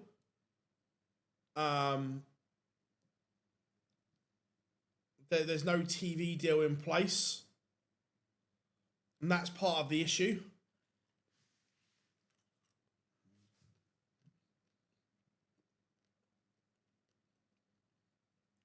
Yeah, it looks like the iPad's broken on the Smith-Williams game.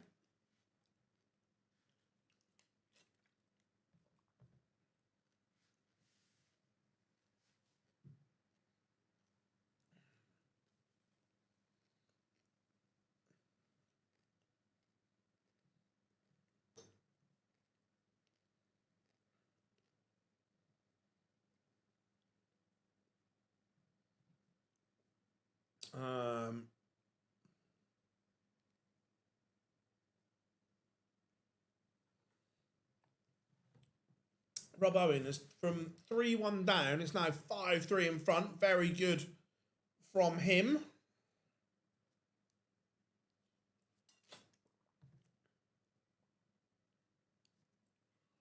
Connor Scott, Barney cannot be broken. That one's 4 apiece.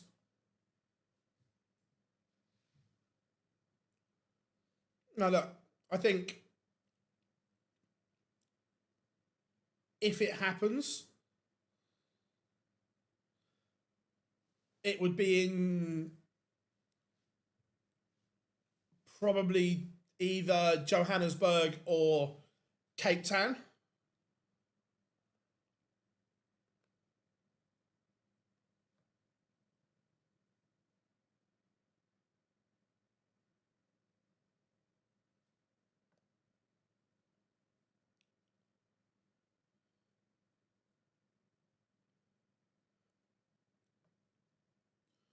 Mervyn King in action. 2-1 down.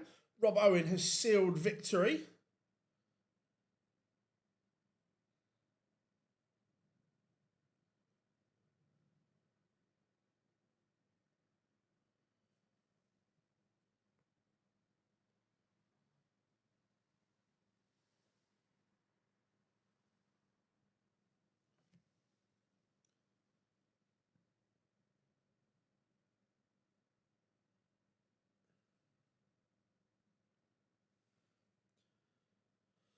Yeah, Tyler's a good player, Martin. We've seen him produce some big numbers.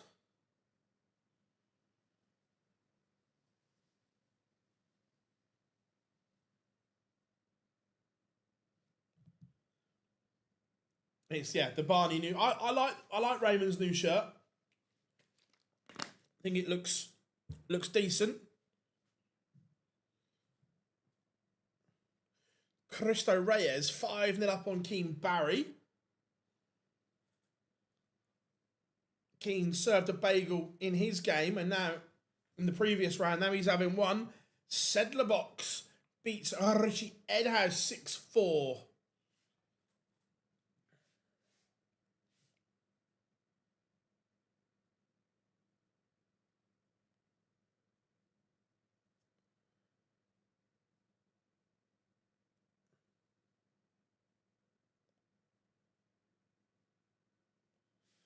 Nick Kenny trails Cam Crabtree 4-3.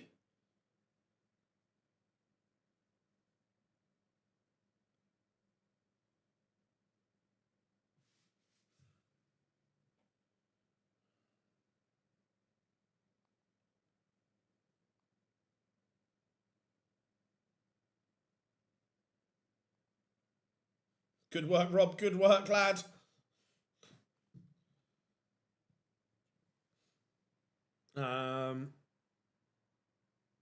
The Barney Rubble shirt. Yeah, it was. Yeah, it got pulled for trademark reasons.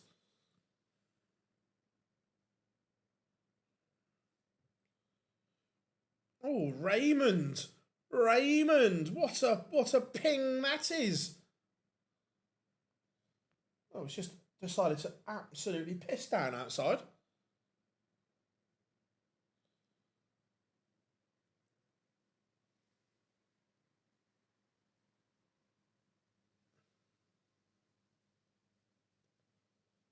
Oh, favourite Target shirt from the new ones. Oh.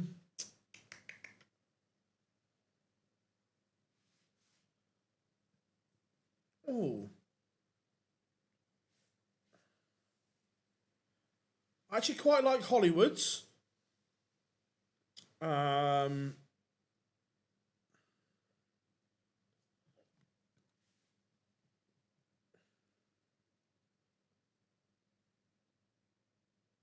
No, see, I disagree.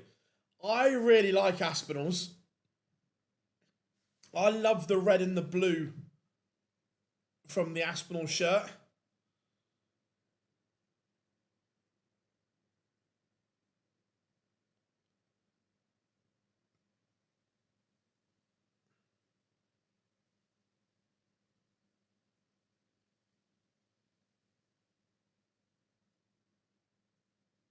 The As would have been better. No, see, I prefer the blue to the black.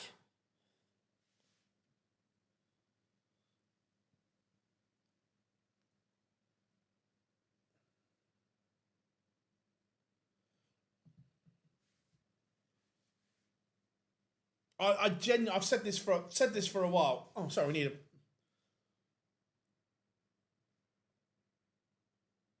I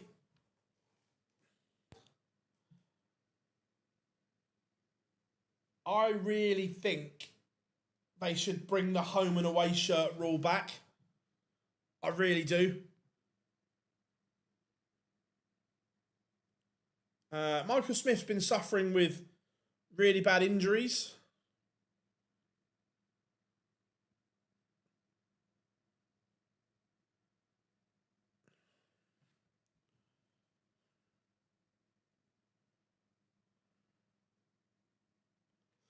Makes him look like a smurf.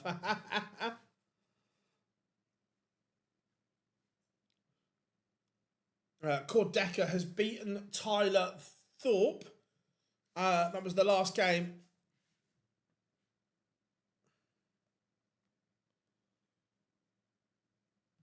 In the last game in the top 80.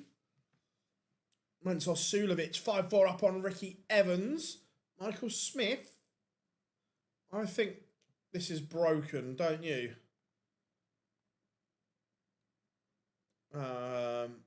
Let's go. Let's go Alan Suter. Good work, Rob. Good work. Getting the hang of this zapping malarkey.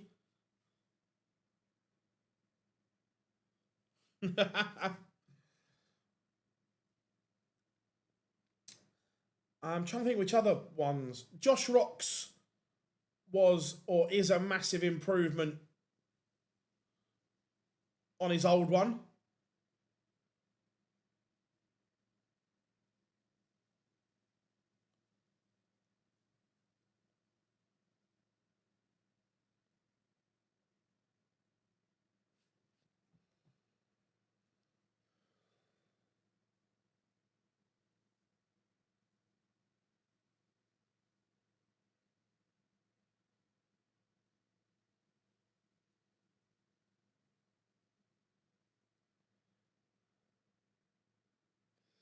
Mensur Sulovic has beaten Rapid Ricky Evans 6-4.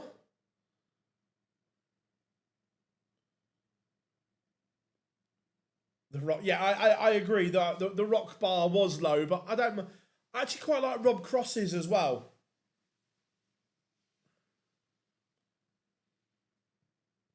I call it the cornflake bar across the.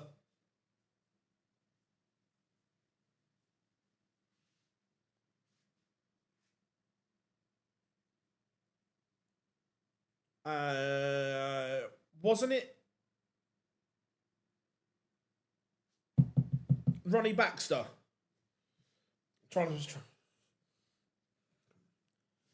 Yeah, I could see that, James, on this current trajectory. I think he's playing extremely well.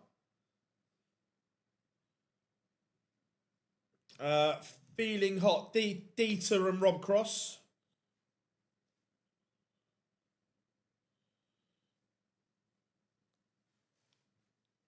Bennick, is this 61? Absolute. It was not bright sunshine. And now it is absolutely lashing it down. I don't mind that. All of a sudden, the weather has become ginger friendly. Oh, mischance for Suits.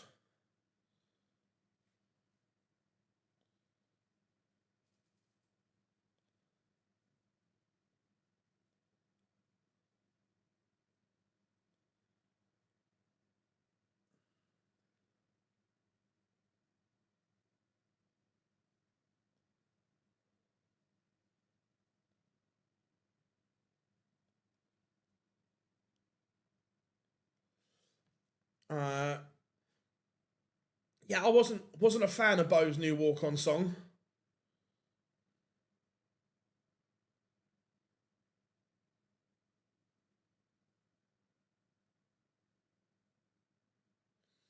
I'm gonna sneeze. 2 seconds.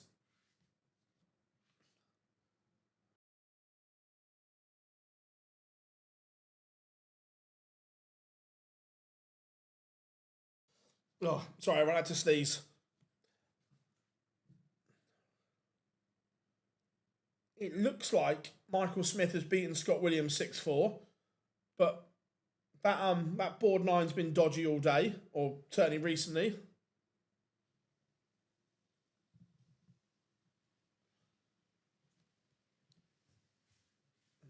Suits definitely missed a chance there.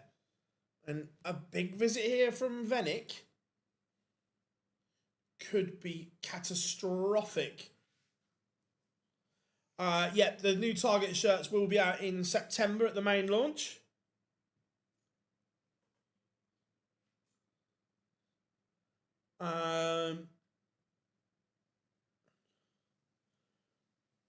Littler's walk-on song is very catchy. Jurgen van der Velde has beaten Manners Razmar 6-3.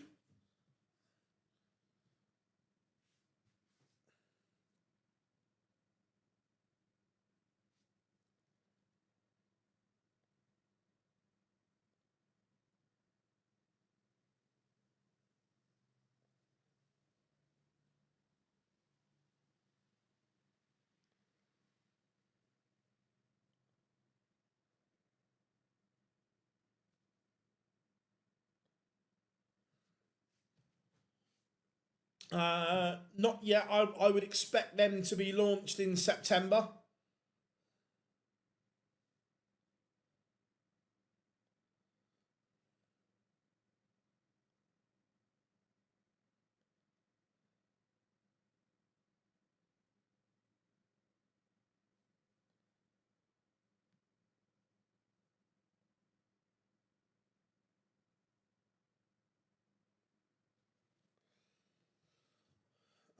On the Euro Tour, they may mute.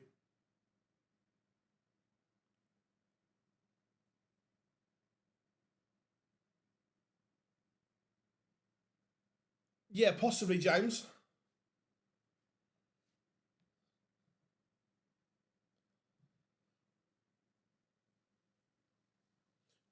To be fair, Mark Dubbridge had a massive shoulder injury, which pretty much ruined his career at the top level. Yeah, where he had surgery and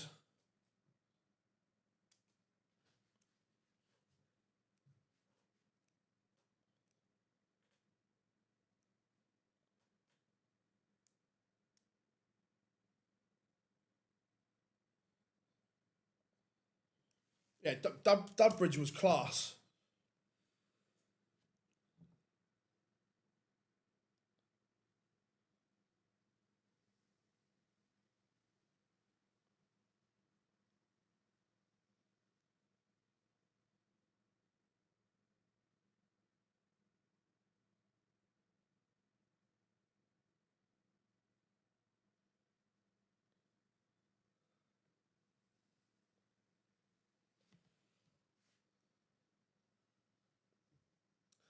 David Sharp, 101 average. That's very good from him. Ooh, would it be the oldest match? I'm not sure. It would be close.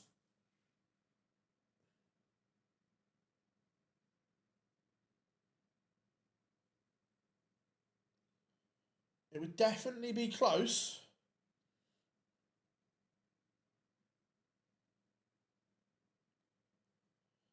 Daryl Pilgrim, 5-3 up now on Reese Griffin. Is Alan Suter going to get the job done here? No, he is not.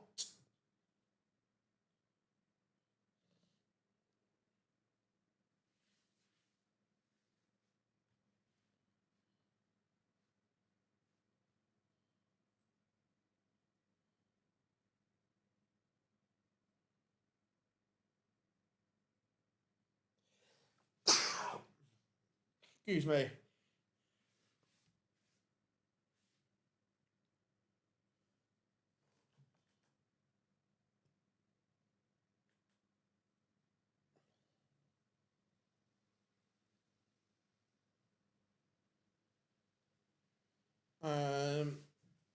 Yeah, Dubbridge was unreal back in the day.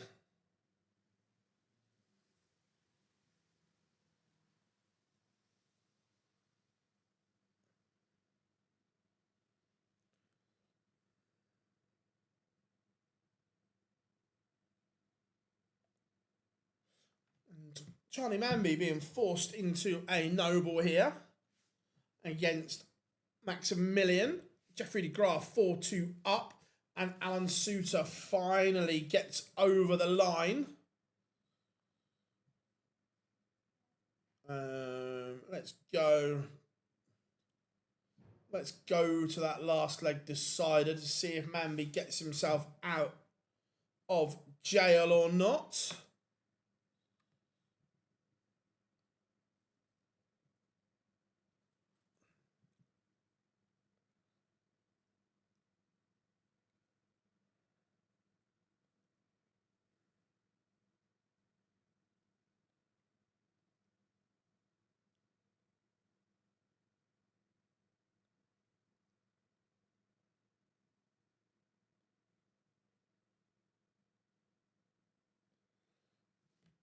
Daryl Pilgrim does beat Reese Griffin 6-3. He goes into the playoff game.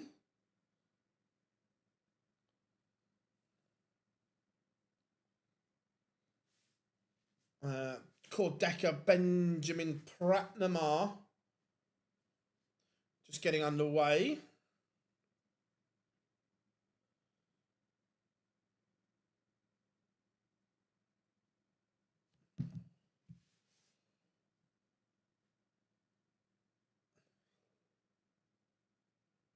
Manby 1-3-5 to win it against the throw.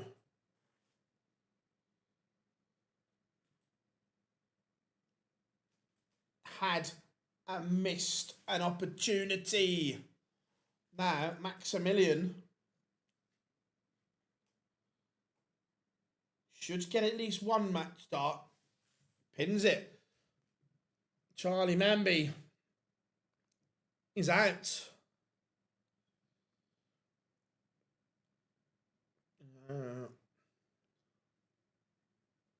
Let's go. Let's go for a bit of Mervyn King. A win would put Pilgrim within 21k. Interesting. That's interesting, James. I rate Daryl Pilgrim so highly. Unbelievable talent.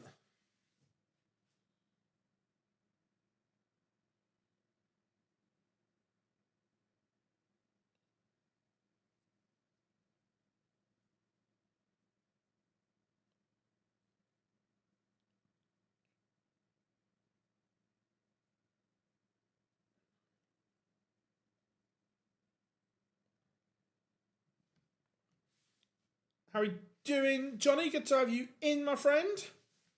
Ryan Meikle has one back against Jeffrey de Graaf.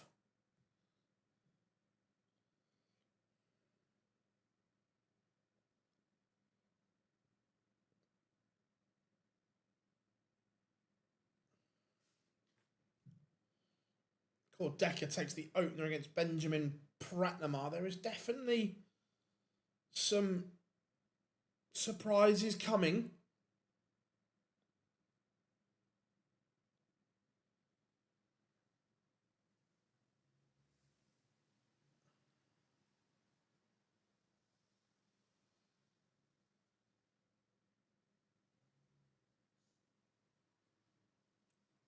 Mervyn King needs a big visit here, and that is decent. But this is manageable.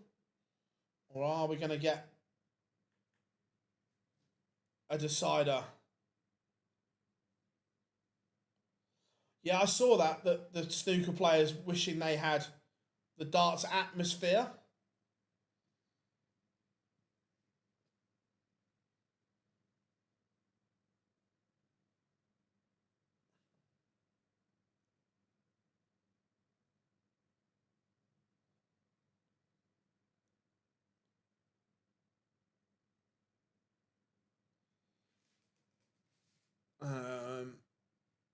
Barney is one match away from the double, yes.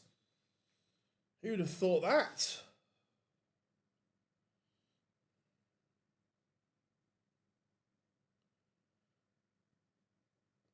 Who would have thought that?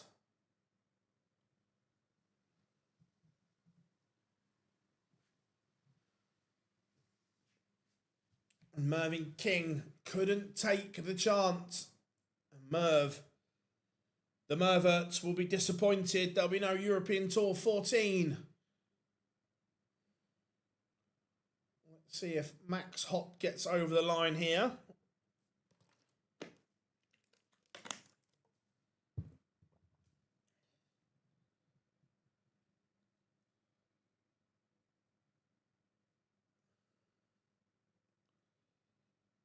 Anyway, how are we doing, Johnny? I hope you're good, mate. I hope you are good.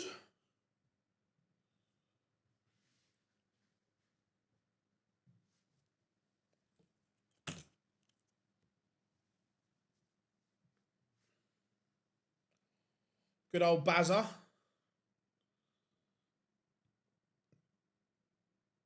And Jeffrey de Graaf is a leg away from beating Ryan Meikle.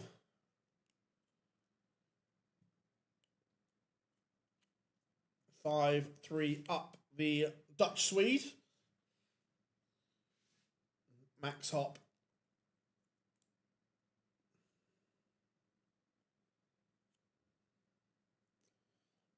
Oh, 100%. Look, I know that Barry gets a lot of criticism because of his money first attitude. But look, if it wasn't for Barry and the team he put together, the sport wouldn't be where it is now 100%.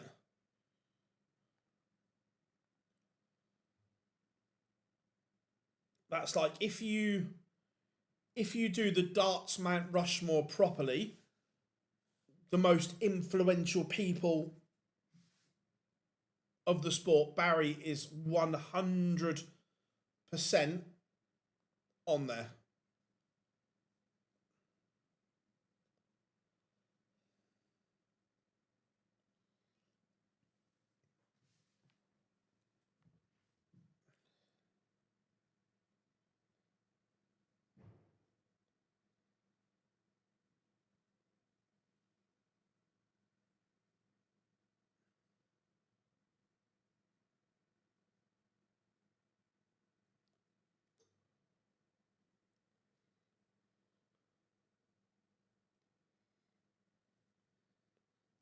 Right.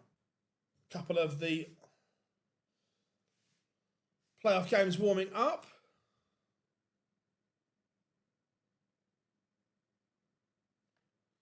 Oh, 100%. 100% it does. I am with you there. I agree completely there, Rob. Look, we're talking about the most influential people, but yeah, those three are a bona fide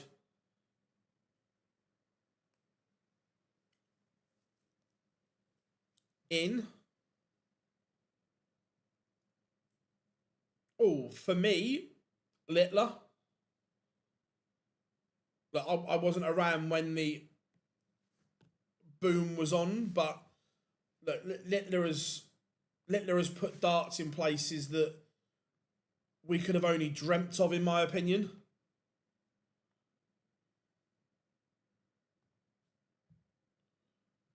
Right, let's go to Raymond's playoff game where he's playing David Sharp.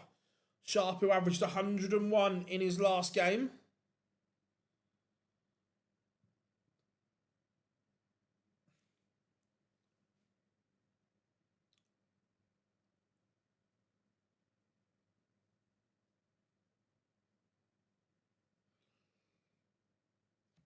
I still haven't looked at the website. What are the rules around the Littler Netflix show?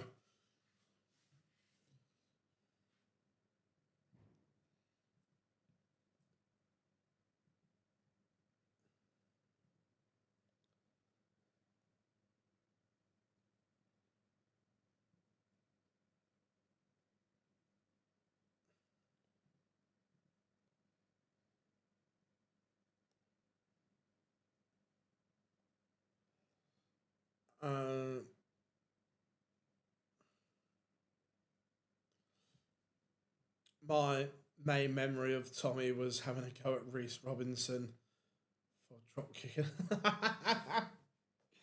I remember Webby tells the story about when he got fined in Gibraltar for having a go at Tommy Cox. Tommy, one of the founding members and the driving force behind the split back in the day. No current or ex tour card holders. Right, okay, that's cool. Yeah, I knew there must have been something, but I didn't know what it would be.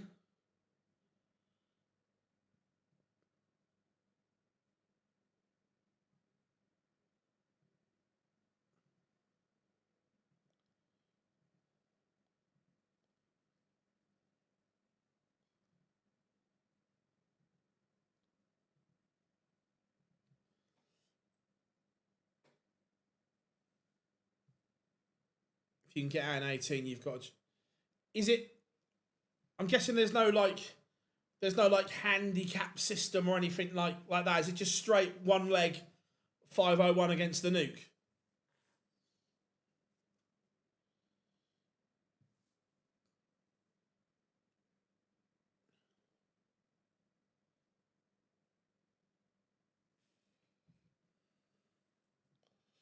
Raymond van Barneveld takes the opener and it is a break of throw. Barney, is he about to do the double?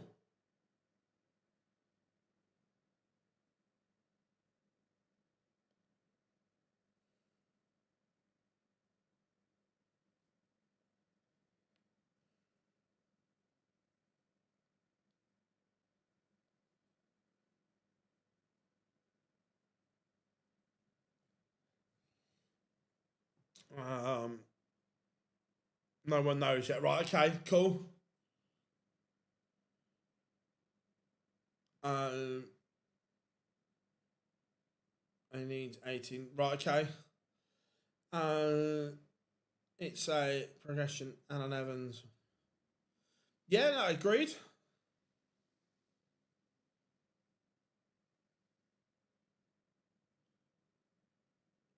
Well, that's what I was about to say. That they're going to have to be careful who they pick because, like you say, like people like Andreas Harrison has never had a tour card.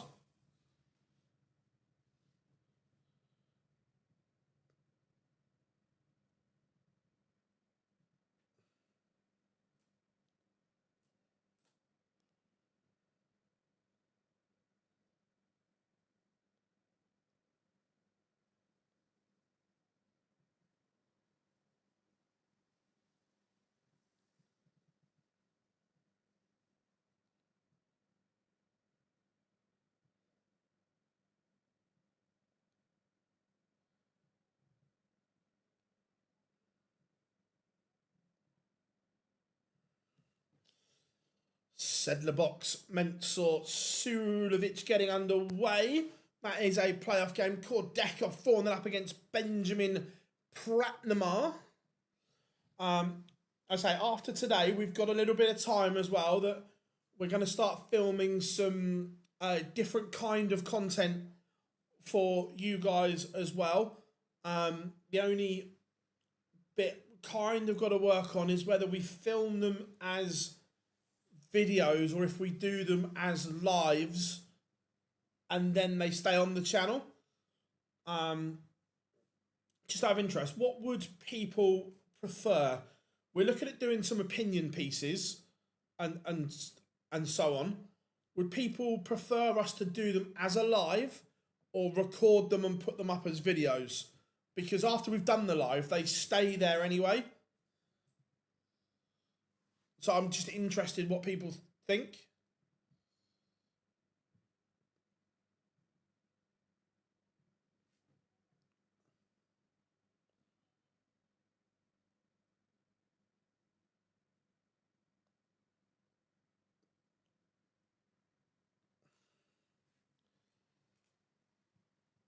For the first couple, we might do 2 of each and see which one works best.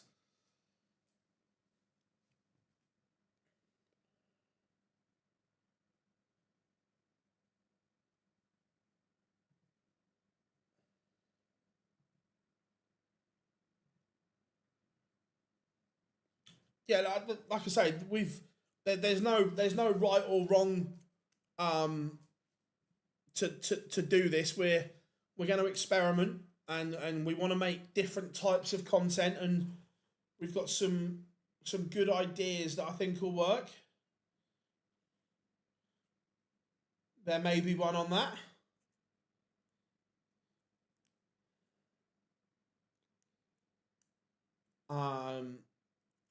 Yeah, just some different kinds of content, and I spent quite a lot of time at the match play looking at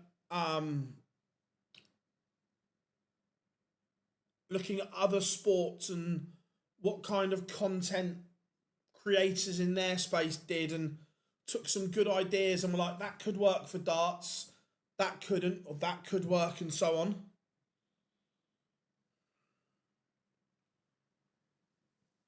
Rob Owen, Cristo Reyes. Ooh, good game, that one. Barney 3-0 to the good, but looks like David Sharp is going to get a break back potentially here. What event are you looking for? I look forward to the match play more than any other event.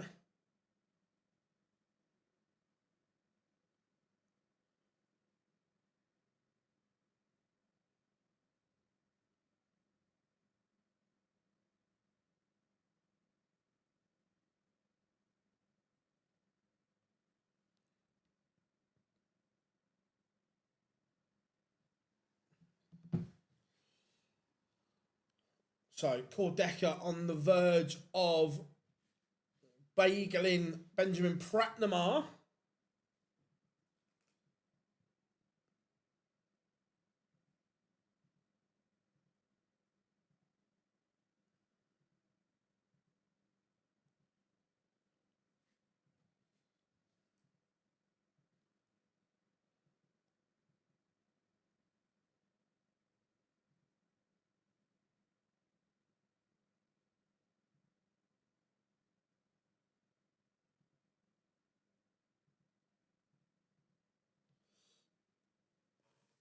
David Sharp needs to. That's a good visit. That is a good visit because he didn't want to undo the good work.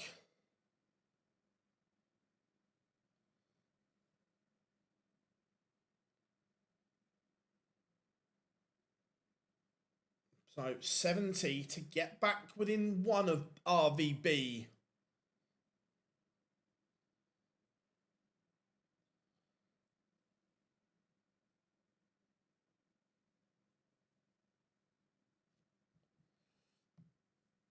Cristo Reyes takes the opener against Rob Owen. I love the match play, but I prefer set play, but the match play is just special.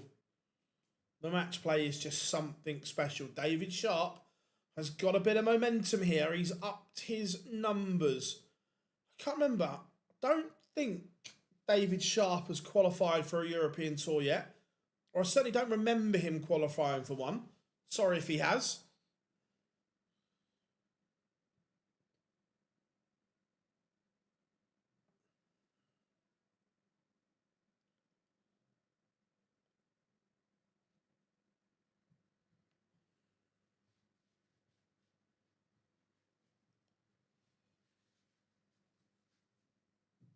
Where were we?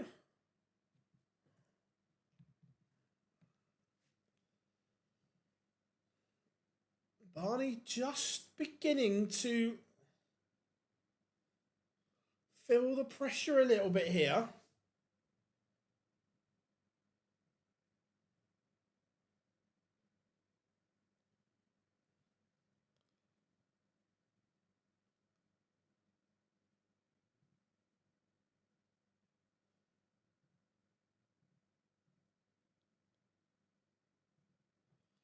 How we doing, Brock? Good to have you in.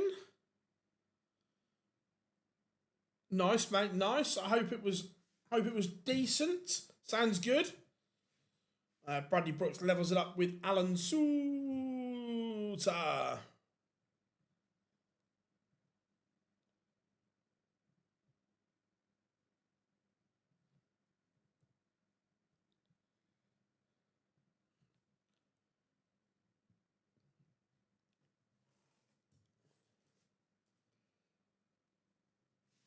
And Barney needs this.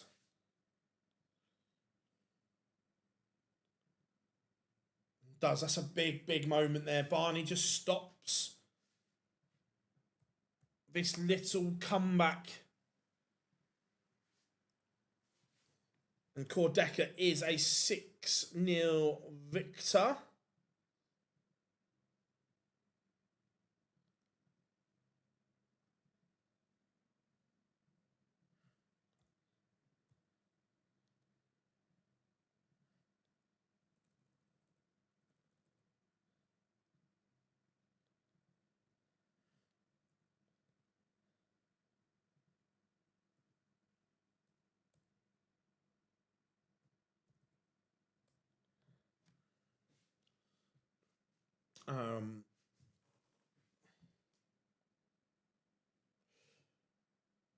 They are in a mess, yes. I know some people will enjoy that. Tom Bizzle takes the opener against Daryl Pilgrim. Mentor Sudovic 2-1 up on Karol Sedlacek.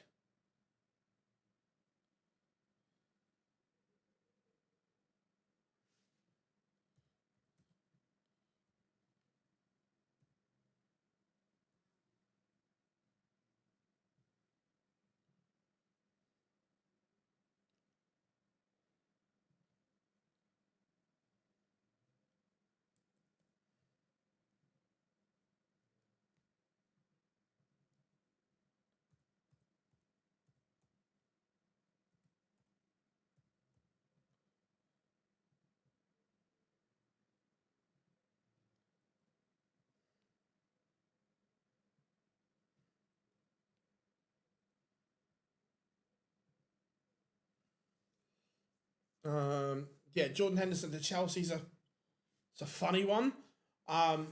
David Sharp not going away though here. Barney still has to avoid the pressure.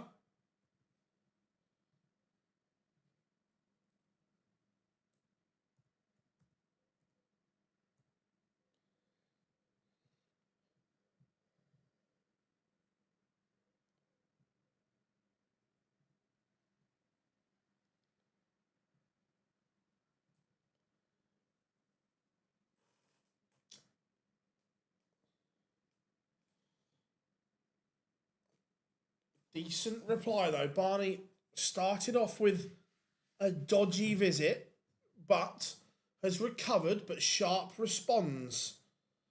This one is in the balance here. Depends on the I don't know what the price is. Cristo Reyes 3-0 up on Rob Owen, warming up Nick Kenny, Mario van den Bohada.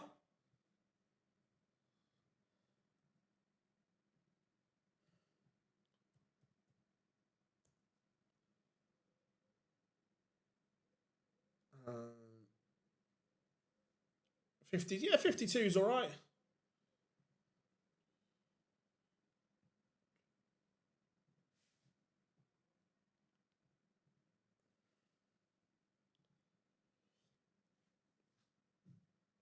And Lap takes the opener against Hop.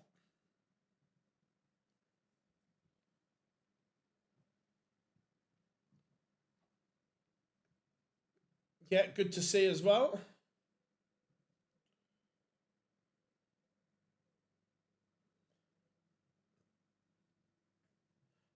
Barney's target contract up. This is it.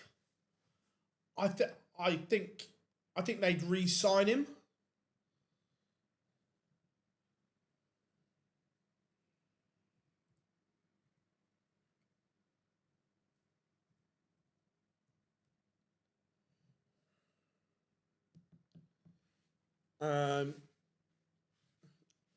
I'd take Rashford if the deal was right, but not on his current money.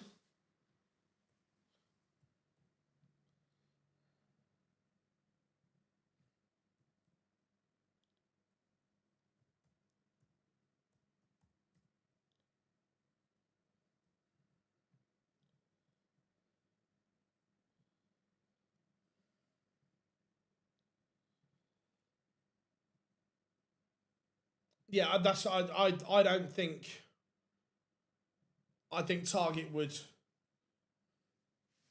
re-sign him because of the name and everything that goes with it.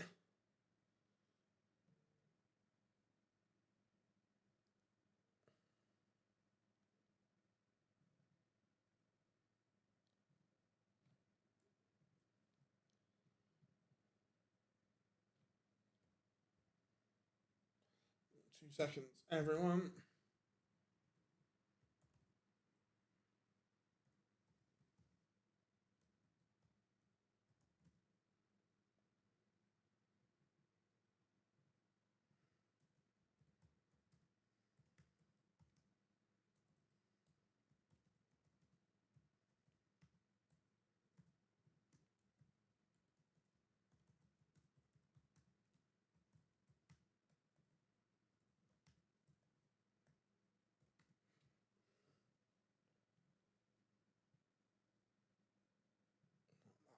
Sorry, everyone. Just he wants them to make the.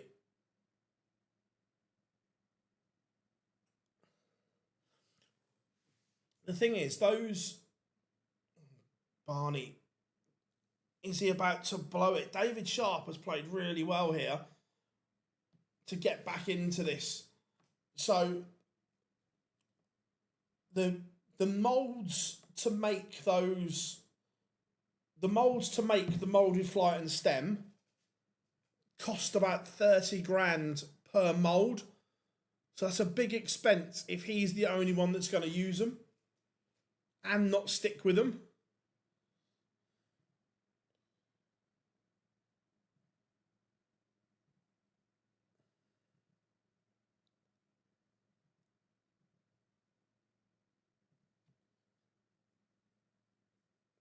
Stone's going to Inter.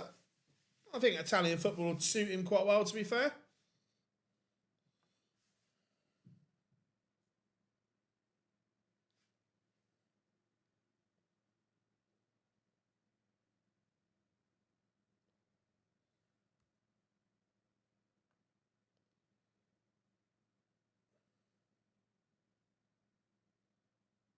And Barney, we've got a noble between him and Sharp.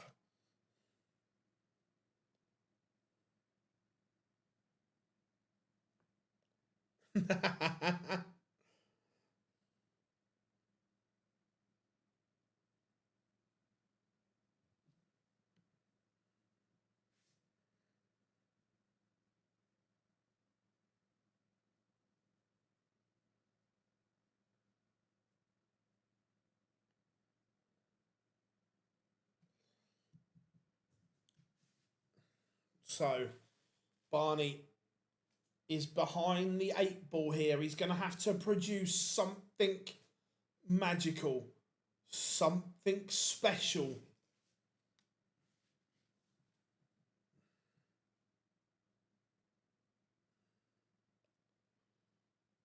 Two, 6, 1 apiece. Who blinks? Might be David Sharp. That could be Barney's route here. 140 or better in his favourite. He leaves the Clayton, the 1-2-1.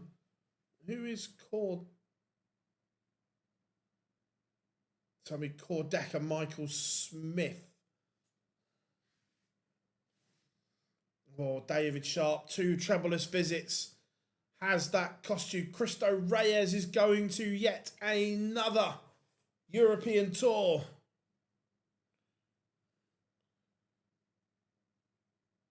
$6-0 bagel. What do you reckon's on a Spanish bagel? And Barney is going to get another chance. He's missed one dart of the ball for the double, but RVB completes the double. Jar, if you're watching.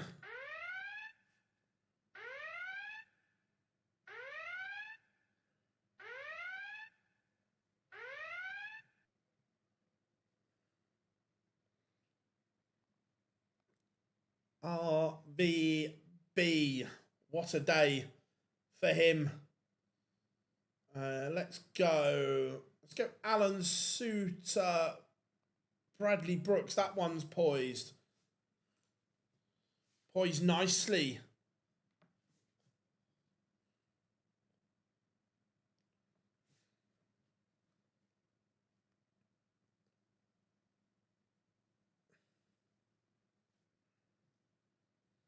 I still think he should retire, but he's had a great day.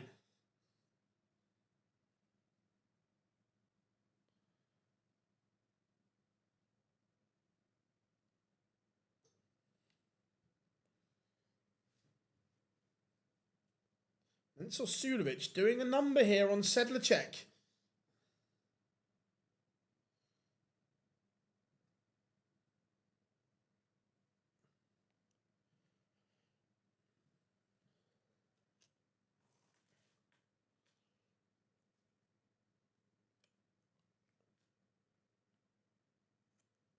That's mad, James, because you think 6-7 weeks ago it looked impossible.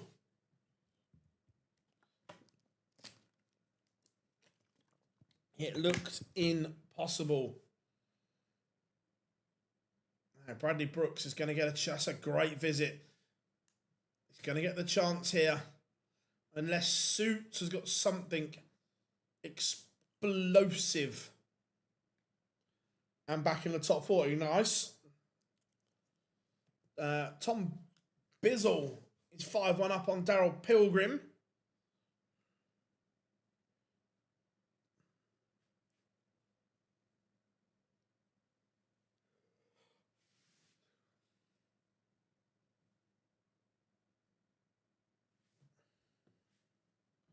Bradley Brooks, daylight between himself and Alan Sousa.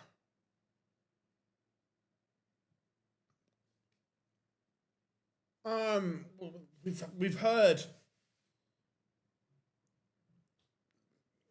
whispers and so on, but nothing concrete. Look, I don't think it will go over. If it goes up, it will only go back to 10. And that's still an if.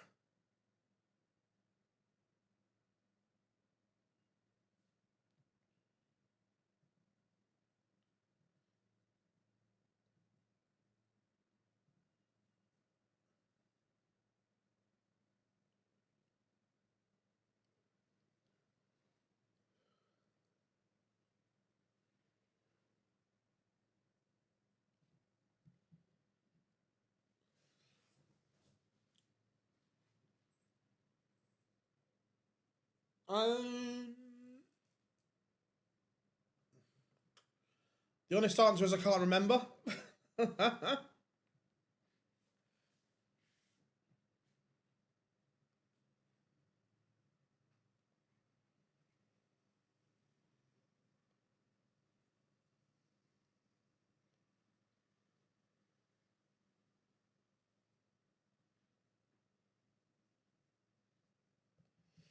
Nick Kenny 2-1 up on Mario Van and Bo Harder.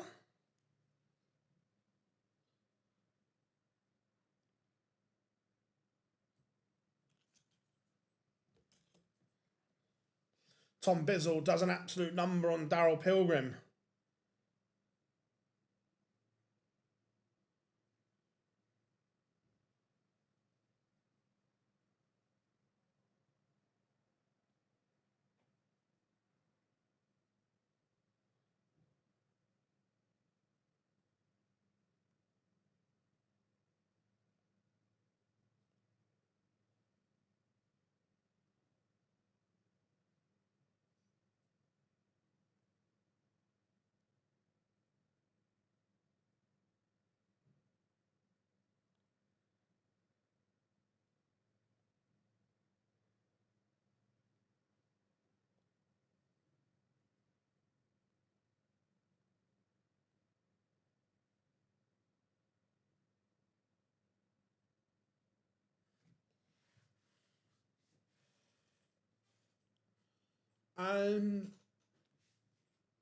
I don't know, but I think Peter is in danger of not.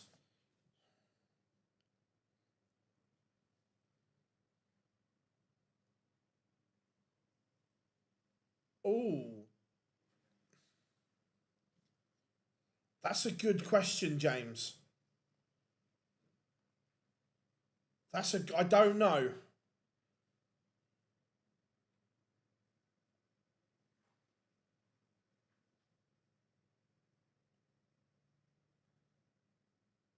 Let's go. Let's go the.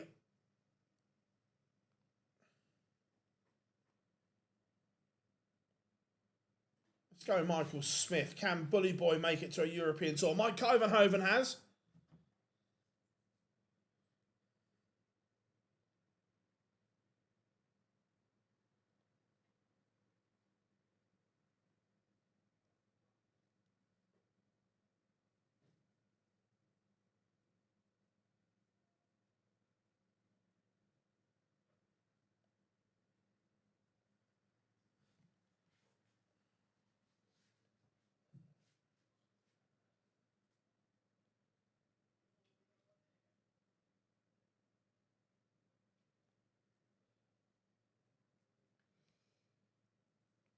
Mario Van den Boharder levels up 2-2 with Nick Kenny.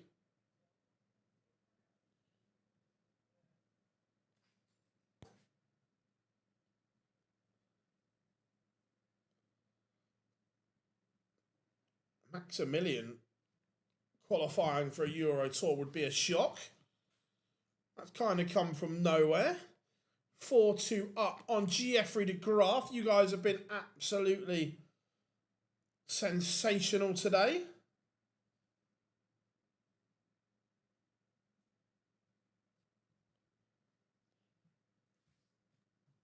If you haven't yet, make sure you drop us a like and subscribe as always. Absolutely smashing it for us. Bully Boy takes the opener.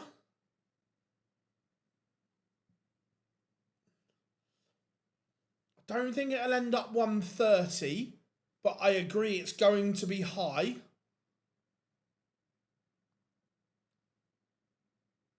I think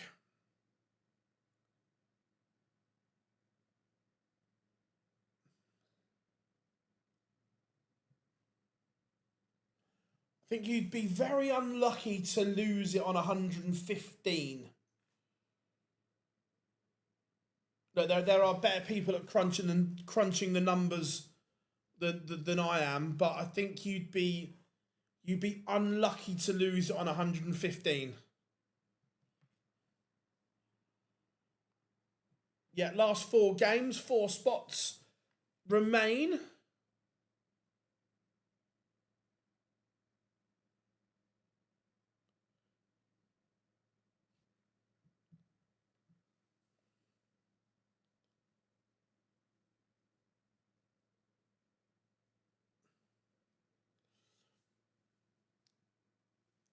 Possibly, yeah, he might be safe, but do I want to see one of the greats go up on that world stage and get battered? No.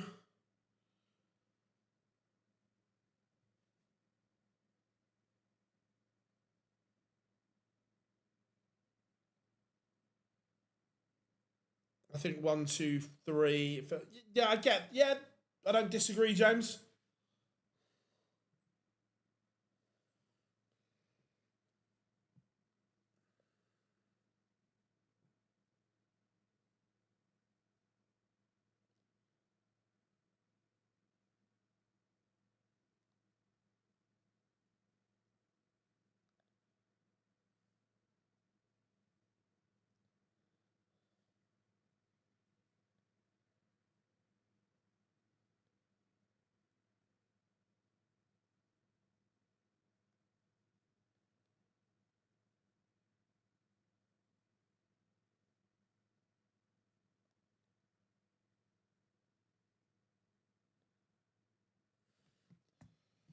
Poor Decker levels things up. 1-1 with the Bully Boy. See, could you imagine Maximilian, Lap, both qualifying? This could be a stinker of a Euro Tour.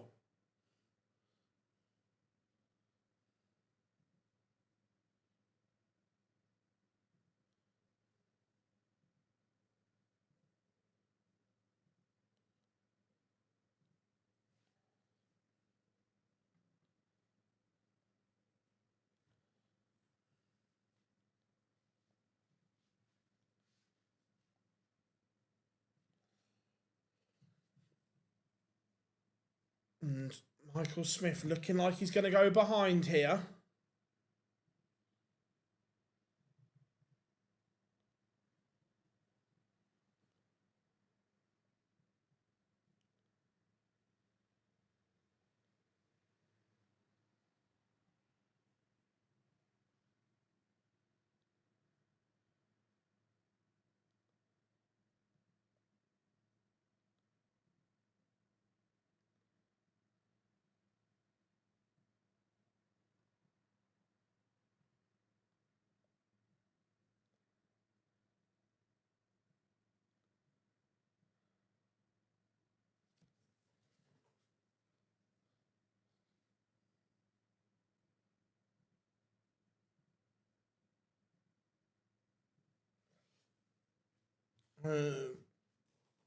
Maximilian is one away now from beating Jeffrey de Graaf. Mario van den Boe Harder levels things up against Nick Kenny. That one 3 apiece. Decker 2-1 up on the Bully Boy.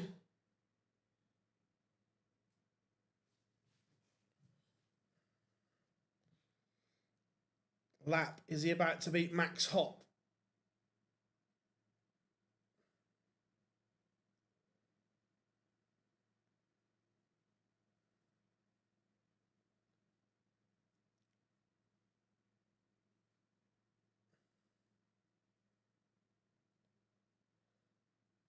How we doing, lad? Got you a good job? Hope you are good.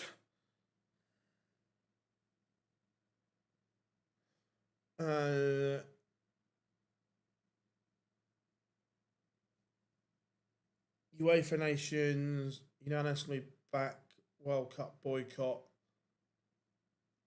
Really interesting.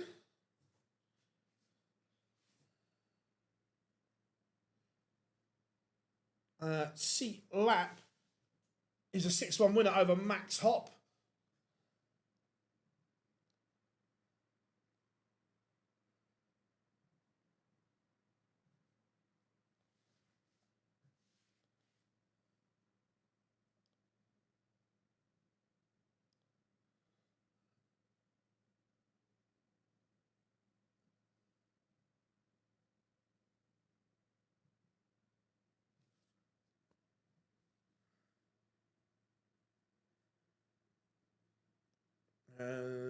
Here, fishy, fishy, fishy, fishy.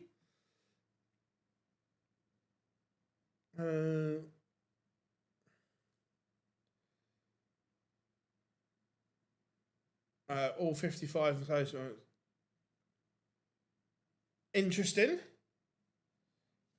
Interesting.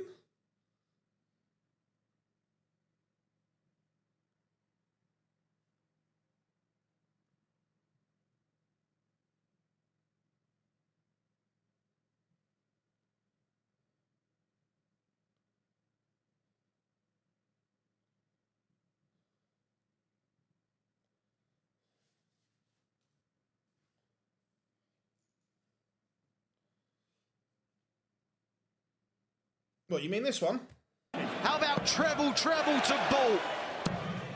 Here, fishy, fishy!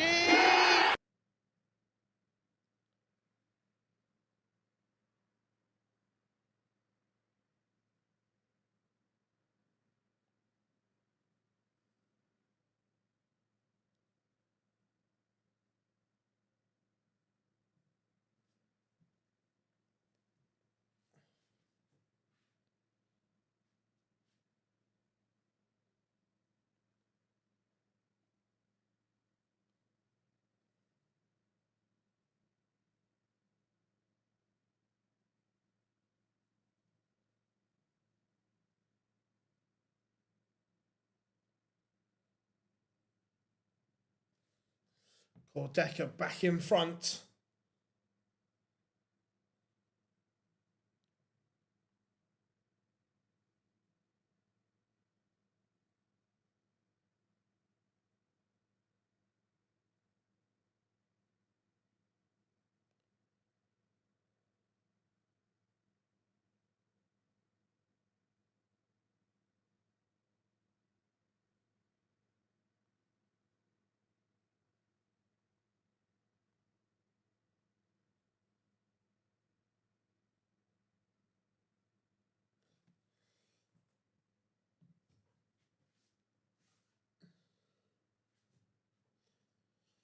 Jeffrey de Graaf has levelled things up.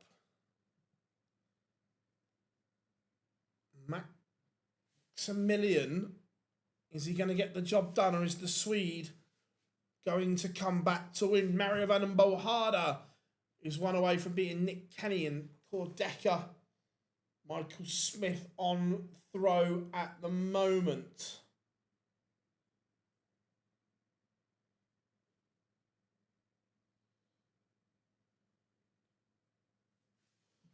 Work to do for the bully boy.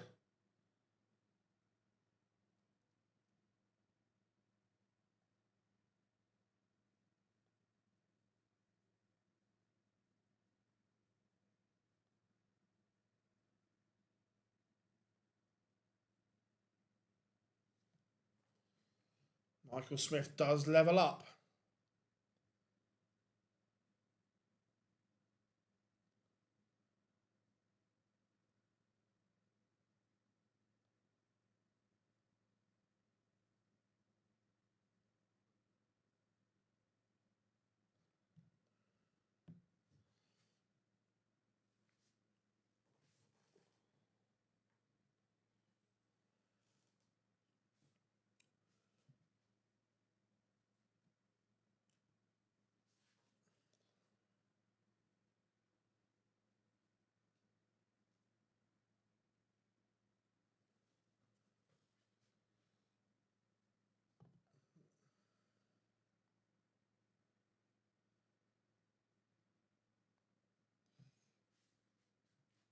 Michael Smith just can't find a charge on the Kordecker throw. He's going to have to.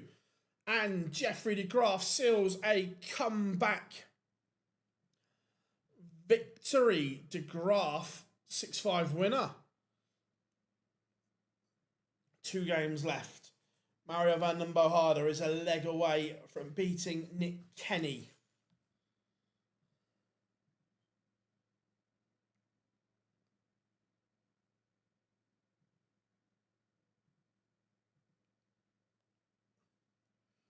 Michael Smith struggling to make an impact.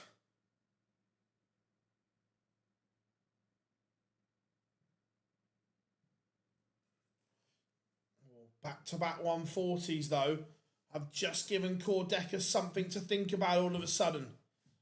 Has the bully boy pulled the trigger at the right moment? 80 to break and lead. Massive moment. Huge. And Michael Smith pins it. Vintage bully boy. Are we going to get Michael Smith back on the European Tour?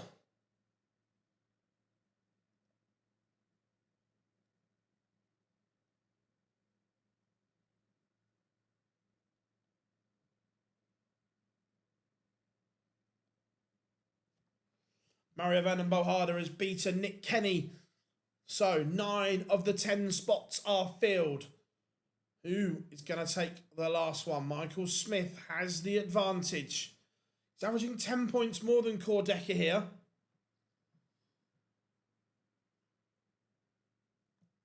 Can he get the job done?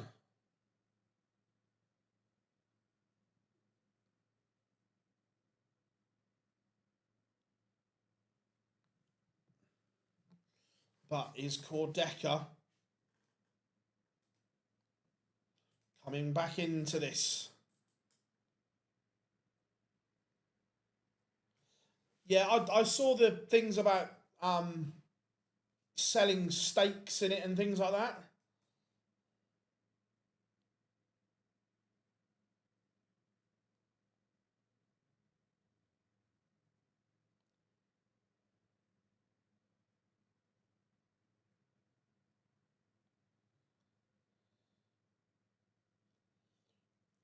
Mario has literally saved his card in a week.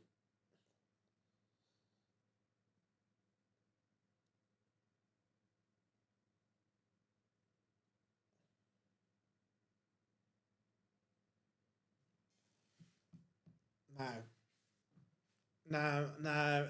Kordecker chance to break straight back.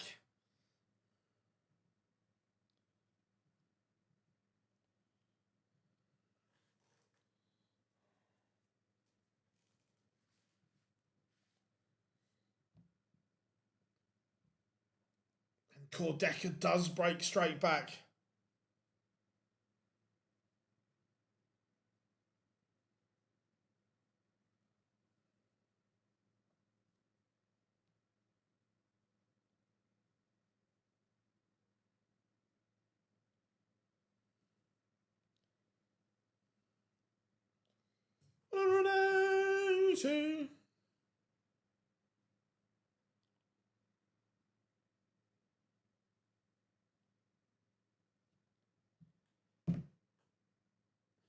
He's on a 9. He's on a 9.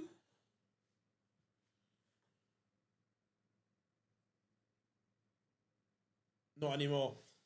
But again, it's a good leg from Michael Smith. Remember, break here and he would then throw for the match. But both of them have just struggled to hold throw in the last couple of legs.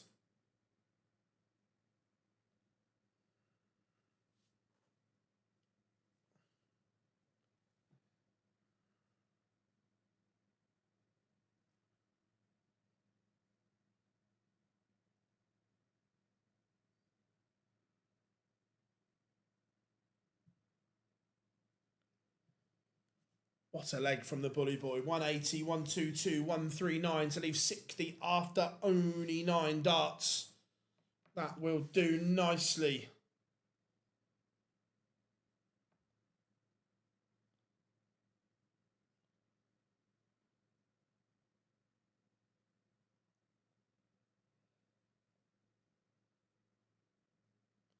Michael Smith is 1 away.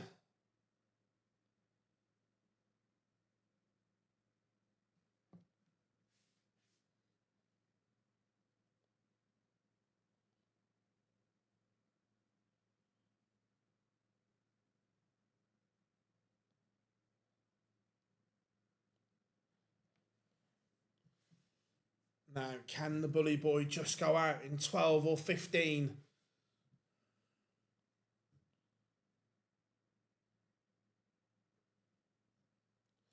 Yeah, to be fair, Giovanni fucked up at the World Cup, didn't he? No treble. Cordeca not going away. Michael Smith needs to find something big here.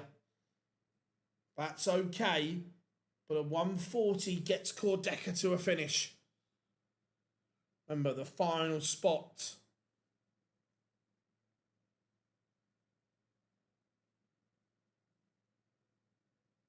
On the European Tour 14 qualifier. Advantage Smith, he's got 6 darts to book his spot. Okay, but could have been better. Now, if this is a 140 or a 180, Bully Boy might have problems. And this would be for 4 breaks of throw in a row. As you were, 110 apiece. Michael Smith gets first look.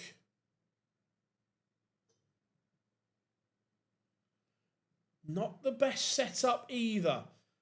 Will Cordeca get a dart to send us to a noble? No, he will not. So now, Bully Boy, is this your moment? It's 2 darts missed to qualify. How much will that come back to haunt Michael Smith?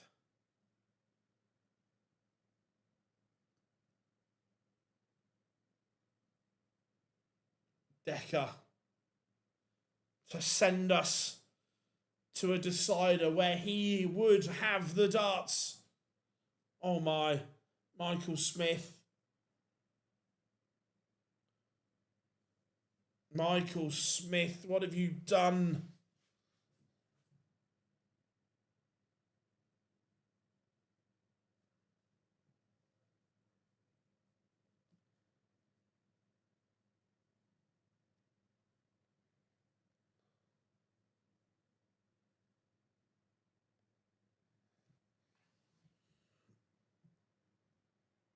Now, how much will Michael Smith live to regret That one missed start at tops and one at tens.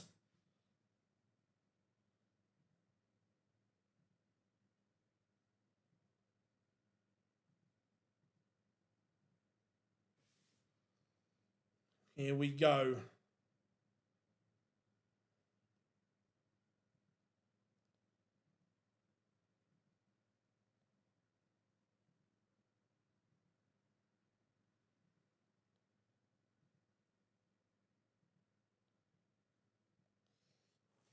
Chance for the bully boy.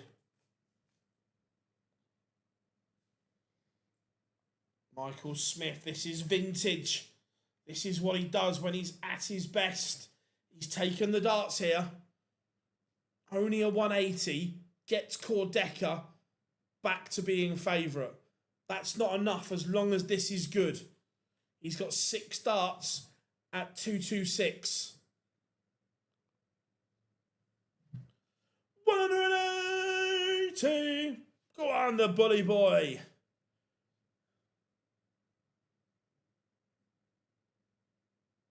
Six for tops. He's already missed 2. Interesting from Cordeca, but he has certainly applied the pressure. And this time, Michael Smith has done it. The bully boy is back on a European Tour event.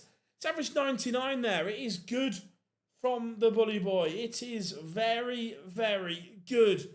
And he returns. So, your qualifiers for ET14 are as follows. Bradley Brooks, Mensur Suljovic, Tom Bizzle, Jeffrey de Graaf, Michael Smith, Mario van den Bohada, Raymond van Barneveld, who done the double, Seat Lap, Mike Kovenhoven, and Cristo Reyes.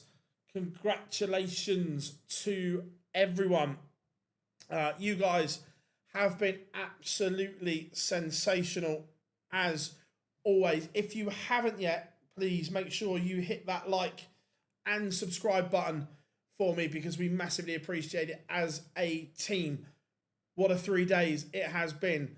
I've been Phil Bars. We have been Online Darts. Enjoy your evening, whatever you are up to. See you all very, very soon.